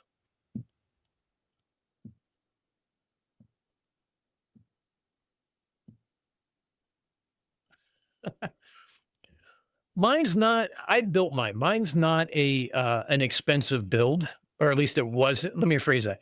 When I built it 2 years ago, it wasn't an expensive build.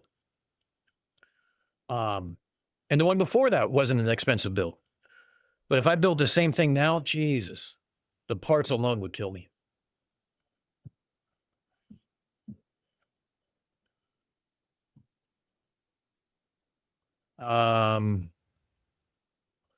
Let's see.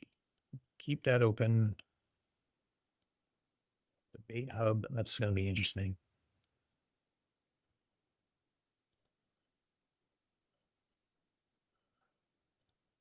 Yeah, I don't really have much else to talk about.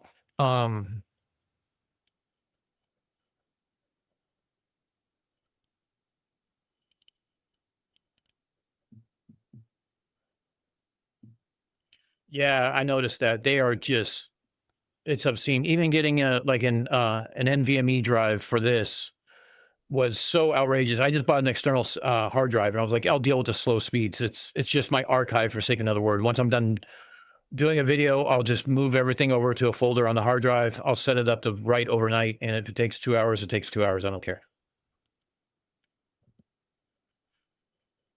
Yeah, I mean, those are the good old days, Dougal.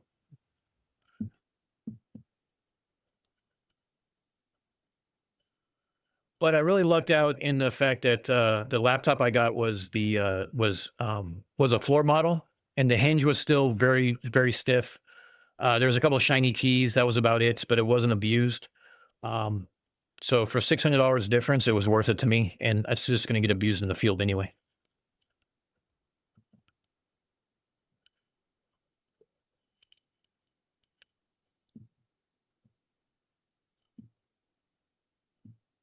Plus, with an OLED screen, it's like one of those things like, do I really want to push this? I mean, I'll use it out in the field, but I mean, it's still going to be protected and, taken care of and stuff. It's not going to be my throw around.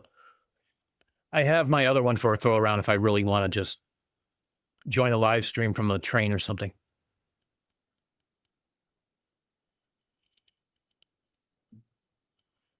All right, let's see what Dr. Bass has to say about Witsit.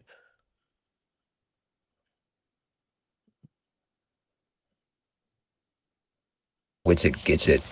I can't say that. I'm a mod on his channel now. Why did I get to be a mod on his channel? I'm not that fancy. Who am I going to mod? People like me?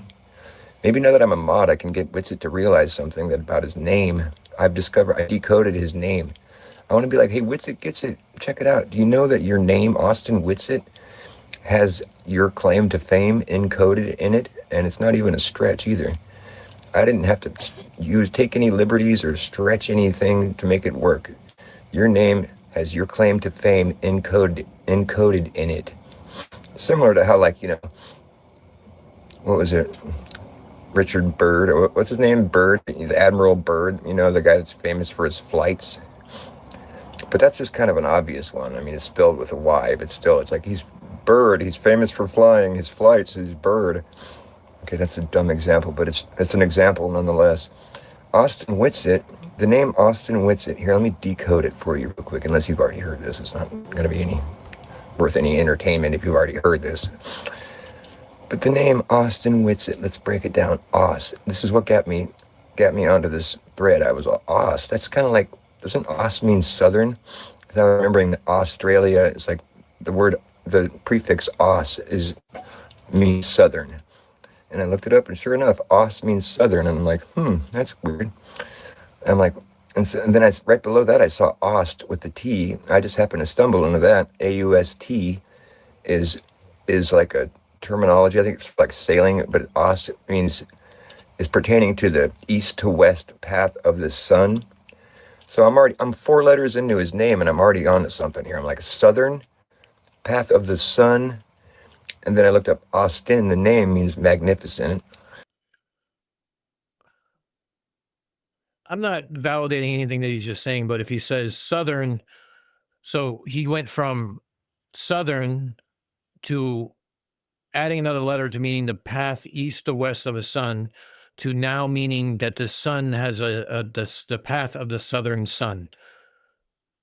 That's not a stretch in your opinion?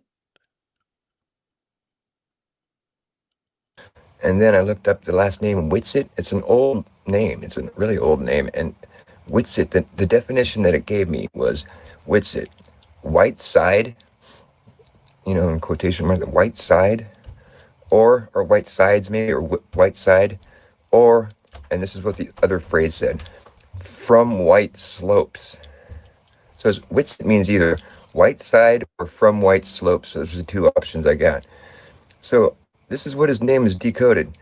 The southern sun from magnificent white slopes. Southern sun from magnificent white slopes. That's what his name is decoded. And that's interesting because he's famous for having gone to document the southern sun from magnificent white slopes of Antarctica. Okay, Whitsitt gets it to having a show. Great. So everyone's going to leave my show. All righty. Well, I feel enlightened. How about you? I didn't realize I wasn't showing it. You could hear it. Yeah. Jesus. See, this is why that break was needed.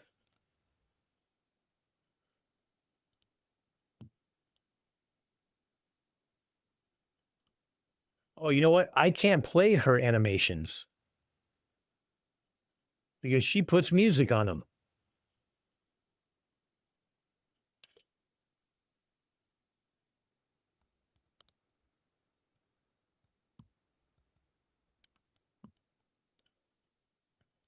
Yeah, it's Jesus, that's something. Fuck, now I do need a drink.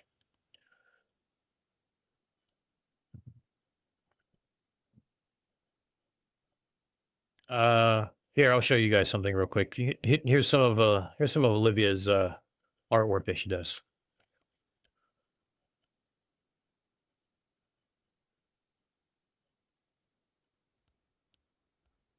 These are all based on something or another. I don't know what. Oh,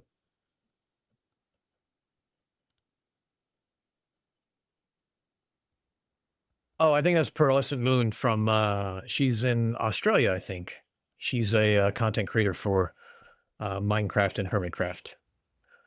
And this is Gemini Tay. She's Canadian from Nova Scotia, Newfoundland, somewhere over there. This is Tango Tech. So yeah, that's what she does on her off time.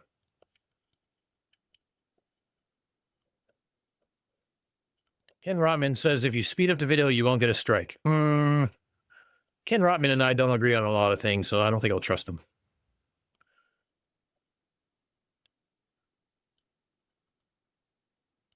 Probably, I'm glad you're hanging out and having fun. Leo just said I felt 1,000 brain cells go on strike.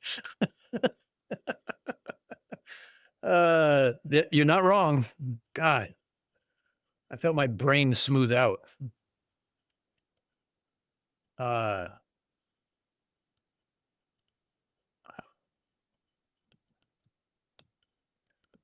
Let's see something here. All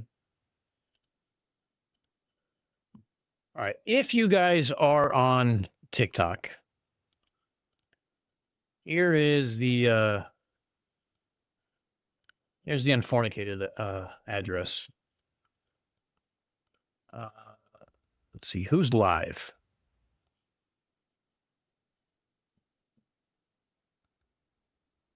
Tiffany's live.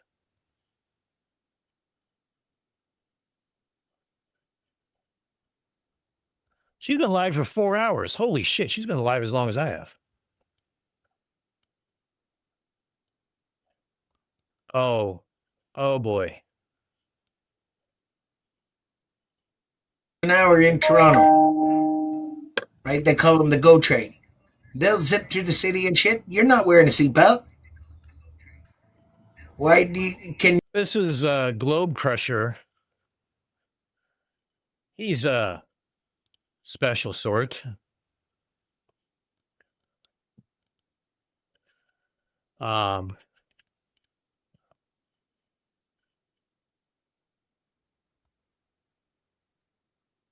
Michaela, I'll let her know. Let's see. Yeah, I'm not even really interested in listening to these guys. This guy is a complete douchebag.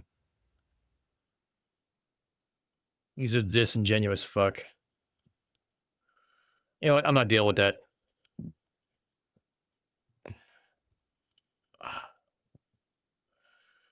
Cygnus, if you've never listened to Globe Crusher and Science with Freddy, you are missing out on a truly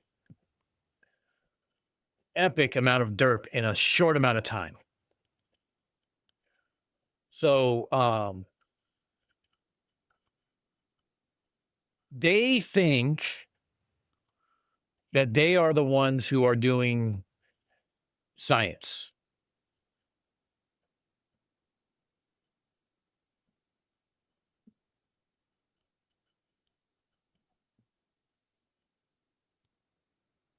Do you need those cards? Hey, Michaela, I will send you over her Instagram. And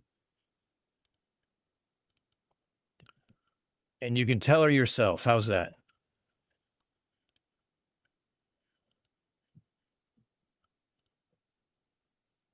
She's got more followers than I do on freaking TikTok. What the hell?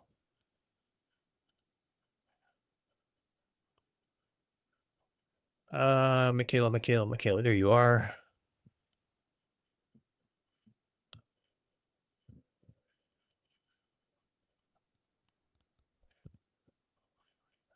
Let's test something. Oh, great. Here we go.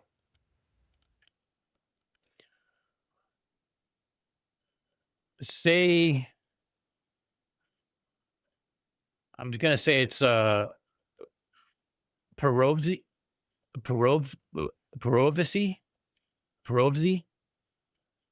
That sounds too Russian.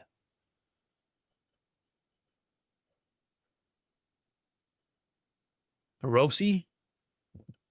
I don't know how close I'm getting.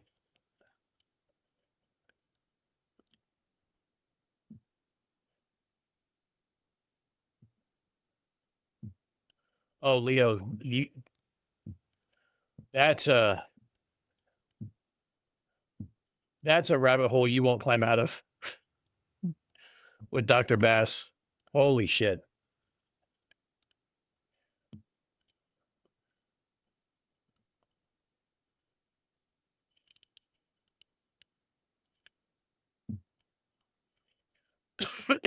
Well,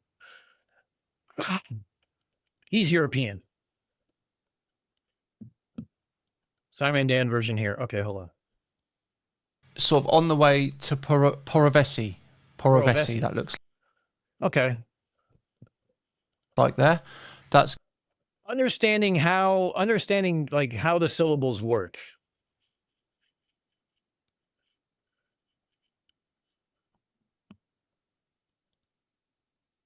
Hold on, I got one for you.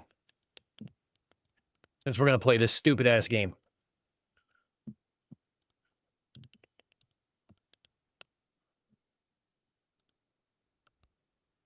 Nope. Nope. Nope. That's not what I wanted. Damn it.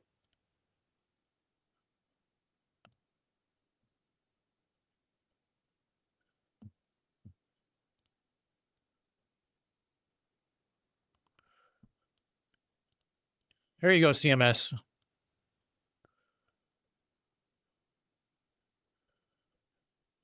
Pronounce that fucking name.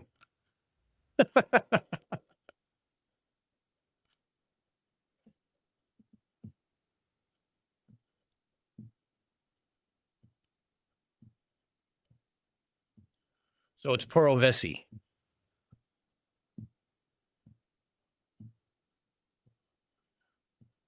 It means reindeer water.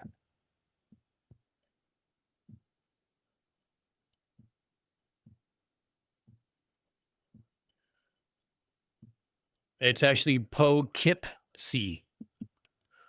This is one of the towns that CC rants about. Oh, wait a minute. I forgot. Have we checked in with CC lately? Has he done anything while I've been gone? I saw that Simon Dan covered his stuff.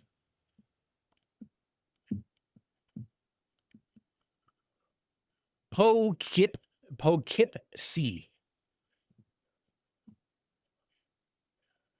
And don't get me started on some of the other ones, like we have a lot of Native American ones around here too that my brain thrives on. I just look at like what I don't know where the syllables start and end.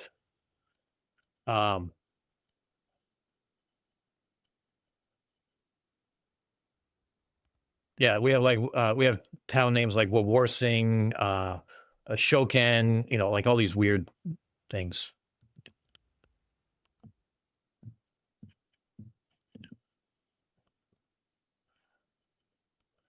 I can only reach with one arm. It makes it difficult.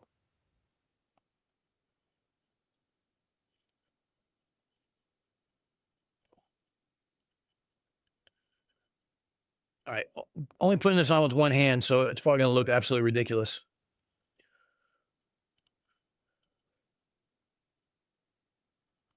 No, we're not. No, we're not talking about whales.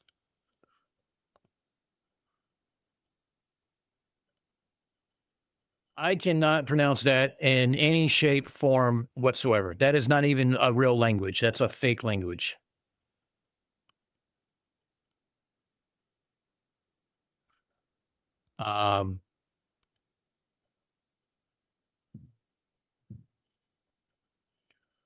Introduction to our flat Earth. Oh, I only watched half of that.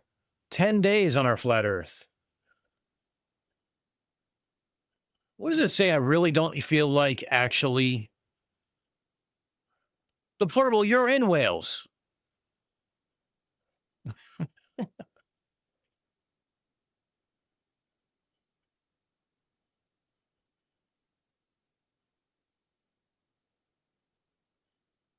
I heard Creaky say that on one of his streams before, and I was just like, what? There's like way too many syllables.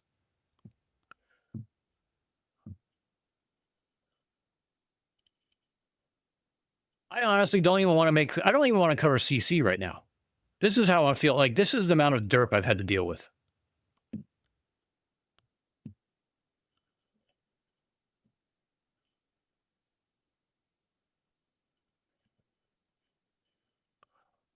Hold on, I got some notifications I need to look into real quick here. Oh, I got to check in. Oh, my favorite TikTok flurf just posted something. Let's go take a fucking look, shall we?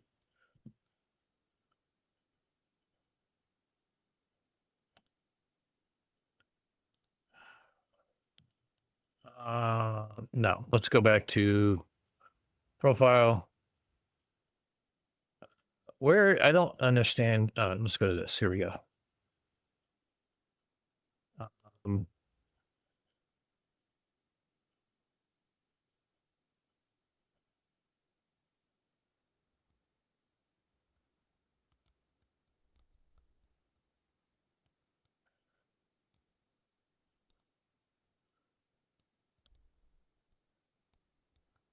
Jack.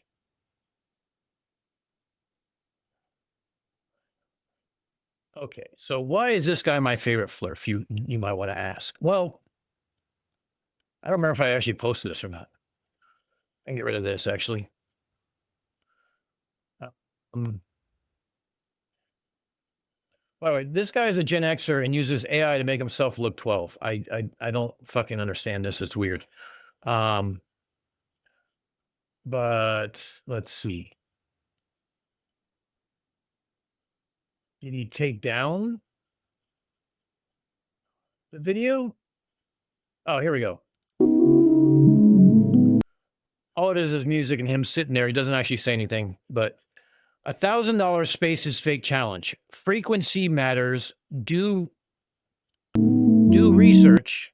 Then come up. I will pay the first Globee 1,000 US if it can disprove my Larry Basinger evidence. The Apollo 11 PLSS transmitted on 25.9 VHF. Blah blah blah blah.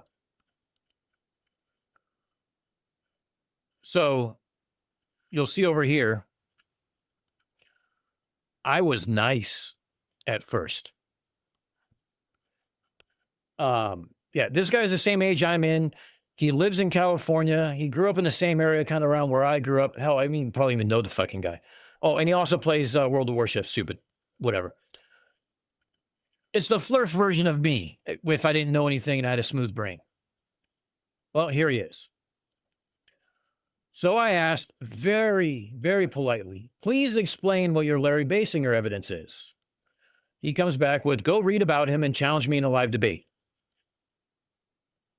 Like he thinks this is something he uncovered, right? Not that it's something that I've personally covered for the better part of a year on X.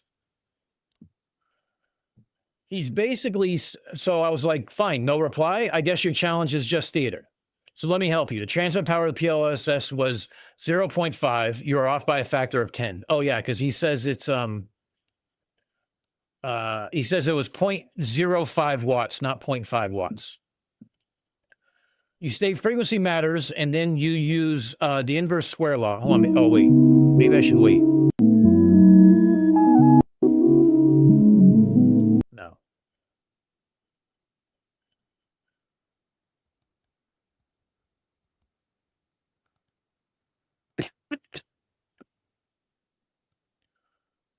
So he uses the inverse square law to say it's impossible. But he states frequency matters right here in letters, but then uses the one equation where frequency doesn't matter. And then I basically said, you compiled the link budget from the PLS accounting for all variables because I didn't try to learn something as complicated as RF engineering on the internet and have applied experience. It's not pretty, but using the freeze equation, you get a 3 dB SNR margin. And I was approximating. He comes back to try to correct me. And then he says that the Perth antennas were much larger and had a higher watt sender being at the end of the LEM ladder. It was S-band, not VHF. Like, this is all stupid shit that goes on, right? For moon denying liners. So I specifically say, before this goes any further, please state the following clearly and completely. What specifically did Basinger receive? What specifically do you claim the signal originated? What is the exact mechanism by which the inverse square law proves your claim? What specific evidence would you accept as falsifying your position? Now make the full claim, be specific, make it falsifiable, and we'll go from there. Not a fucking word. So then, where else is it?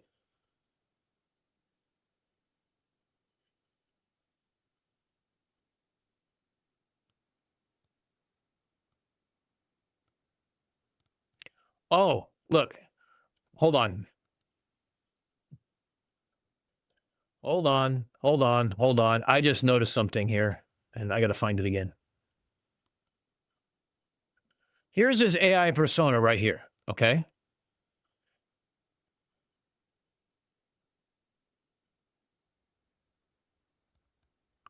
Here's what he looks like. This one right up here. Because watch. He's a 60-year-old guy who makes himself look 12.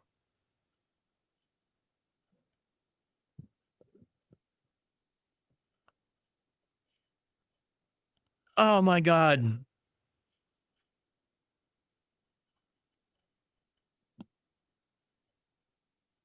And then he goes on to say other shit about, hold on. He actually tried to do the math with the freeze equation, fucked it all up.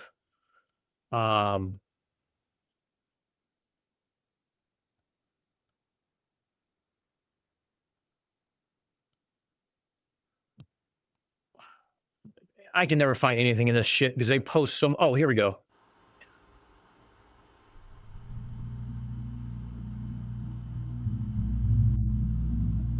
So wait, first and foremost, he's saying inverse square law, and he's using AI starting with 0.5 watts because he corrected himself since I corrected him. Here's the transmit power. Here's the path loss. Here's the receive power, assuming basic antennas. So he's using AI to begin with.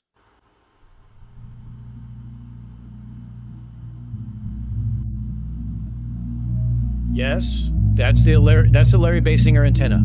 Very cool. He also has 6,000 feet of copper buried underneath his yard. But whatever. Hey, Professor Phil, how you been, bud? Now he's going to start doing math.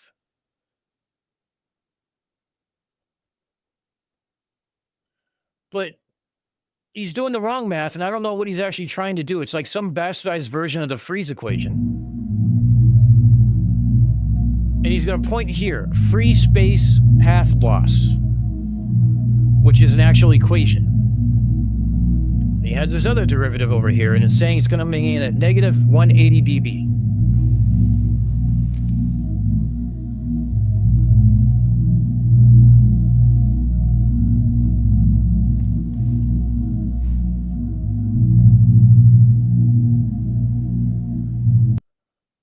So he asks AI, but doesn't take into consideration any of the variables that would be assumed with this or that an RF engineer would do, like his receiver, like his antenna, like the gains, like burying copper around him, all this other stuff that you would do to change the aperture of the antenna so you don't get the galactic background and everything else, as well as the time of day, the direction it's pointed at. All this shit matters, and he has no fucking clue about any of this. So I told him, I said, I see you finally tried to use the freeze equation instead of the inverse square law. Your inputs are still wrong. Why do you point to FSPL and not actually calculate it? Because he uses the AI number. What happened to your $1,000 challenge? You never made an actual claim to back up your challenge. Without a claim, your challenge is nothing more than theater, just like Hempton and Garcia. My favorite flurf. And what do you post? Fuck off. He points to a boat behind a boat and says it's flat. Oh, Jesus Christ. This is the stupidity we deal with.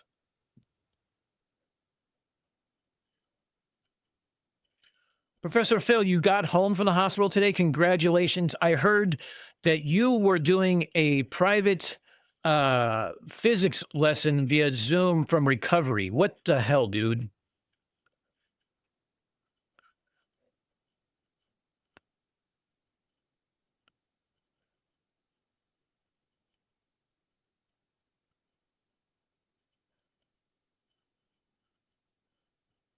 Yeah, he's from LA, Calder, so the Raiders run in LA first. But like, it's just everything is your typical bullshit. It's just random videos with music and just a picture. It's like, it's no fucking claims whatsoever because he's incapable of making claims. He's a 60-year-old guy who makes himself look 12 via AI and can't actually understand a single coherent thought. Every contrail is a chemtrail. Every number has a meaning. He's just weird, dude. Weird.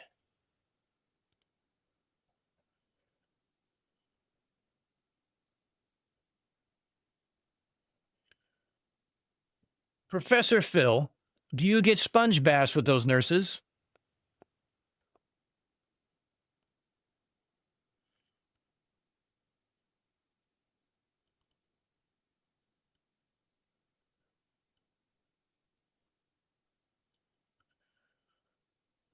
All right, Gurney, we'll see you later.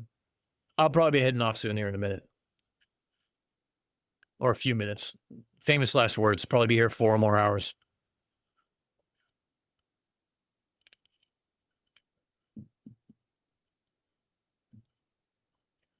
Hey, Professor Phil, I can send you a couple ladies dressed up as nurses to give you a sponge bath if you want.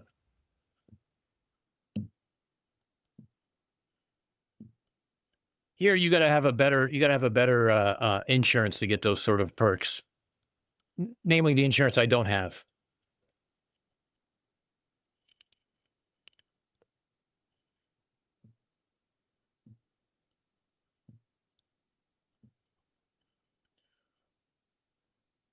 Professor Phil, I hope you got my message. There was a little mix-up in what the context was. If you would have read my original messages, they're supposed to go in the audiobook in various places. And Luckily, Arnold came back at me and said, "Hey, we have a change. It's not going to be that way. We're just going to give him access to the messages." So luckily, I was able to put together a message that seemed somewhat coherent and not like I was losing my brain in a main character in a CC video.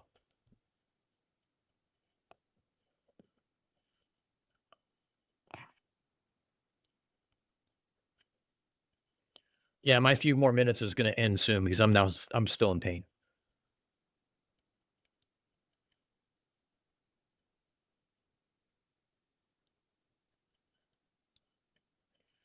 And I need to go get ready to pack. I need to go spend some time with Olivia. I'm going to go break some things in Minecraft.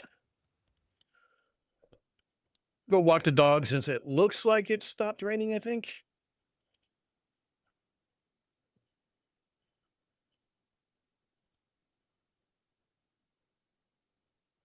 Yeah, thanks. Thanks, CMS. I appreciate it. It's just going to take some time. I'm just going to have to, I might have to go get a sling and walk around like a gimp. Bruce, I do stupid things like ride mountain bikes and climb and lift things. I hurt my rotator cuff.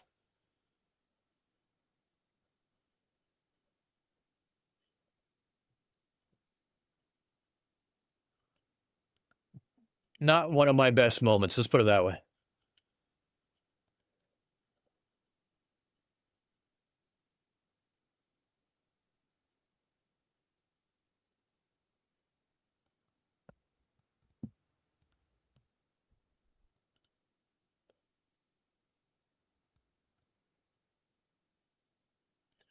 You know, streaming during the day is a lot brighter with the window. Makes it interesting. Like, I don't really even need this light, probably. Hey, West Side Girl. Nice to see you.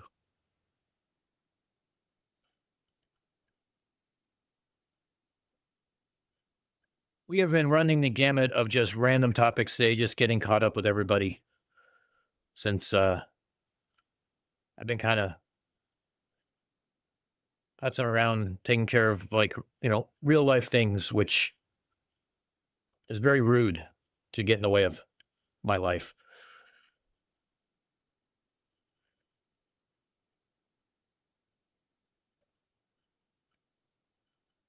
Yes, Professor Phil, we are very happy to see you home, myself especially. I'm glad that you are on the mend.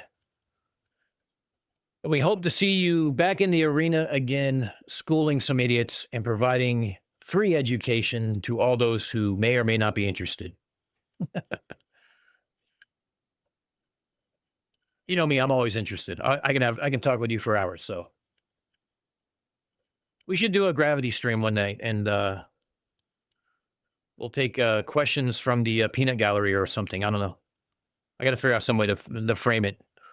Just have you teach everybody about gravity. It seems like I should charge tuition and send it to you.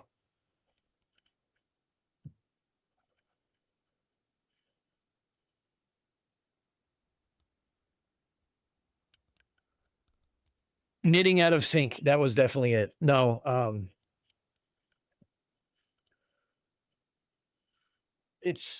look, I learned a very valuable lesson in the last couple of weeks that I should trust what my driver's license says and that I am 50 years old and prone to things hurting. And you shouldn't ignore those hurtings and you should not try to push through them and keep doing the same shit that you're doing that hurt it to begin with. But look, I'm stubborn.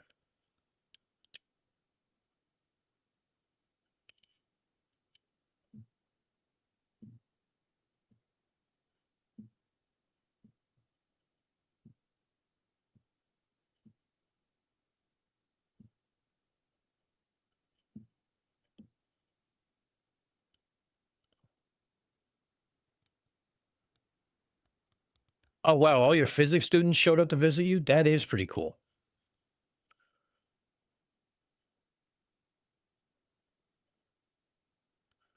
Dougal, yes, a little bit I do. Usually I have to delete the clip and re-add it.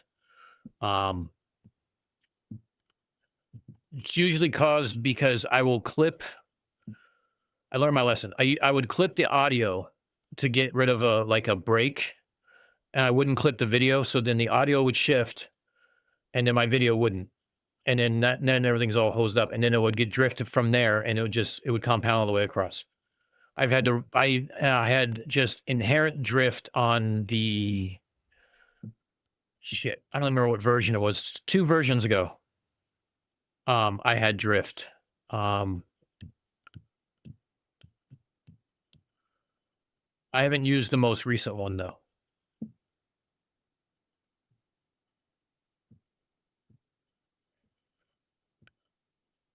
So I'm on 20, but I don't remember what load this is. Hold on.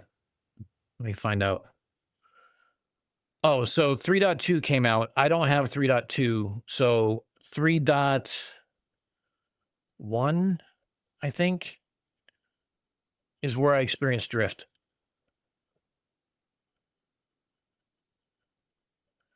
That much drift? Really? 5 or 6 frames? I know it's just enough to be completely annoying. Yeah. I was doing that. I think I did that. I think it was 3.1. It may have been 2.9. I don't recall, but I'm going to go and update my DaVinci now.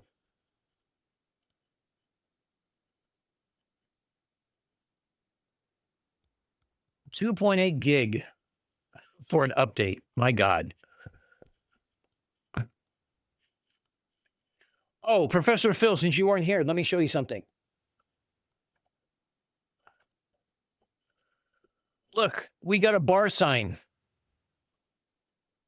Oh, I got to do this again. Screw you. There you go. Look, we got a bar sign.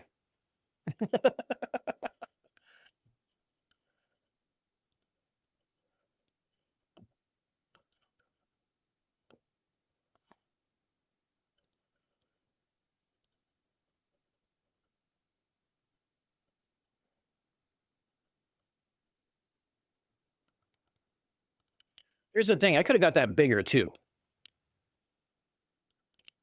But I didn't want to get it too big to where it blocked out my entire back head. Get a sunburn from this thing. Yeah, it did turn out really good, actually. I'm very impressed.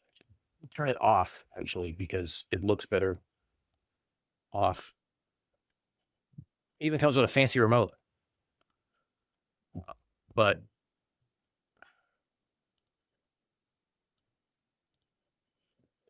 so, oops, there we go. You can see everything reflected off of it now. Yay.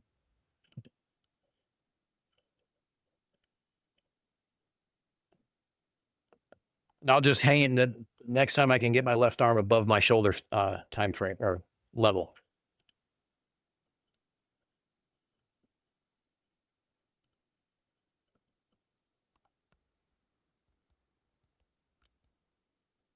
Thanks, Bob.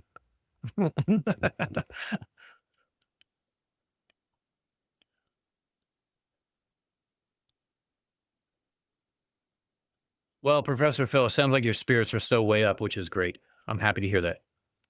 Of course, you're probably one of the happiest people I've ever met. So, or pseudo met that I know, whatever. You know what I mean?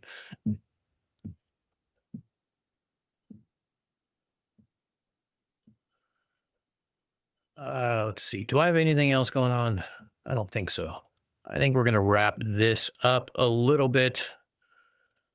Where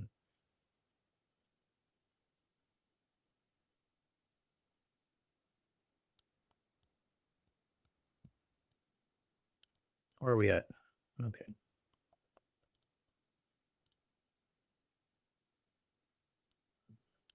Where are we at? Yeah. All right. Yeah, I'm going to go ahead and wrap up. I'm going to go ahead and go finish up some stuff I need to finish up. So thank you all for the super chats. It was amazing. Thank you again. Thank you all for being here. Even if you didn't super chat, just being here and catching up has been great. It's done wonders for my mood. I don't do well in the rain. What can I say? And yeah, you guys, it's nice having company and getting caught up. I hope to have some stuff up soon. Be on the lookout. All things considered, I should be healed up and start having some more free time back here. I hope relatively soon. But yeah, I got to get some new corporate swag to wear when I wash my car. I never understood that. I work from home. I don't need any corporate swag. Don't send me any shirts. Well, you guys, I missed you guys all too. Thank you, Garden Kitty, for saying that. Don't worry, this will be more regular. And of course, I will still pop in on Max's channel every once in a while. And I'll still bounce in on the Drunk the Bunk show.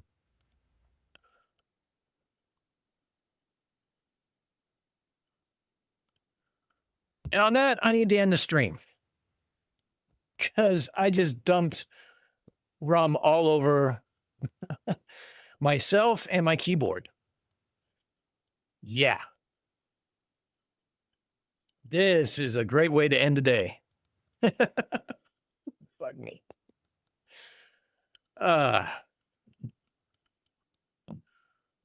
This is how you end a stream.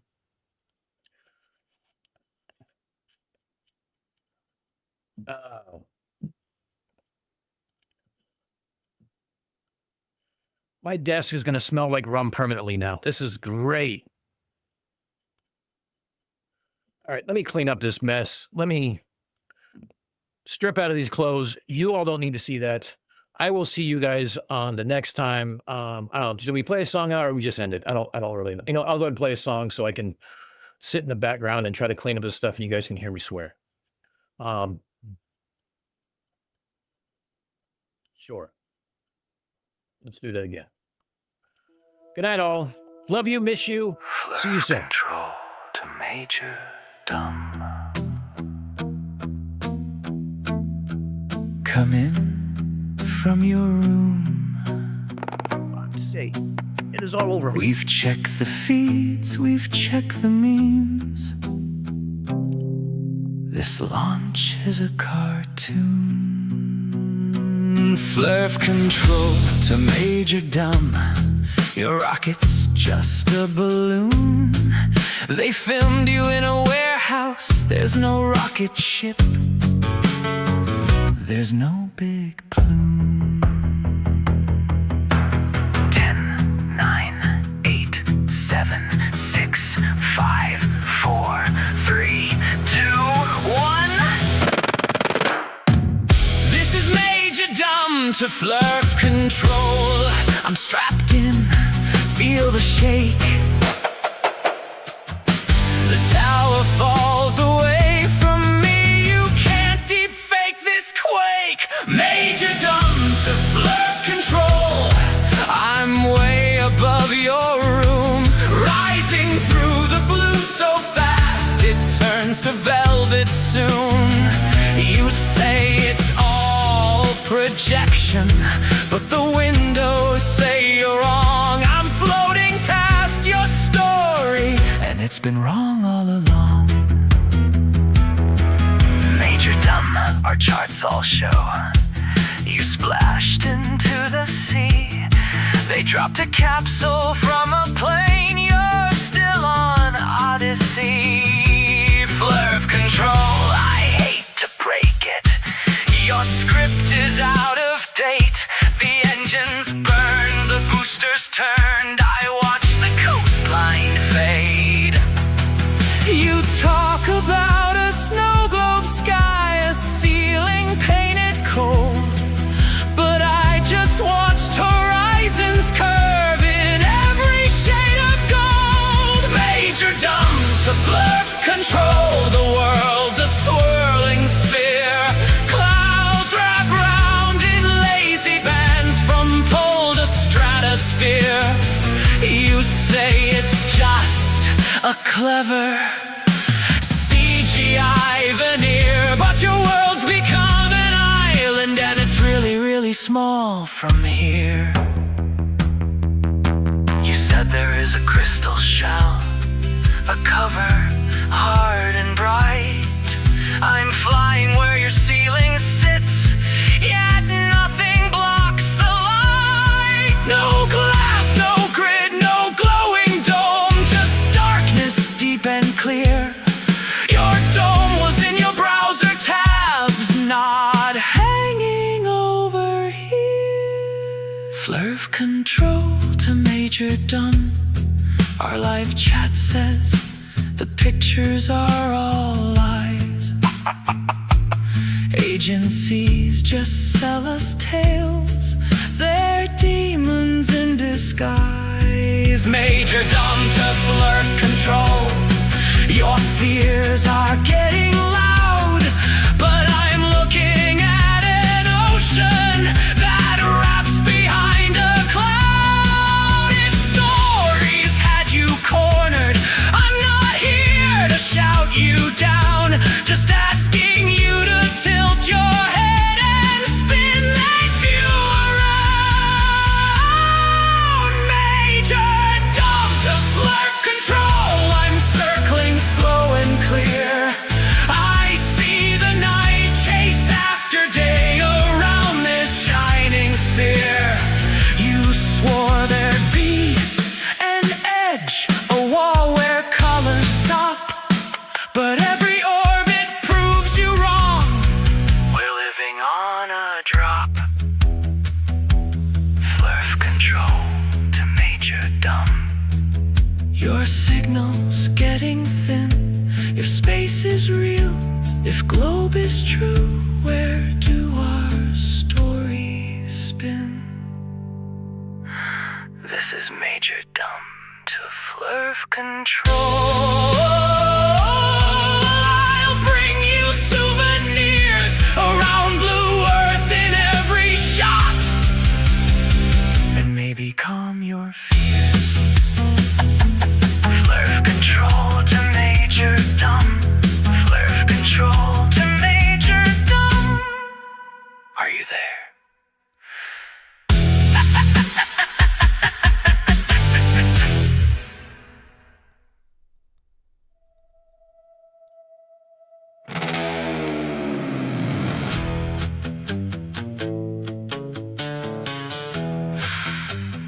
Flurf control to Major Dumb.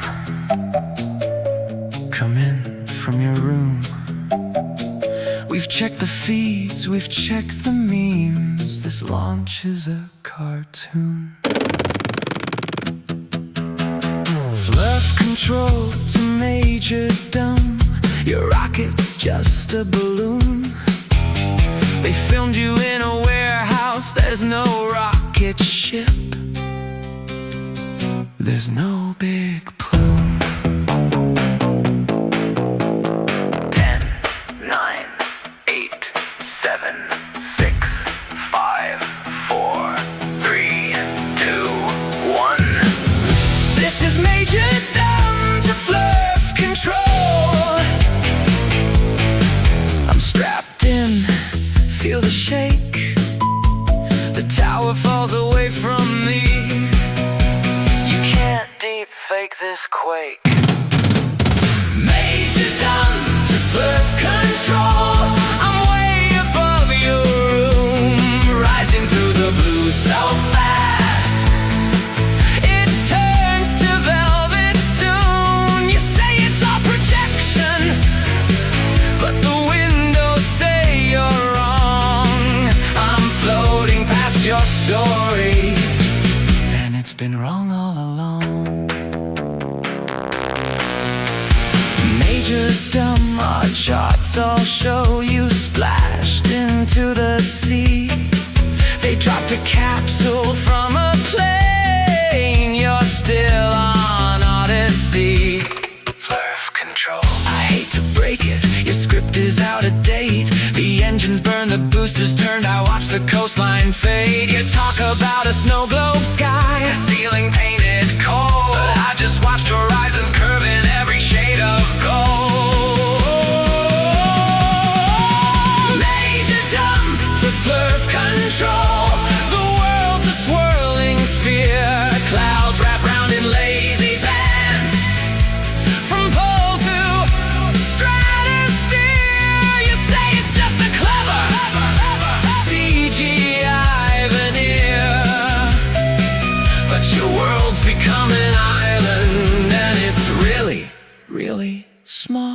from here.